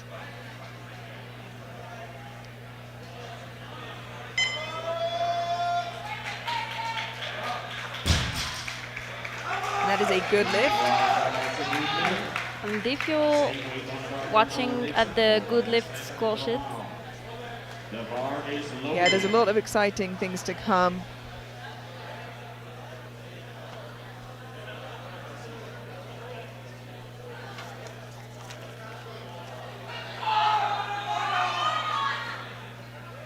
We have Noah Dixon, wow, and what an opener of 270 there for the Australian athlete. very easy opener.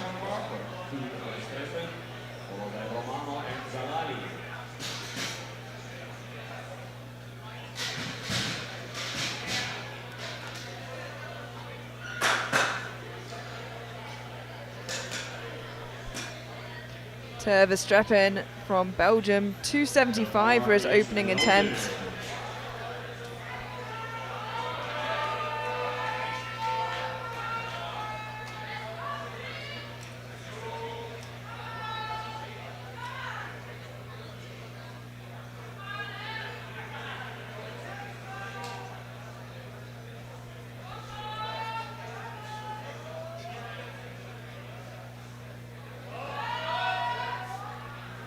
That was a very quick attempt.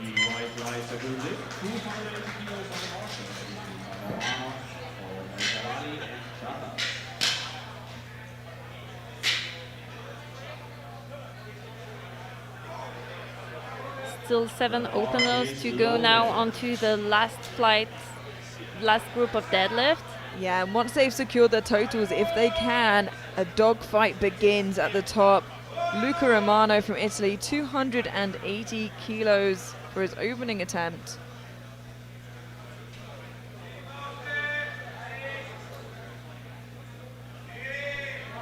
Very comfortable opener.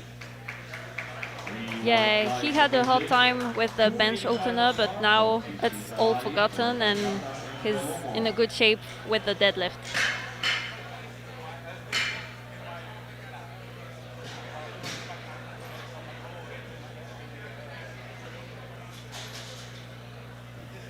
We now have Fikri Zalali from the Netherlands, opening with 285, and he's really not far from the podium. 10 kilos separates 6th and 3rd currently. So, as we said from the beginning, he could really capitalize with some big jumps and with others making mistakes, especially if Bellomo did try to drop that opener and does struggle.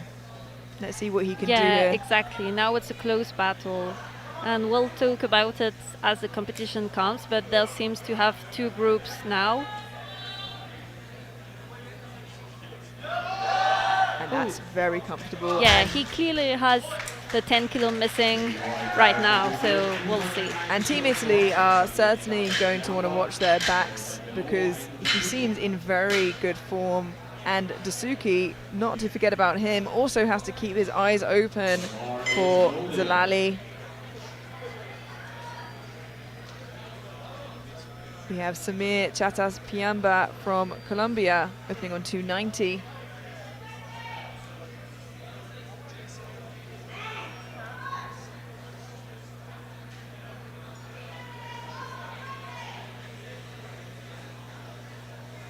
His personal best is 307.5, which might be a second attempt if this one moves well.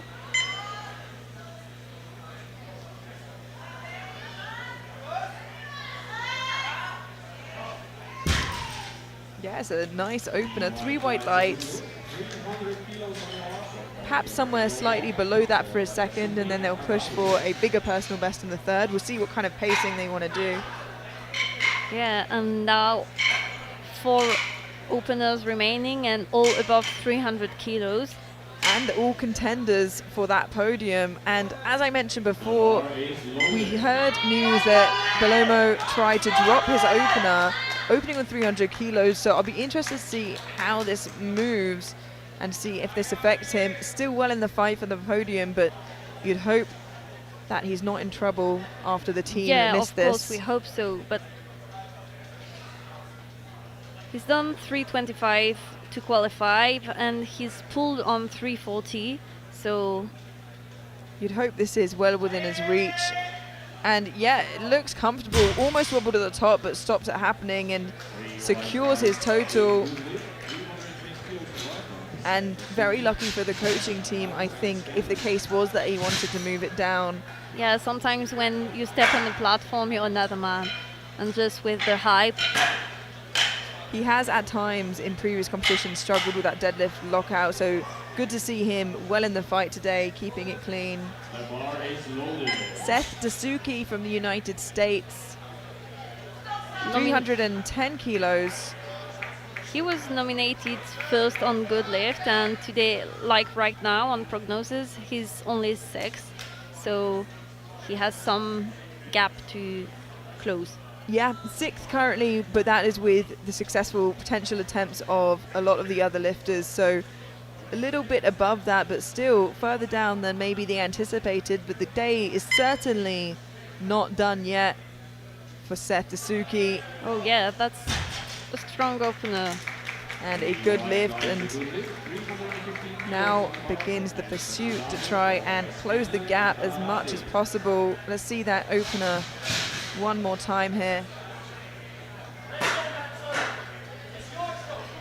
And with 2 deadlifts remaining, as I mentioned, both Adagu and Scanlon opening higher than they originally put in. They both moved up to 315, and with that now, Manson Adagu of Great Britain is ahead on Prognosis of Scanlon by 7.5 kilos, so very much switch decisions. Yeah, but Scanlon has a bigger lot number, so he's lifting just after and will be able to adjust his second pull. Manson Adagu, Great Britain, 315, and he managed to pull for the win last year. The deadlift is what finished the job for him, and can it keep the crown on his head this time round? We'll see how this pull goes, and that is certainly very impressive. Very strong opener. Very dangerous for New Zealand.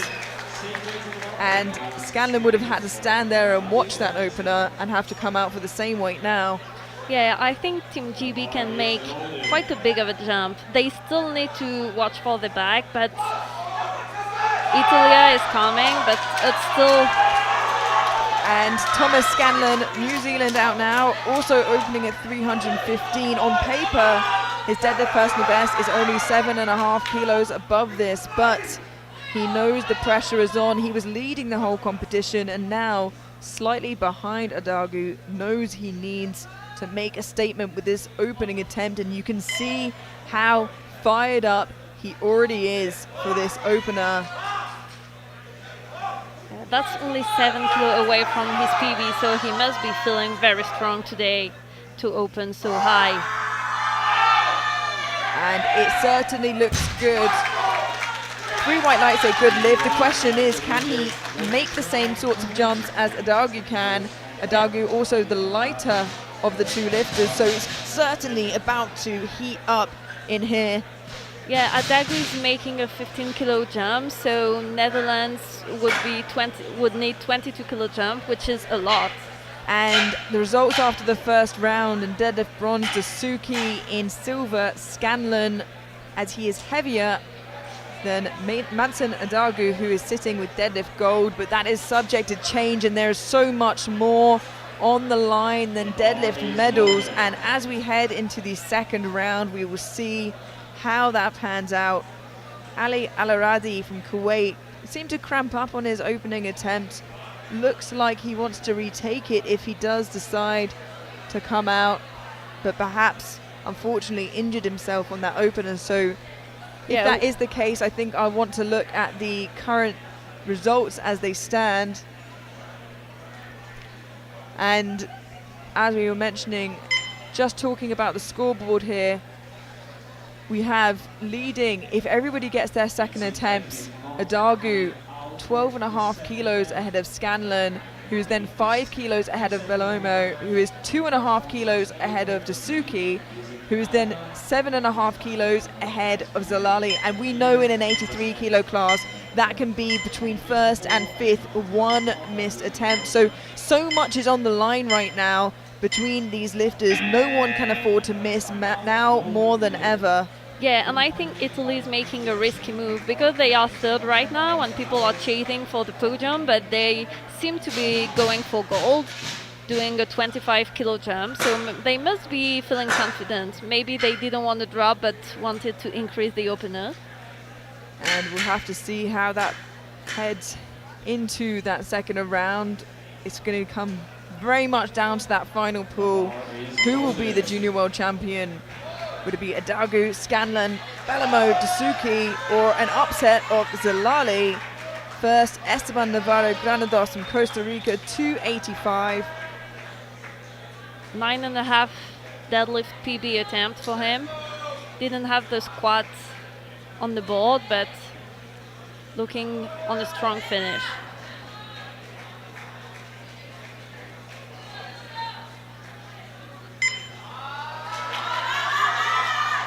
Struggling to pass the knees.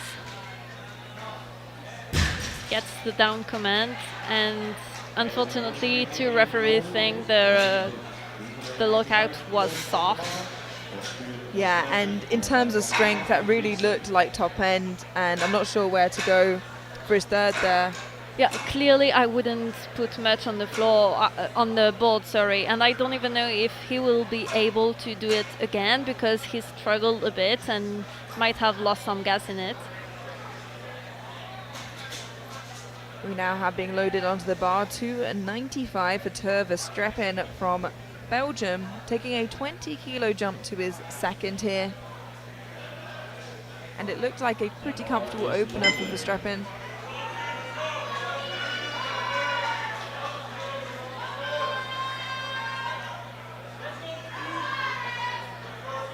Yeah, Verstappen did a very quick first attempt, so 20 kilo jump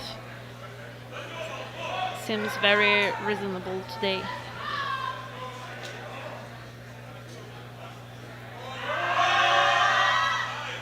Still plenty left in the tank, it seems, for Verstappen. And a good lift, 3 white lights. Will he try and go for a new PB? Very close stance, conventional deadlift. Bar is loaded.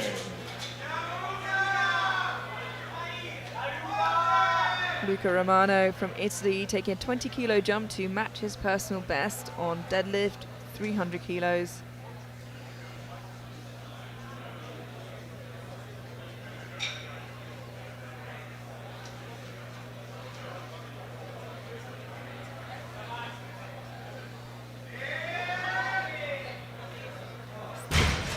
Oh, that was very smooth, but he couldn't hold it. His hand ripped. Yeah, So that's no lift. just loses grip here. You can see here, like you said, didn't have too much of a struggle to lock it out, but holding on to it, a different story altogether. And I just hope he didn't injure himself and will be able to come for the third deadlift. Noah Dixon from Australia now taking a 32.5 kilo jump to his second. This will be a huge deadlift personal best on his third if he gets this move. And wow, he does, just 10 kilos of his best deadlift. Yeah, I think clearly he did his last warm-up on the platform.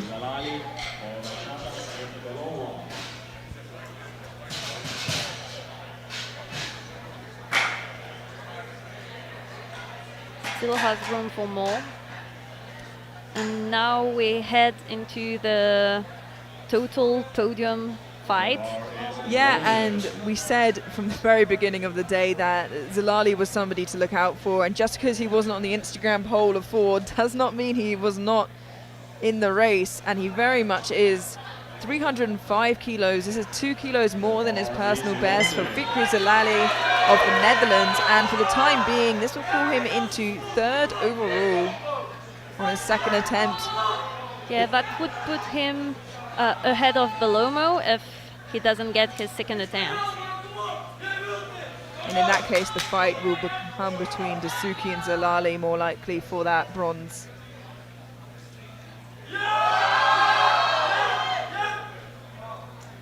And he's looking strong, I've got to say. Yeah, it's smooth. Not very smart, not very fast, but still solid. Scanlon. The bar is loaded.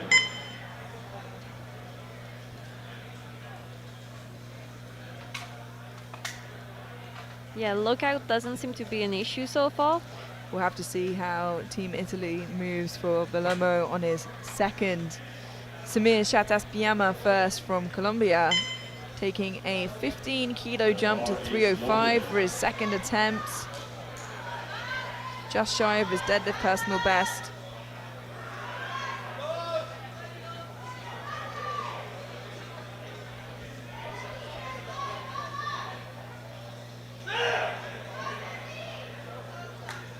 Samir still has 2 years as a junior, so probably will be higher in the ranking next year.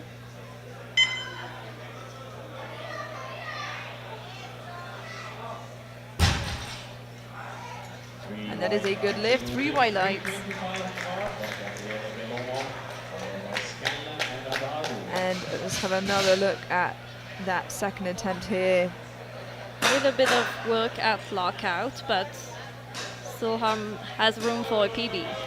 The next 4 deadlifts, all instrumental for that fight, for the podium, for the overall. First of which taking a 25 kilo jump, 5 kilos below his best deadlift, Gabriele Belomo from Italy.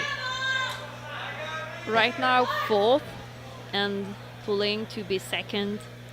Yeah, this will pull him to silver for the time being, with Scanlon, Dagu and Dasuki to follow. How this moves will be very important and could be very telling, but New Zealand, Great Britain and USA are all standing and watching. And he manages to lock it out, but it's looking tough off the floor. Yeah, it is. And it is a good lift, 3 white lights, and he would have to do something pretty miraculous to beat the other contenders if their 2nd attempts are convincing. Yeah, right now Scanlon is behind, so he needed to stay in the race for the 2nd and 1st attempt. Thomas Scanlon from New Zealand now, 325, a 10 kilo jump, so not feeling quite as confident as Adagu with that opener. This is still 2.5 kilo personal best on deadlift and just 2.5 below his best ever total. And for the time being, this will pull him into gold overall, with Adagu to follow with a bigger jump. He's gonna hype himself up once again, and let's see He's taken how this every moves kilo for possible him today.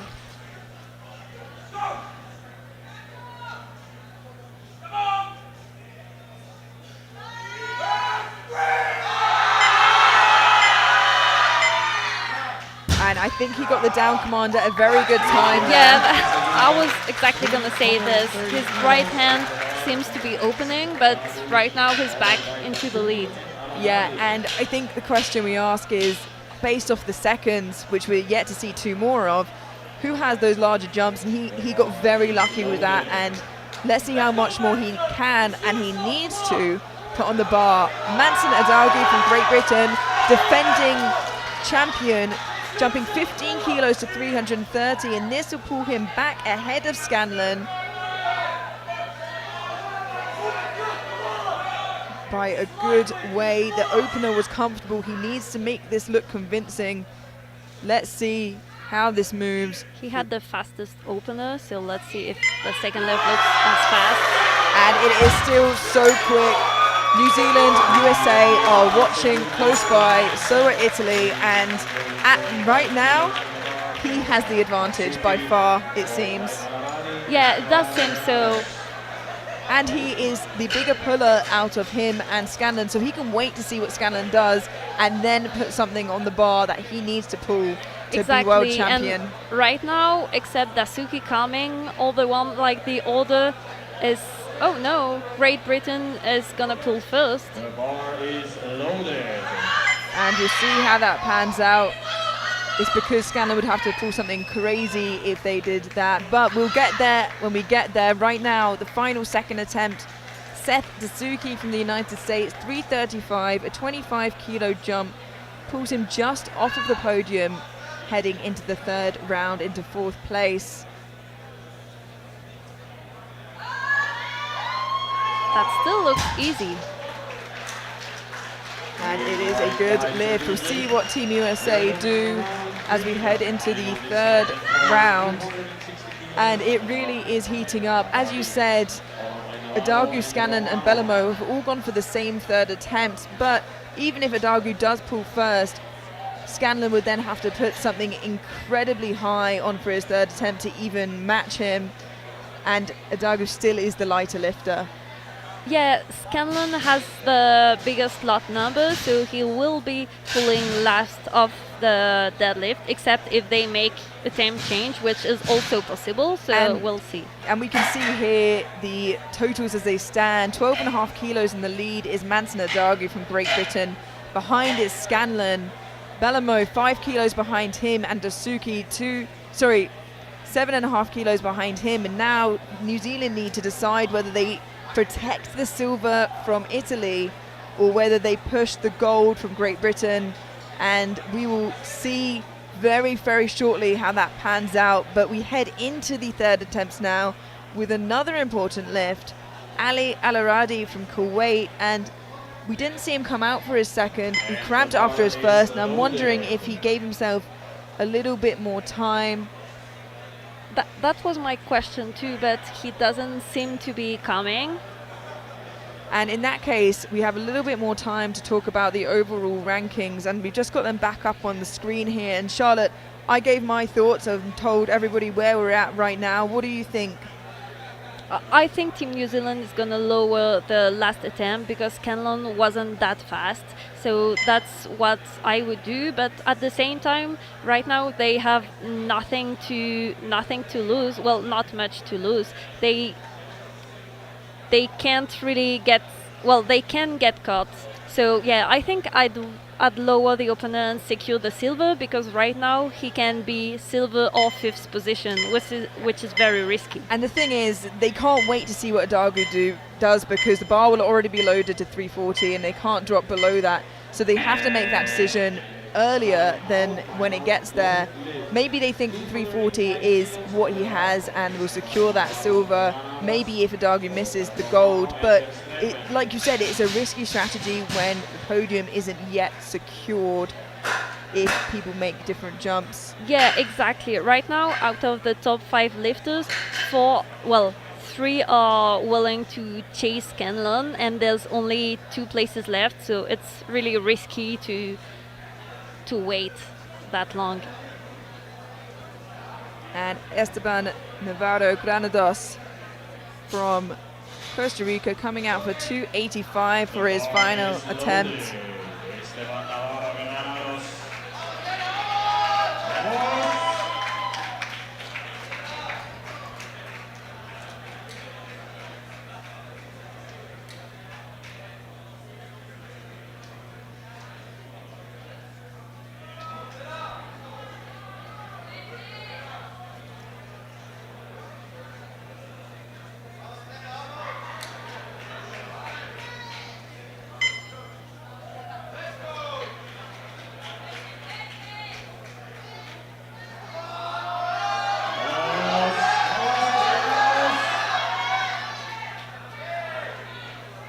Manages to fight it up one more time.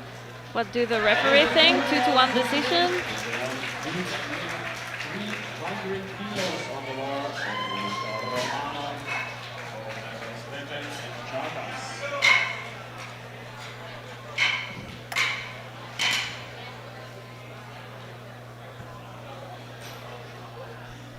Next out, Luca Romano from Italy, 300 kilos on the bar, and I think he just lost grip at the top there, Charlotte. Yeah, exactly. So we'll see if he corrects this. I know some lifters put wrist straps to help grip the bar. Like if you put very tight wrist straps, it doesn't seem to be his case. Maybe he'll just take some more time to place his hands on the bar.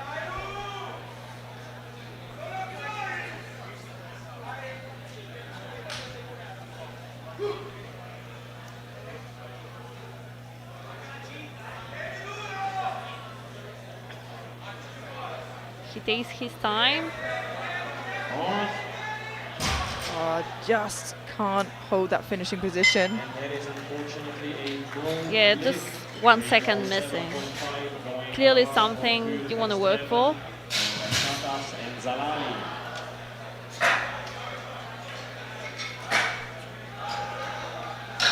And there are just 8 deadlifts remaining, and it is so exciting. What a session this has been so far. To Verstrepen from Belgium, 307.5. And in the meantime, as we talked about, New Zealand have lowered their third attempt to 330 to secure the silver. Yeah, and I think they're anticipating other people missing and knowing where Scanlon's top end is. Verstrepen now for 307.5. Like we spoke about earlier, there are team points also up for grabs.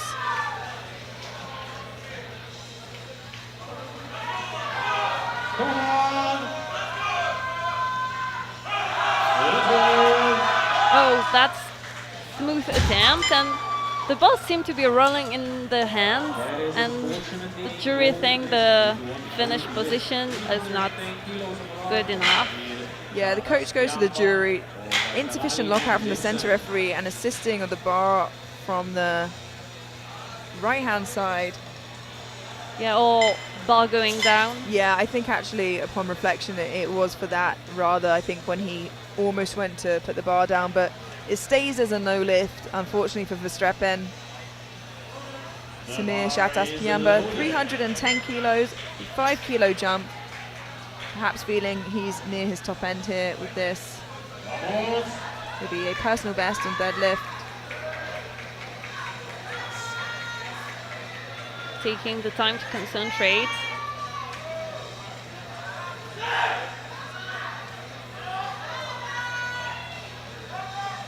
Vamos, Samir. Let's go.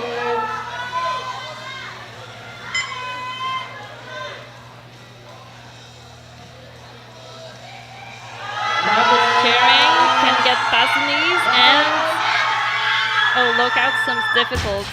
Do the referee, oh yes, the referee are all three satisfied with this lockout, and I think that was a perfect call.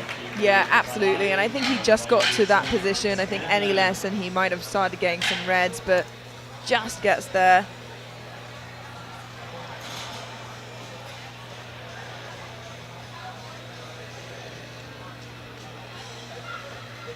And we were talking about Zalali probably playing for podium, but Team Netherlands chooses to lower the third attempt to just keep the 5th position.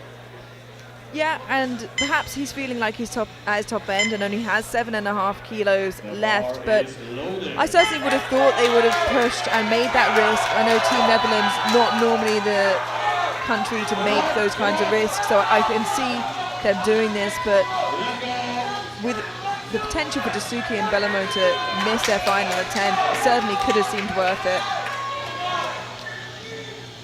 Yeah, but they probably thought he didn't have what was needed, so... Yeah, and they were right. Is he cramping, or did he just I think get a weight on the toes? Yeah, unfortunately, I think he's got quite a wide sumo. I think he dropped. It's a lot of weight to drop on your foot. 312 kilos. I hope he's okay. Ooh, Yeah. that's. Yeah, It and does you can hear the crowd seeing that reaction live again there. Hopefully he's okay. And the room is extra crowded right now. Yeah, with these last 5 lift. Everybody is filling up the seats, filling up the aisles, standing up, and you can't blame them. This is going to be quite a finish to the session. Yeah, and Dixon is not playing for the total right now, but he's playing for the third deadlift. Yeah, and you know that a lot of misses are potentially coming up when they're fighting for podium. So Noah Dixon from Australia trying to capitalize on that, jumping to 327.5 for a potential deadlift bronze. And he has the crowd to be a bit more calm.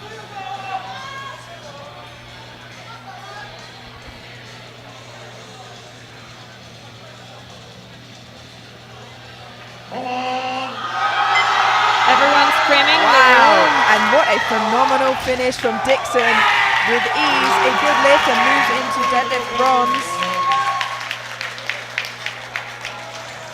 And he did have some more, and for now he is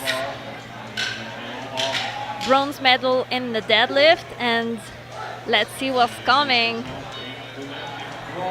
And it is quite the fight coming up. We've seen a drop from Bellamo and from Scanlon. Bellamo looking to secure the bronze instead of push for silver. So as you can see, the scores as they stand right now, really close. Instead of pushing Scanlon, he's protecting from Dasuki. 330 kilos for his final attempt. And this will pull him into deadlift bronze and keep him in bronze overall. This is a tight battle. I think Adagu secured the gold, but they are 3 for only 2 spots left right now, so this is important to get that lift.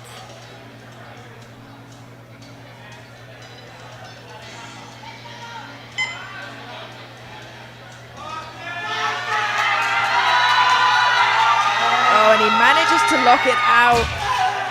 Dropping was definitely the smart move, and he has made it a hard job now if Dasuki wants to catch 3 him. white lights.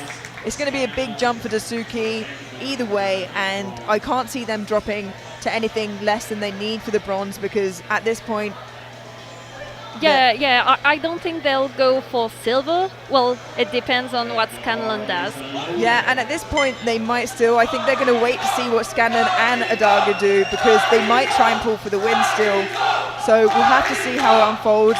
Agadu not quite safe yet, and you can see Thomas Scanlon has accepted he's not taking gold today. He has 3 years left in the juniors, 330 kilos to keep him in silver. Let's see how he finishes today. He has been so strong. He's been pushing the other competitors all day. This is for a 795 total. Half of the room is standing up to cheer him right now. That's quite amazing. He's had a solid second attempt, and he wants to take every kilo he has today. And what a strong end to the day for Scanlon. That is 3 white lights, a good lift, and as it stands, you're silver medalist, but there are 2 lifts remaining, and they are both so pivotal in the fight overall. Just a final look at Scanlon's deadlift there as we head into our penultimate lift of the day. And both lifters changed the final lift. Adagu wants the gold in deadlift. He's secured the gold overall for now. Yeah, we've seen a drop. Obviously that can change still from the USA. They can still put that up. They're going to wait, I assume, to see what Great Britain do. But for the very last time today, right now, standing in a great position to secure a second world title, Manson Adagu from Great Britain, 337.5 kilos to move into deadlift gold, to stay in a comfortable gold overall. This is his match personal best on deadlift. Can he do it for an 810 total and the crown on his head for another year?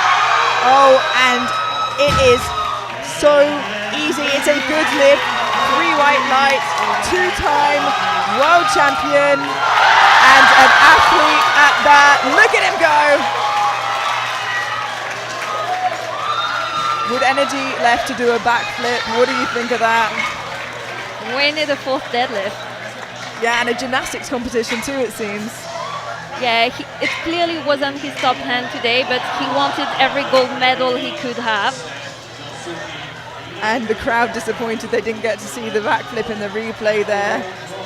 And one pull remaining. The gold does go to Adagu. USA fighting instead for the deadlift gold and to push Bellomo off of the podium overall, looking to pull ahead of him in bronze. And it doesn't seem like an unreasonable jump. Oh no, I think he had the quickest second attempt, so I'm sure he's able to pull this one. And now the last pull of the day for deadlift gold, and to knock Italy off the podium and to get bronze overall, 350 kilos, a 7.5 kilo personal best if he gets this as well, so more than he's ever pulled before, to pull onto the podium for Seth Dasuku of the United States. Nominated first, and now he's battling for podium, but taking every kilo possible. And unfortunately, it's just too much, which means Bellomo remains on the podium. What a session that was. Oh yeah, that was amazing. And it has been an absolute pleasure to watch and to commentate on. Charlotte, thank you for joining me for that. Thank you for inviting me for such a great session. As you can see here, the overall results, a separation in the end. Bellomo from Italy with 790 is your bronze medalist, with 795 from New Zealand, Thomas Scanlon in silver, and your new junior world champion for a second year in a row from Great Britain with 810, Manson Adagu. We are going to head straight to the medal ceremony now, so please do stick around and we'll catch you there.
squad gold with 290 kilos goes to Luca Romano.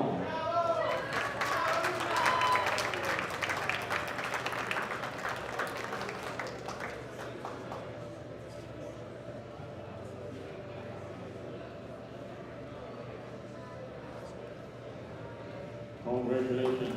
Thank you.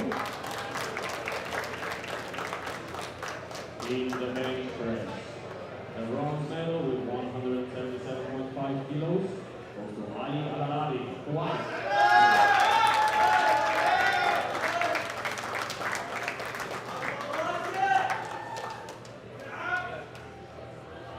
The silver medal with 190 kilos goes to Thomas Scanlon.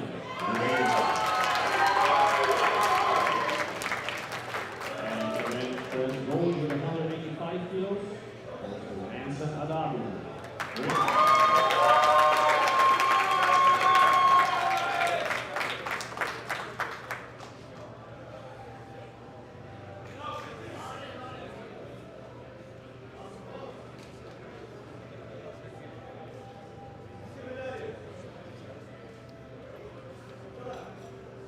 Congratulations, thank you, gentlemen. In the deadlift event, with 330 kilos, the bronze medal goes to Thomas Scanlon, New Zealand.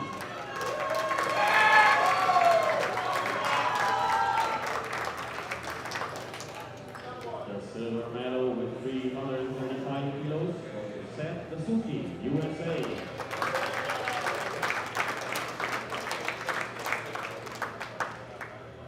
And the deadlift gold with 337.5 kilos goes to Manson Adabu.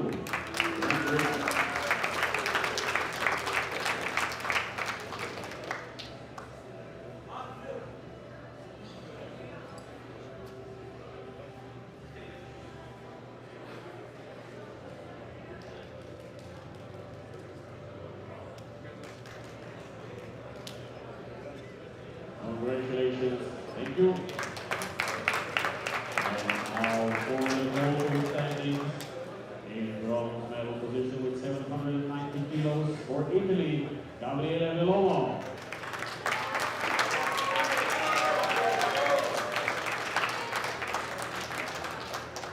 In silver medal position with 795 kilos for New Zealand, Thomas Scanlon.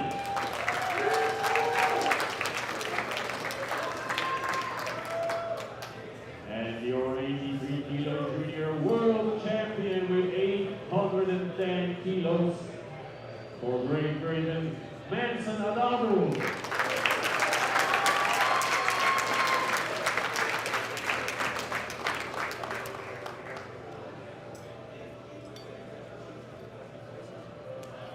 Everybody please stand for the British national anthem.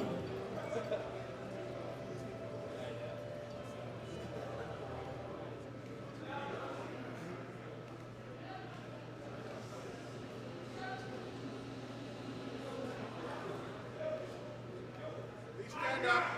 Please stand up. Thank you.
Thank you, athletes. Once again, congratulations to everyone.